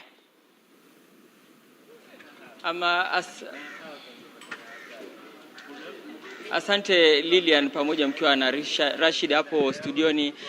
Hapa nilipo niko katika kituo cha kujumlisha matokeo ya eneo bunge la Matuga hapa GTI, na hadi kufikia sasa ni vituo 40 ambavyo tayari vishaleta matokeo yake katika kituo hiki cha kujumlisha matukio, tukifahamu kwamba katika eneo bunge hili la Matuga kuna vituo vya kupiga kura jumla ya 205, na wengine watajiuliza ni kwa nini hadi kufikia sasa karibia vituo 170 hivi bado havijawasilisha matokeo yake. Lakini tunaona kwamba nyuma yangu kuna yale masanduku yako pale, pengine kwa upole yatakuwa yakiwasilisha matokeo yake, na ule afisa msimamizi wa IEBC atakuwa akiyatangaza. Na hadi kufikia sasa hatujajua ni nani haswa ambaye atakayerithi vile viatu vya gavana anayeondoka Salim Mvurya, kwa sababu wale wagombea watatu wakuu ambaye ni pamoja na Profesa Hamadi Boga wa chama cha ODM, naibu gavana wa sasa Fatuma Achani ambaye anawania kiti hicho kupitia chama cha UDA, na ule mgombea wa PA Chai Lunganzi, wamekuwa wakipitana kila baada ya jisaa. Kama jisaa moja unaona kama Profesa Boga anaongoza, jisaa jingine Achani anaongoza, na tunajua kwamba ni vituo karibia 200 peke yake ambavyo tayari vishawasilisha matokeo yake katika kituo cha kujumlisha matokeo, na kuna vituo 744. Kwa hivyo hatuwezi sema kwa yakini kwamba ni nani hadi kufikia sasa, Rashid pamoja na Lulu, kwamba ni nani atakaye kuwa gavana wa Kwale. Pengine tungoje kwa vituo 500 vingine ambavyo vimeweza kusalia ndio tujue nani atakuwa gavana wa Kwale. Na mbali na hapo, katika eneo bunge la Msambweni karibia vituo hadi kufikia sasa ni vituo 40 kati ya vituo 148 ambao tayari zimewasilisha matokeo yake. Tukienda katika eneo bunge la Kinango, vituo 100 kati ya vituo 238 wamewasilisha matokeo yao, na pia tukielekea katika eneo bunge la Lunga Lunga ni vituo karibia pia 40 kati ya vituo 148 ambao tayari wameweza kuwasilisha matokeo. Kwa hivyo bado tusubiri. Kwa hivyo vituo 500 tutajua ni kina nani ambao watakuwa washindi na wataongoza kaunti ya Kwale katika kipindi cha miaka 5. Na tangu zoezi la upigaji kura kuanza jana hadi kufikia sasa ambapo matokeo yanajumlishwa, hakuja kuwa na visa vyovyote vya utovu wa usalama, kwa sababu maafisa wa usalama, hata mapema tukaweza kuzungumza na commissioner wa kaunti ya Kwale Gideon Yagi, wamekuwa wakilinda maeneo bunge yote kuhakikisha kwamba wakati wa zoezi la kupiga kura na wakati wa matokeo basi Kwale inaendelea kushuhudia amani. Na mwingine atajiuliza ni kwa nini basi matokeo yamejikokota. Wengi wa wapiga kura katika kaunti ya Kwale katika vingi vituo maeneo bunge haya ya Kwale walianza kupiga kura majira ya kuchelewa kama saa 6, na ndio maana zoezi la kuhesabu kura limeweza kujivuta. Kwa hivyo nafikiria Rashid, tutaendelea kukaa hapa tukisubiria vituo 500 vingine vilete matokeo yake, alafu ndo tutajua ni nani atakayekuwa gavana wetu, na pengine pia wale atakayekuwa seneta pamoja na wakilishi kina mama na wale wabunge katika maeneo bunge yale mane ambayo yako katika kaunti ya Kwale.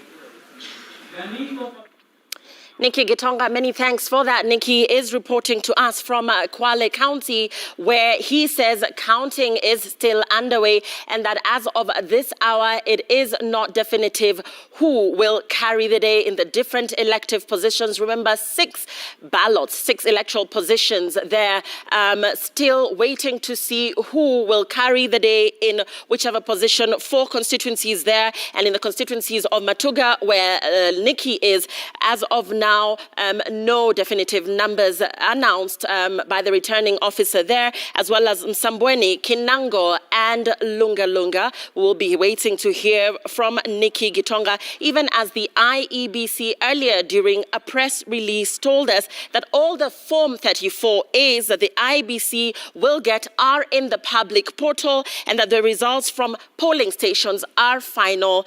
They are now at 98% in Matuga, where Nikki Gitonga is. We do not have the numbers as of now, so it is a wait and see when we'll continue to check up on Nikki as he gets the latest numbers for us. Many thanks for that, Nikki. Naam, kutoka Kwale mtazamaji, tunaenda kaunti nambari 32, kaunti ya Nakuru, ambapo Marian Nyambura ananiambia kwamba eneo bunge la Nakuru Town East tayari matokeo yake yameanza kutolewa. Kumbuka mtazamaji, ni matokeo ya awali. Ni eneo ambalo limeweza kusajili wapiga kura 125,551. Marian Nyambura, unayapi ya kutuambia kuhusiana na matokeo ya Nakuru Town East? Naam, shukran Lulu. Katika eneo hili la kujumuisha kura la Kiti, chuo cha mafunzo cha anuai cha Kiti, ndipo nilipo, ambapo kwa sasa tumeona kuwa yule ambaye anasimamia swala hili zima, ama yule ambaye msimamizi wa IEBC katika eneo bunge la Nakuru Mashariki, akiwa hapo awali alikuwa anatangaza baadhi ya zile kura ambazo zimejumuishwa kutoka maeneo tofauti, ambapo kufikia sasa bado hajaweza kuwa na idadi ya kutosha, ikizingatiwa kuwa tayari wameweza kupata maeneo ya wapigaji kura, maeneo ya ama polling stations 74 kati ya 206 ndio pekee ambao wameweza kujumuisha kura zao za wale wapiga kura wa maeneo hayo 74. Lakini tu nizungumze naye kidogo tuweze kunieleza, hapo awali tukisubiri tukiwa hewani alikuwa anaweza kutoa matangazo, pengine uweze kutueleza kwa sasa hatua gani? Tumeona kuwa tangu asubuhi, mwendo wa saa 2 asubuhi umekuwa mkitoa matangazo haya, kufikia sasa saa 5 baadaye, hali iko vipi? Tumeendelea vizuri kwa sababu tunaendelea kutangaza matokeo kulingana na vile presiding officers wanaweza kufika mahali hapa, na kwa sababu huwa tunasema ni uchaguzi 6 ambao unafanywa kwa siku moja. Kwa hivyo ni kazi ambayo inachukua muda, kwa sababu ni lazima tusome results za kila mtu, na kufikia sasa tumefanya kidogo sana, chini ya 50%, kama 40 na kitu, na tunaendelea vizuri. Tunatarajia usiku huu unakuja, labda huko mbele tutaweza kukaribia kutoa matokeo kesho asubuhi ama mchana kidogo.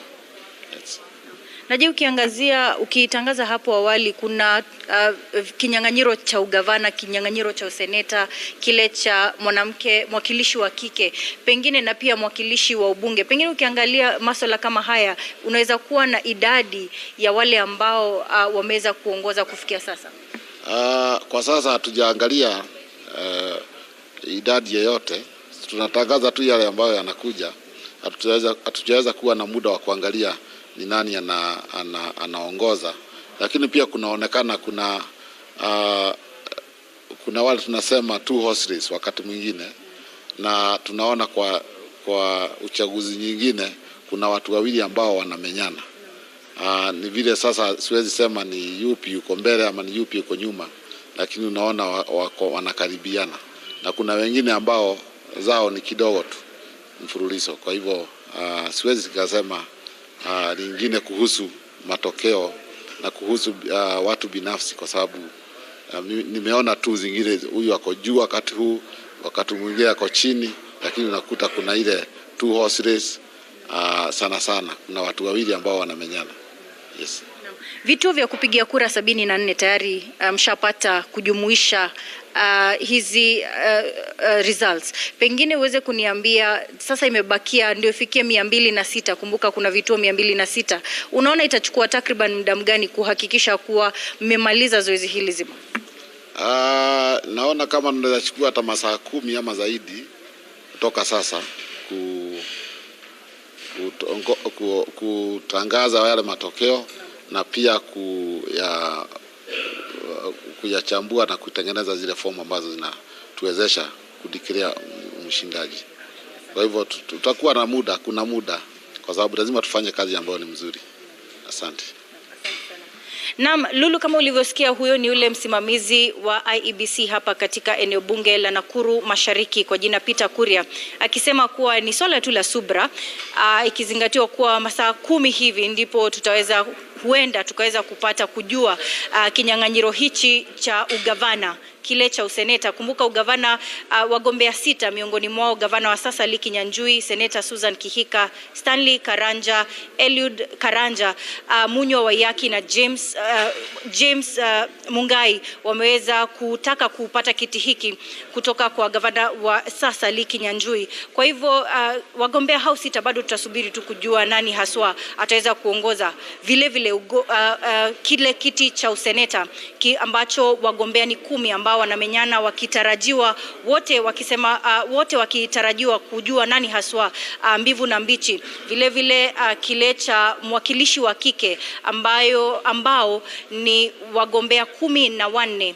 Vile vile pia kile kiti cha ubunge ambacho kimeweza wagombea ambao wamejitokeza wakiwa 14. Kwa hivyo tutasubiri tu kwa muda huo. Kumbuka kwamba vituo vya kupigia kura 74 tayari wamewasilisha stakabadhi zao kuweza kujumuishwa, na vile vile sasa imesalia takriban vituo 100 hivi, kwa sababu kwa sasa hapa nje kile kinaendelea ni kuwa kuna foleni ndefu. Kwa hivyo hatujui tutasubiri muda mgani, ila tutakuwa tu hapa kujuza mtazamaji wetu mengi zaidi kuhusiana na zoezi hili la kuweza kujumuisha kura hizi.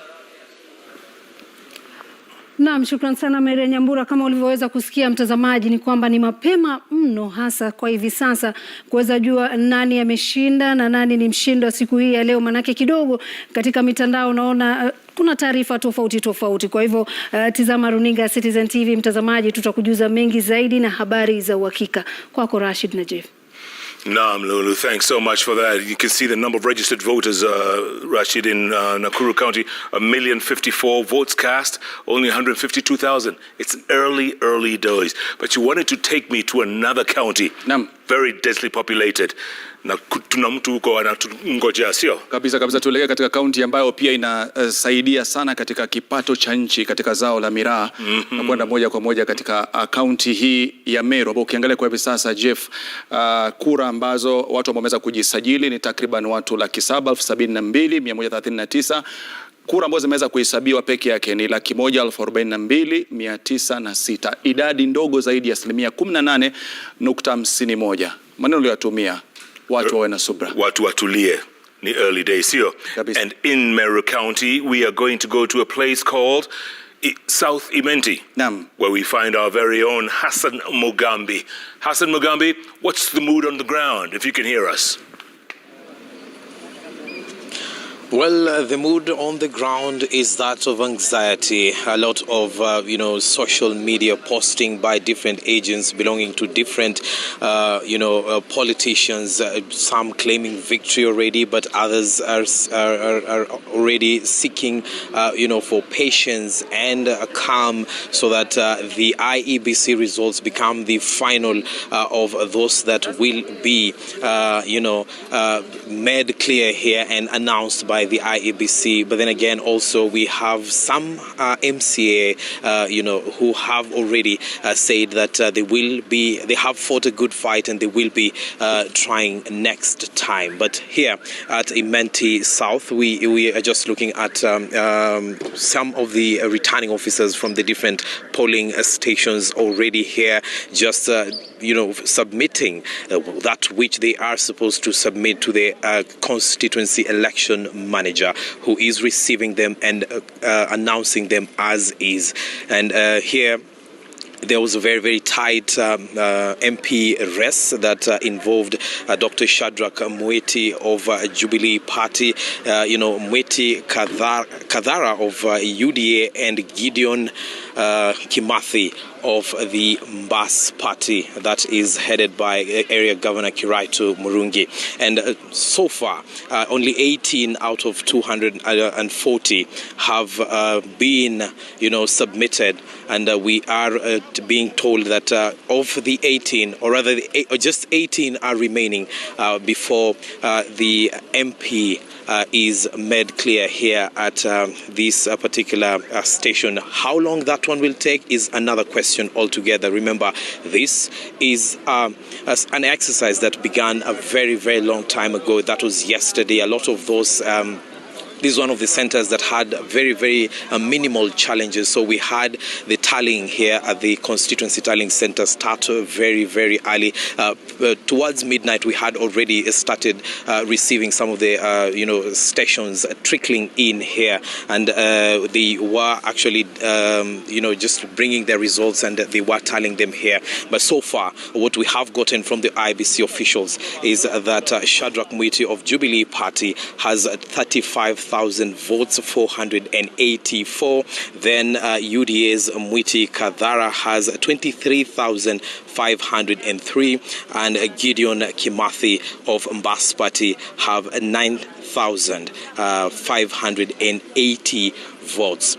So far, also having tallied all those polling centers, of course they come together with the forms that have already counted and tallied that of the governor position. This county of Meru that has an excess of 770,000 registered voters had a very, very tight gubernatorial race that includes Mithika Linturi, the current senator running on a UDA ticket, as well as Kawera Mwangaza, the current, woman representative running on an independent candidate, ticket, as well as the incumbent Kiraitu Murungi of the Mbas, or the Devolution Empowerment Party. And here in this constituency, South Imenti constituency, we have so far with 57 polling centers remaining. We have 40,000,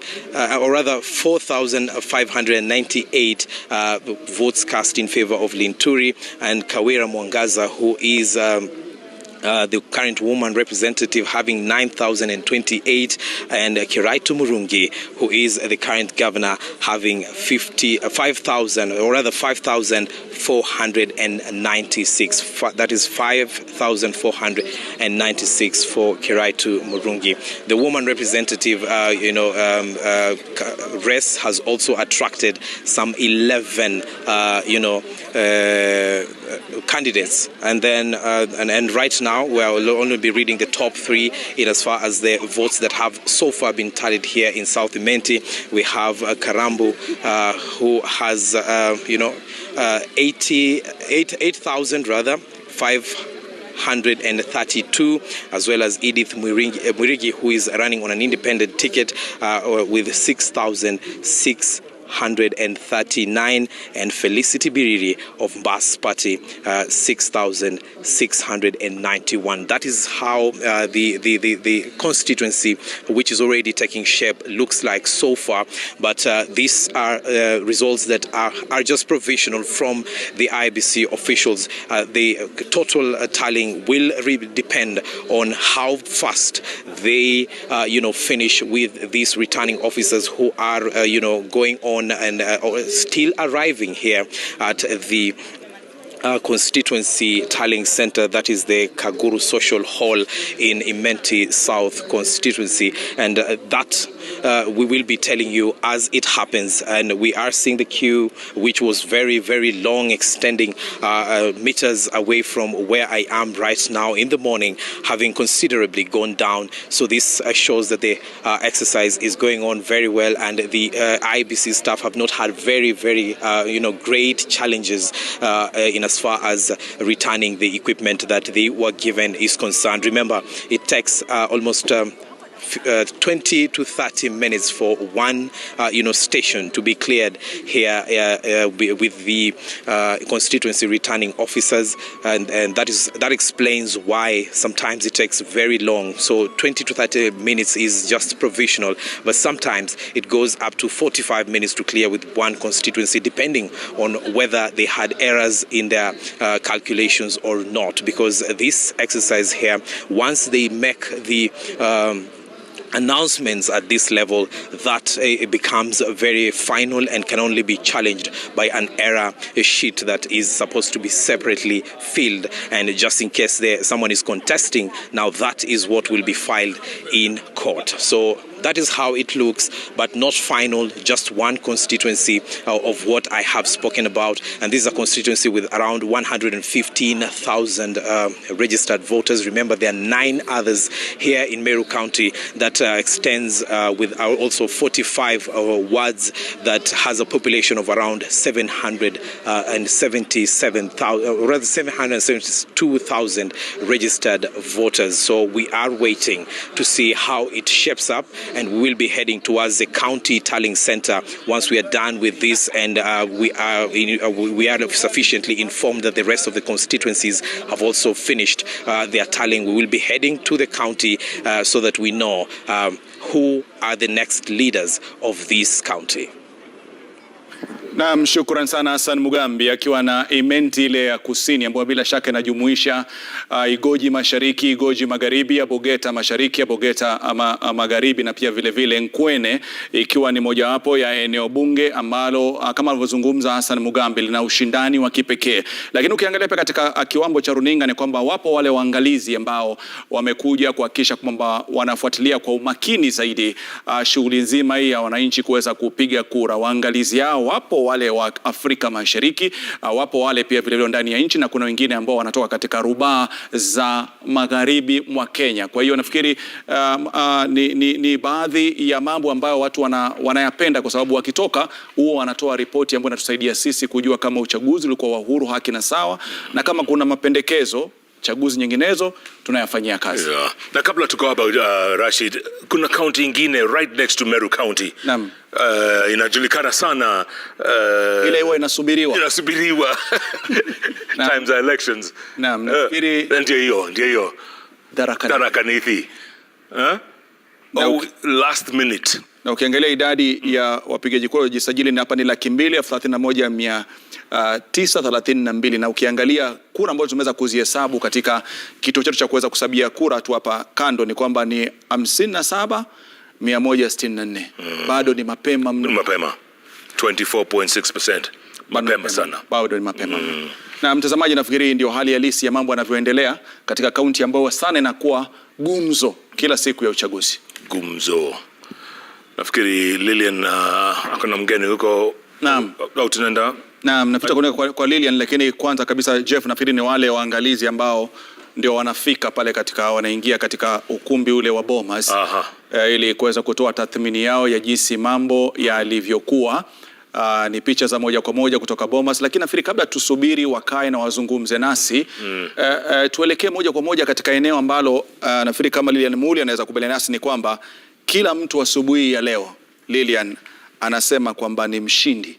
Yaani ukiangalia watu walioshindana huko, kila mtu anatangaza kwamba mimi ndio mimi. Je, labda Lilian una taarifa tofauti kuhusiana na wagombeaji katika kaunti hiyo?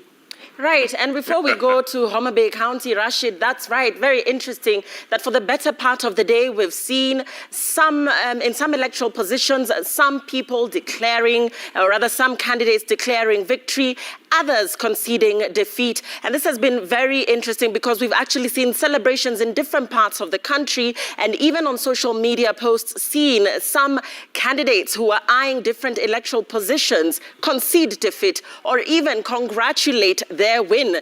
But as of now, the IEBC has not officially declared results, and that therefore remains a wait and see. But before we get to other parts of the country, let's look at the vote tallying update in Homa Homa Bay County, where Laura Otieno is on standby. And Homa Bay County, a very interesting county there, Laura, because we do know that, for instance, a very interesting race there between Homa Bay woman representative Gladys Wanga and former Nairobi Governor Evans Kidero, who have both expressed confidence that they will win the governor's seat. So in terms of the latest numbers and looking at the other, of course, electoral positions, what do the numbers look like? Give us a tallying update from where you're coming to us from, Laura.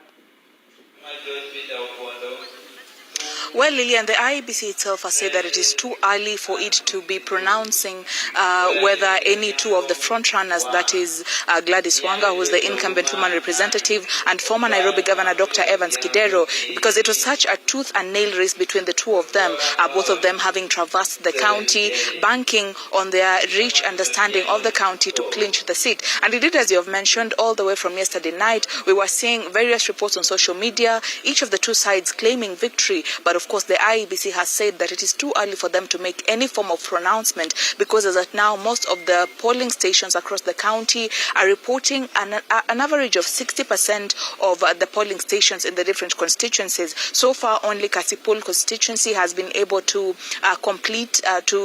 receive all the materials from the 125 polling stations. Right now, the tallying and tabulation and verification of the different forms is ongoing at that place, and the returning officer has said that the results will be ready at about 7 p.m. tonight. Kasipul constituency is quite interesting because it had the highest number of candidates that were cleared for the parliamentary race. It had a total of 12 candidates, all seeking to replace Charles Ong'ondo Were, who is the incumbent member of parliament, who's actually defending his seat on an ODM ticket. And the others include Grace Akinyi of the Democratic Action Party of Kenya, Peter Ngoge of Federal Party of Kenya, Swale Mohammed of the Green Congress Party of Kenya, John Bare, who's an independent candidate, Emmanuel Odhiambo, who's also independent, Shadrach Okech, who's an independent candidate, Timothy Otuoma, who's also independent, Charles Ong'ondo, like I mentioned, who's defending his seat on an ODM ticket, Jacqueline Omiti of the United Democratic Alliance,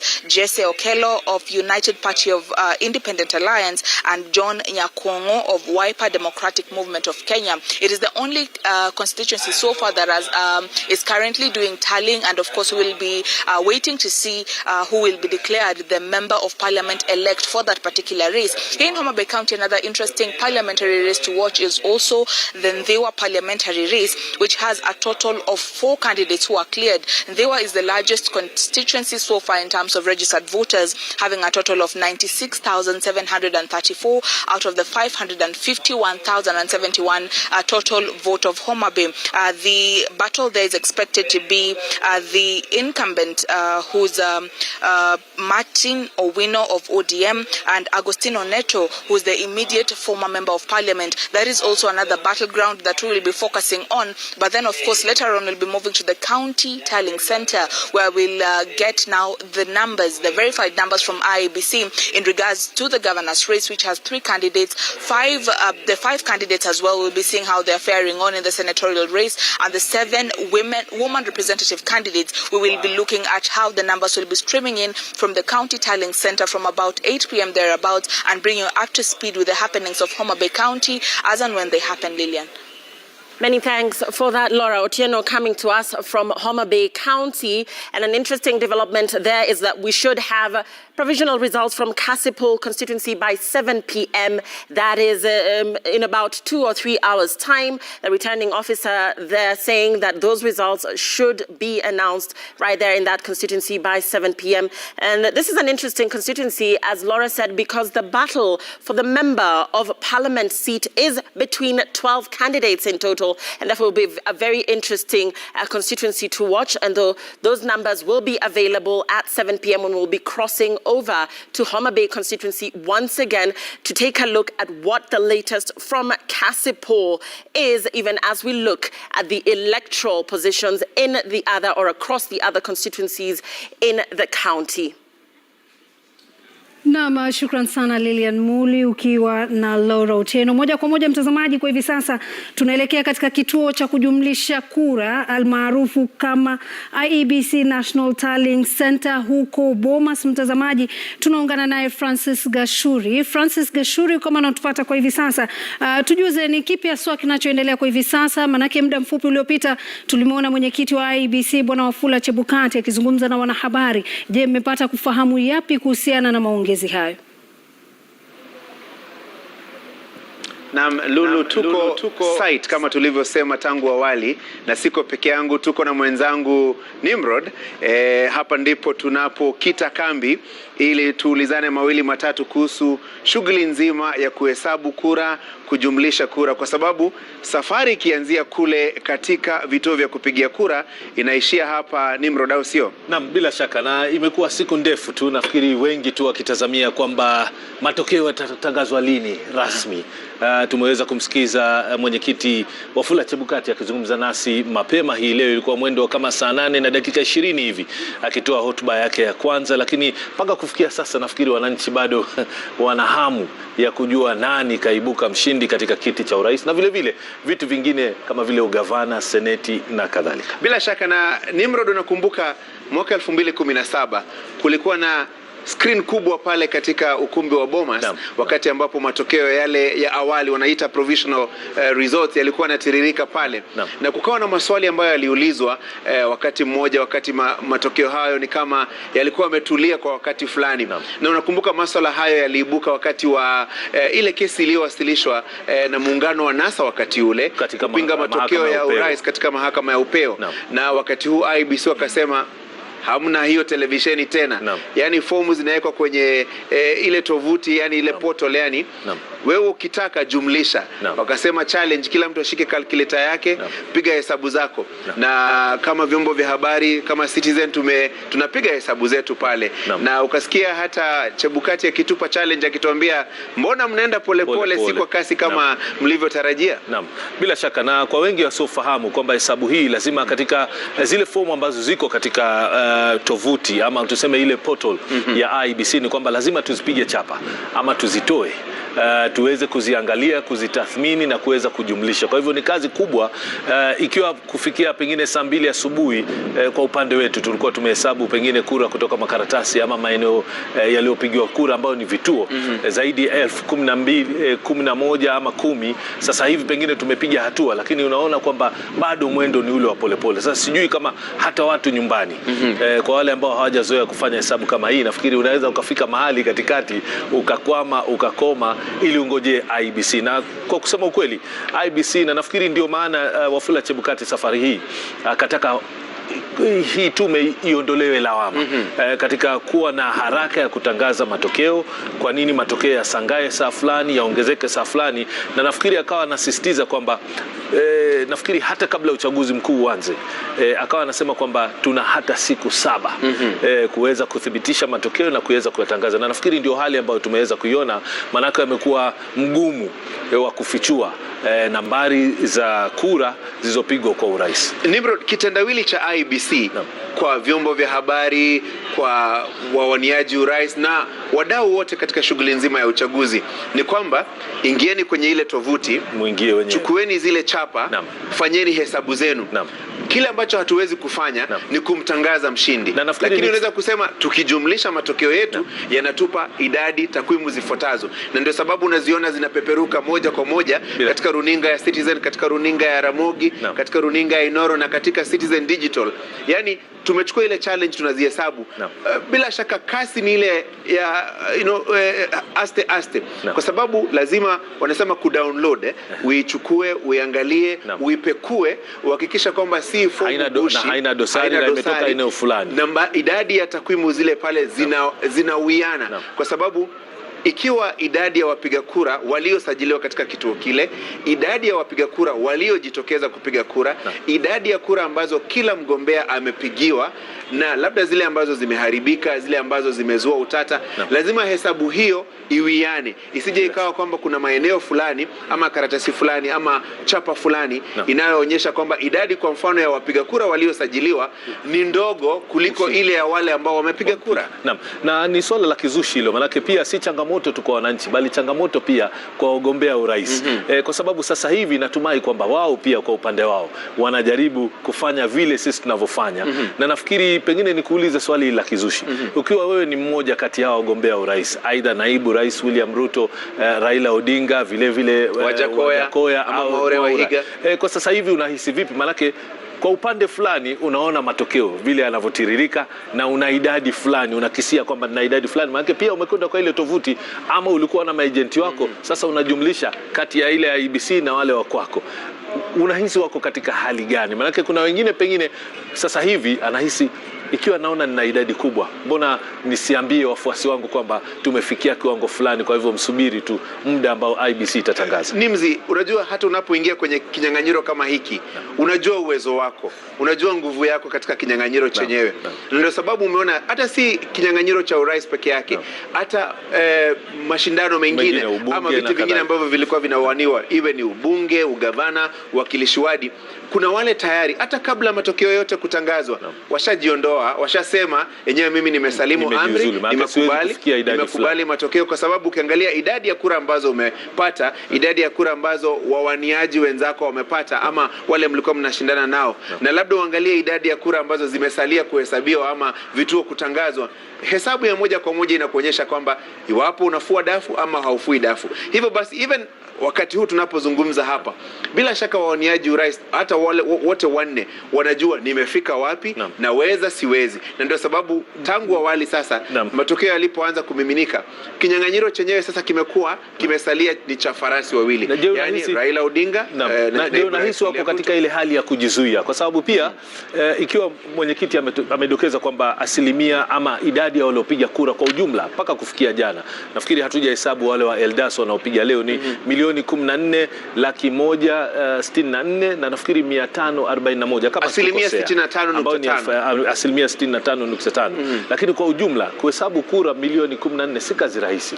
Kwa hivyo hata kama ni mtu mgombea wa urais sasa hivi bado anapiga hesabu akizirudia kuhakikisha kwamba hata hesabu itakayotolewa na IEBC aidha yuiane kabisa na yangu au ikaribiane. Ndio nahisi wanajizuia kwa sasa hivi. Kumbuka mwaka 2017 Nimrod, wakati huo wawaniaji ama wale wasimamizi wa uchaguzi katika vituo mbalimbali walikuwa wanatuma matokeo ya nambari, yani wanaandika like SMS kwa mfano, wanatuma kwa nambari fulani ama eneo fulani, na ndio ikawa rahisi hata IEBC hapa walikuwa wanayajumlisha yale matokeo kwa urahisi. Lakini matokeo hayo wakati mwingine yalikuwa hayawiani na yale matokeo ambayo yamenakiliwa kwenye ile form 34A.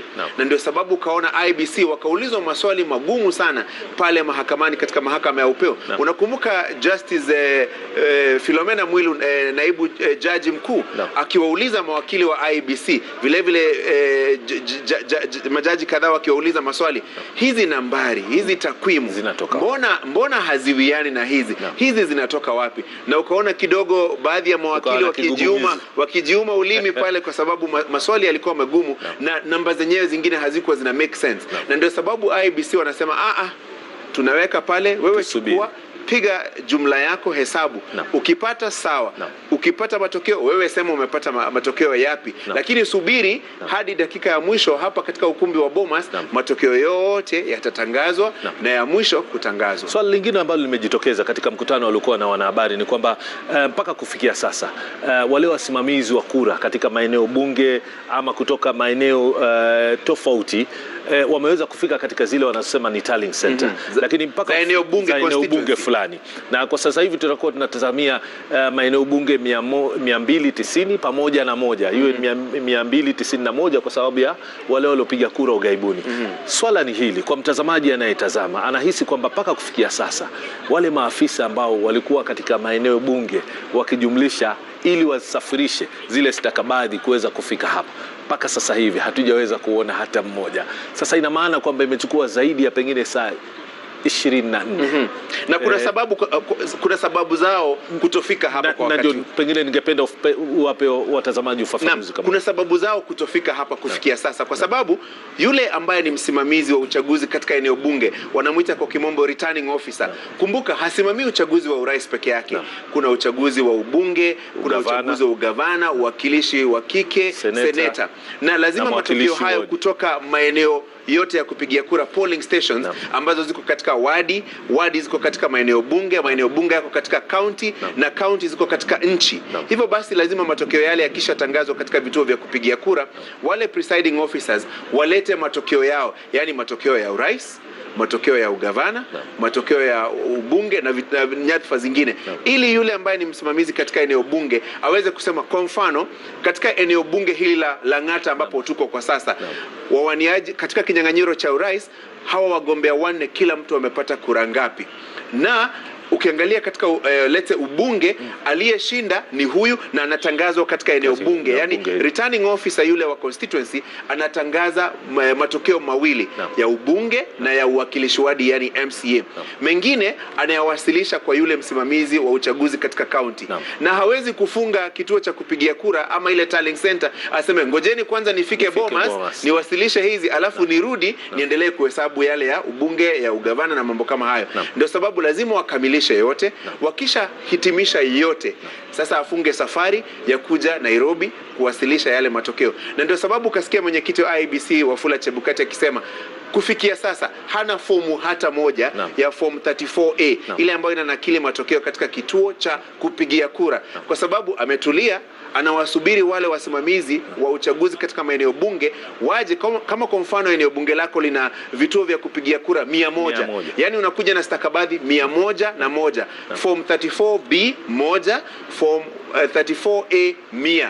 Unamwambia unaona hii form 34B ambayo ni jumla ya matokeo ya kura ambayo yametangazwa katika vituo vyote vya kupigia kura, tukijumlisha ndio haya matokeo form 34B. Na form 34B hii imetokana na hizi form 34A, lazima zifanywe ukaguzi, ziwe ni sawa, takwimu zinaambatana, security features pia zinaambatana, usije ukafika hapa na stakabadhi gushi, kwa sababu kumbuka matokeo yaliyotangazwa katika kituo cha kupigia kura ndiyo ya mwisho, hayawezi kubadilishwa. Hata mwenyekiti wa IEBC Wafula Chebukati hapa hawezi kusema kwa mfano katika kituo cha kupigia kura fulani matokeo yalitangazwa hivi lakini yanafaa kuwa hivi.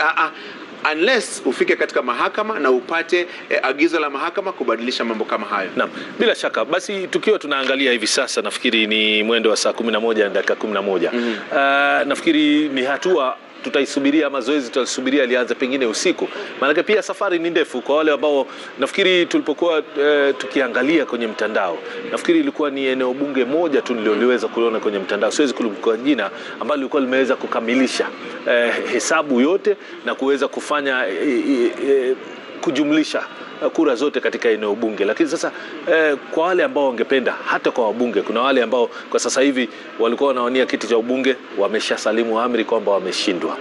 Ikiwa matangazo hayajatoka moja kwa moja na iwe kuwe na uwezekano wa kubadilika, hilo linawezekana kweli? Ngumu sana. Kwa sababu hata wale ambao ni wawaniaji tayari ambao wameshakiri kwamba yenyewe mimi nimebwagwa, wanatumia matokeo ambayo wamepata kutoka kwa maajenti wao. Kwa sababu kila aliyewania ubunge, ugavana alikuwa na maajenti wake katika kituo cha kupigia kura. Na wale maajenti pia wanakupatia takwimu, wanakuambia katika kituo hiki cha kupigia kura umepata kura fulani, kingine na kingine na kingine, waliokuwa mnawania nao wamepata kura zifuatazo. Kwa hivyo unafanya hesabu za haraka zinapoonyesha kama unafua dafu ama ufui dafu.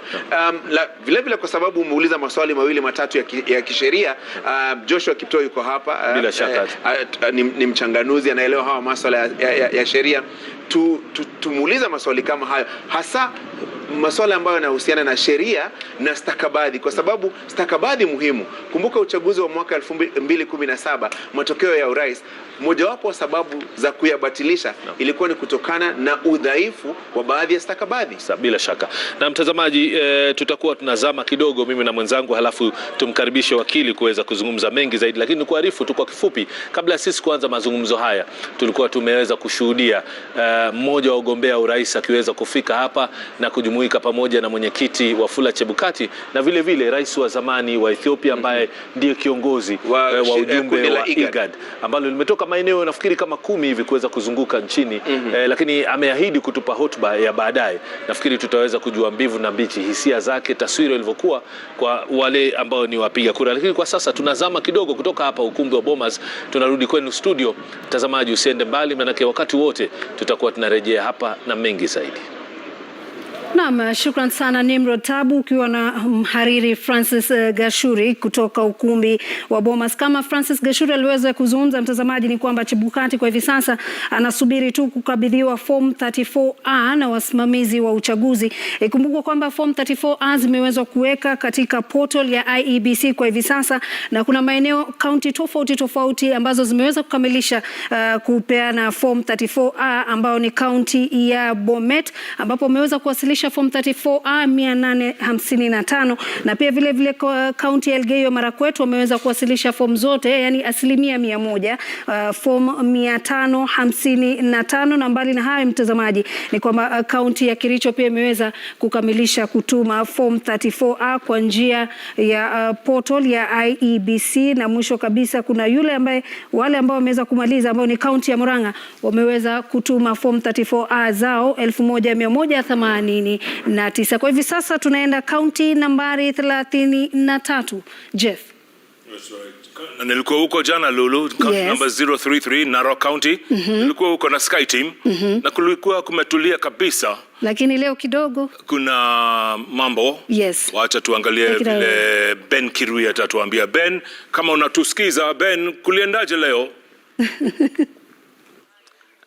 Na wasikiza hivi leo, ile hali ya utulivu ambayo ilikuwa imeshuhudiwa na zile shughuli tu za uhesabu wa kura za maeneo ama wadi za eneo bunge la Narok Kaskazini zimesambaratishwa pale mbunge wa eneo bunge hili Moleita Olekenta ambaye anawania kuwa gavana wa kaunti hii alipoingia humu ndani na akasema kwamba shughuli hiyo kwa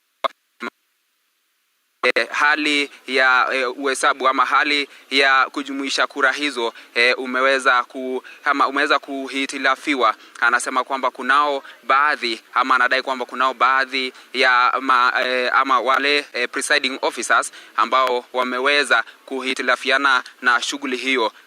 Kwa sasa hivi wawili hao wameweza kukamatwa. Mmoja alikamatwa siku ya leo na ni mmoja ambaye anatoka katika kituo hiki cha kujumuishia kura ama ile tallying center ya constituency level ya eneo hili la Narok Kaskazini. Vile vile aliweza kukamatwa jana na yuko korokoroni akisubiri tu kesho kuweza kufikishwa mahakamani ili kujibu mashtaka dhidi ama yale madai kwamba amekuwa akihitilafiana na shughuli nzima ya kuhesabu kura ili kuweza kumwezesha mwenzake ama mpinzani wake ambaye ni Ole Ntutu ambaye anawania kiti cha ugavana kwa tiketi ya chama cha UDA. Hivi kile ambacho Moleita Olekenta anasema kwamba hawezi akaruhusu hali kama hiyo iendelee. Kwa hivyo alikuja hapa na akaambia wale wasimamizi wa IEBC wasitishe shughuli nzima hadi pale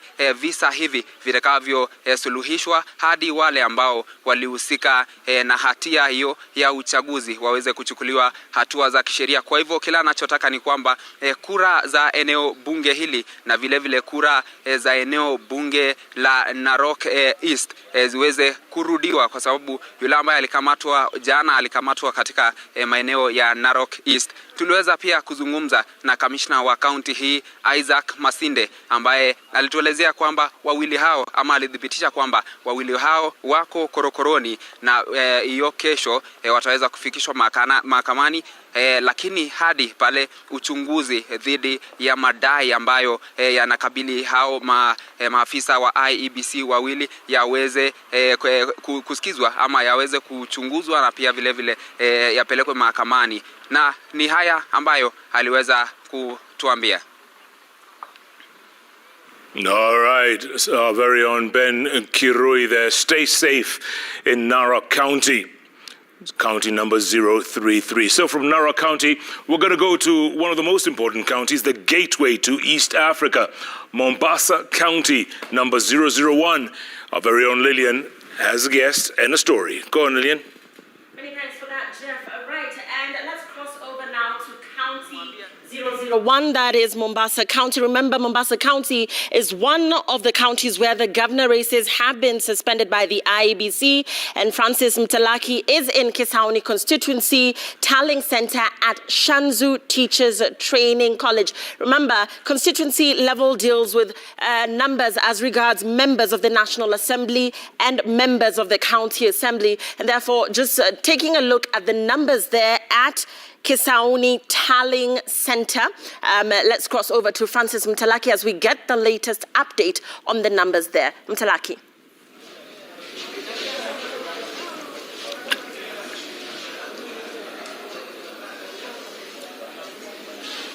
Well, thank you so much, Lillian. Ni kwamba tupo katika kituo hiki ambacho ni cha kuhesabia matokeo ya kura ambayo imeweza kufikia sasa katika sehemu hii ya Kisauni, na tuko katika chuo cha Shanzu ambapo hapa tunaonekana kwamba tuko katika muda wa lala salama, maana kulingana na afisa msimamizi wa kituo hiki katika county katika eneo hili la Kisauni, eneo bunge ambalo lipo na zaidi wapiga kura 135,000 ambao wanatazamiwa wameshiriki, lakini kutokana na idadi ndogo iliyoweza kushuhudiwa hapo jana, kufikia sasa ameweza kueleza wale ambao walioko katika sehemu hii kwamba tayari wameweza kupokea baadhi ya matokeo, na yale ambao wameweza kudhibitisha kufikia sasa wamesalia na vituo 11 pekee ambavyo vimesalia kati ya vituo 217 ambavyo vipo katika eneo bunge la Kisauni. Kwa sasa anaonekana kuongoza katika kinyang'anyiro cha ubunge ni Rashid Benzimba, aliyekuwa mbunge wa Kisauni kati ya mwaka 2013-2017. Anaonekana kurudi tena katika majengo ya bunge, kwa sasa akiweza kuwakilisha bunge la 13. Lakini nipo na afisa mkuu wa kituo hiki. Songa hapa karibu, alafu tueleze majina yako na kufikia sasa tupo wapi hususan na mambo ya mtiririko wa matokeo. Kwa majina naitwa Wario Ibrahim Ali, returning officer Kisauni constituency. Tunajitayarisha na tumeshapokea police officers wetu zote, na wamepita kwa hatua na wako kwa tallying centers now for clearance, na inshallah by leo usiku tunaweza fika kikomo ya hii. Labda mmesalia na vituo vingapi ambavyo vijaweza kudhibitisha verification? Vituo yote vimepita verification, lakini vituo kama 18 ndio inangoja announcement of the result. Lazima result itangazwe ndio tuelekee kuweka pamoja. Watu watarajia labda mtaweza kukamilisha shughuli hii mida ya saa ngapi? Naona pengine usiku ya manane. Because tukimaliza kutangaza lazima tuketi chini kujumlisha pia inataka ujumlishe na makini. So saa 6 saa 7 ndio tutajumlisha. Asante sana. Na pia kuna baadhi ya wale ambao wamekuwa kifuatilia kwa karibu, asante sana, kuhusiana na masuala haya ya uchaguzi. Songa hapa karibu sasa kadi ndio kwa kifupi sana, tueleze labda hapa katika eneo la Kisauni tofauti iko wapi labda?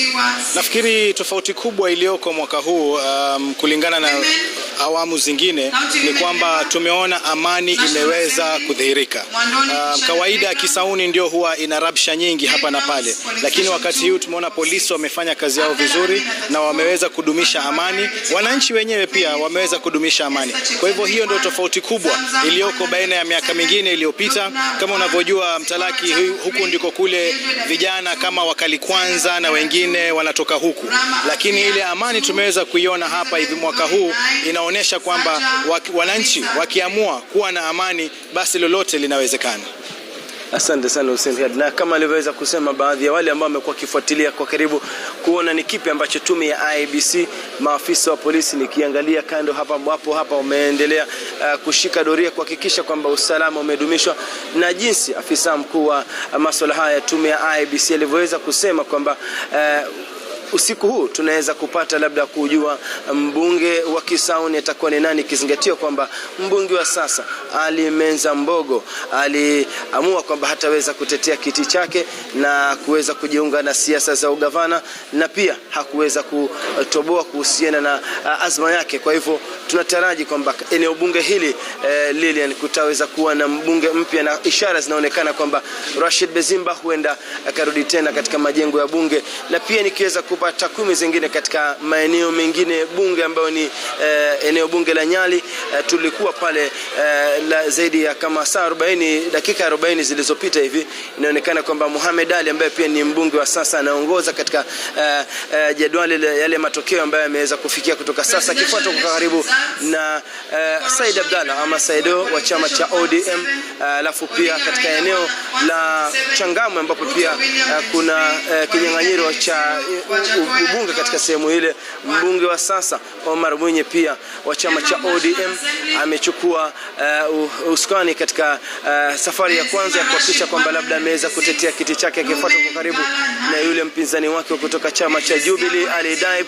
Na pia katika maeneo ya Jomvu pia mbunge wa pale Abibali Twale pia anaongoza, na Mpita pia kuna yule mwaniaji wa chama cha ODM ambaye pia ni Mohamed Machele pia anaongoza. Lakini pia kwa kina pia tutaweza kufuatilia swala zima la uwakilishi wa kike ambapo chama cha ODM pamoja na chama cha UDA wanaonekana kumenyana katika nyadhifa hii ya uwakilishi wa kike. Tutazidi kuona ni nani labda ataweza kuibuka mshindi. Kando na hayo pia upande wa seneti pia tunaona kwamba kuna ushindani mkali kati ya mwaniaji ama mgombea wa kiti cha useneta kwa tiketi ya chama cha ODM ambaye ni Mohamed Faki na mwenzake wa chama cha UDA Mohamed Hamisi Maguya. Wote hawa wanafuatana kwa karibu, kwa hivyo tutasubiri kuona labda matokeo yote yatakapojumuishwa ya useneta na uwakilishi wa kike katika maeneo bunge matano yaliyoko katika masita yaliyoko katika kaunti hii ya Mombasa, ni nani ataibuka mshindi. Alafu tutaweza kuwajuza watazamaji wetu kwa taarifa zetu za baadaye. Lulu na Jeff. Many thanks, Francis Mtalaki. I'll be handing over to Lulu and Jeff shortly. But before that, we'll go to Rashid Ali. But just to recap what Francis Mtalaki has told us from Kisauni constituency is that counting is still underway. But the returning officer has told us that any minute now, he will be able to announce the provisional results there. Francis Mtalaki also just took a look at other constituencies in Mombasa County, reporting a clear lead for Mohamed Ali in Nyali constituency, and he will be keeping an eye. Very interesting development there, and rather encouraging as well, is that an election observer there has observed peace and quiet in this particular constituency, contrary to previous election years where there has been unrest during this counting process and tallying process. Here at our RMS tallying center, we are collating and relaying results as and when we get them, and the numbers you are seeing on your screens as of now, we're going to be trying to make sense of those. I'm going to be crossing over now to Rashid, who will be giving us an update on what the numbers look like as of this hour. Rashid.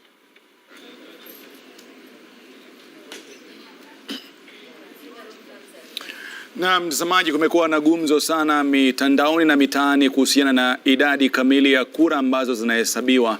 Hivyo basi kuna haja ya sisi kuweza kuzungumza na wataalamu wanaofanya masuala ya utafiti ili tuwetaka kwenye masikio tujue ipi njia sawa, upi ndio ukweli na upi ambao ni uongo. Manake mengi yanasemwa sana, anaanza kutia hofu na wananchi wanaanza kuwa kidogo na wasiwasi. Ukitazama pembeni na kwamba hicho ndio kitovu ambacho kinapokea form 34As, wanapakua kutoka mtandao wa IEBC, baadaye wanajumlisha, mwisho wa kwisha unaziona katika runinga yako ya Citizen TV. Kwa hivi sasa idadi tu ya haraka haraka ni kwamba form takriban 14,635 ndizo ambazo zinaonyesha matokeo yaliyopo kwenye runinga ya Citizen TV, na pia vile vile ikiwa ni 30.7%. Kumbuka fomu hizi ama matokeo hayo hayajaondoa kura ambazo haziwezi kuhesabika ama kura ambazo labda zimeharibika.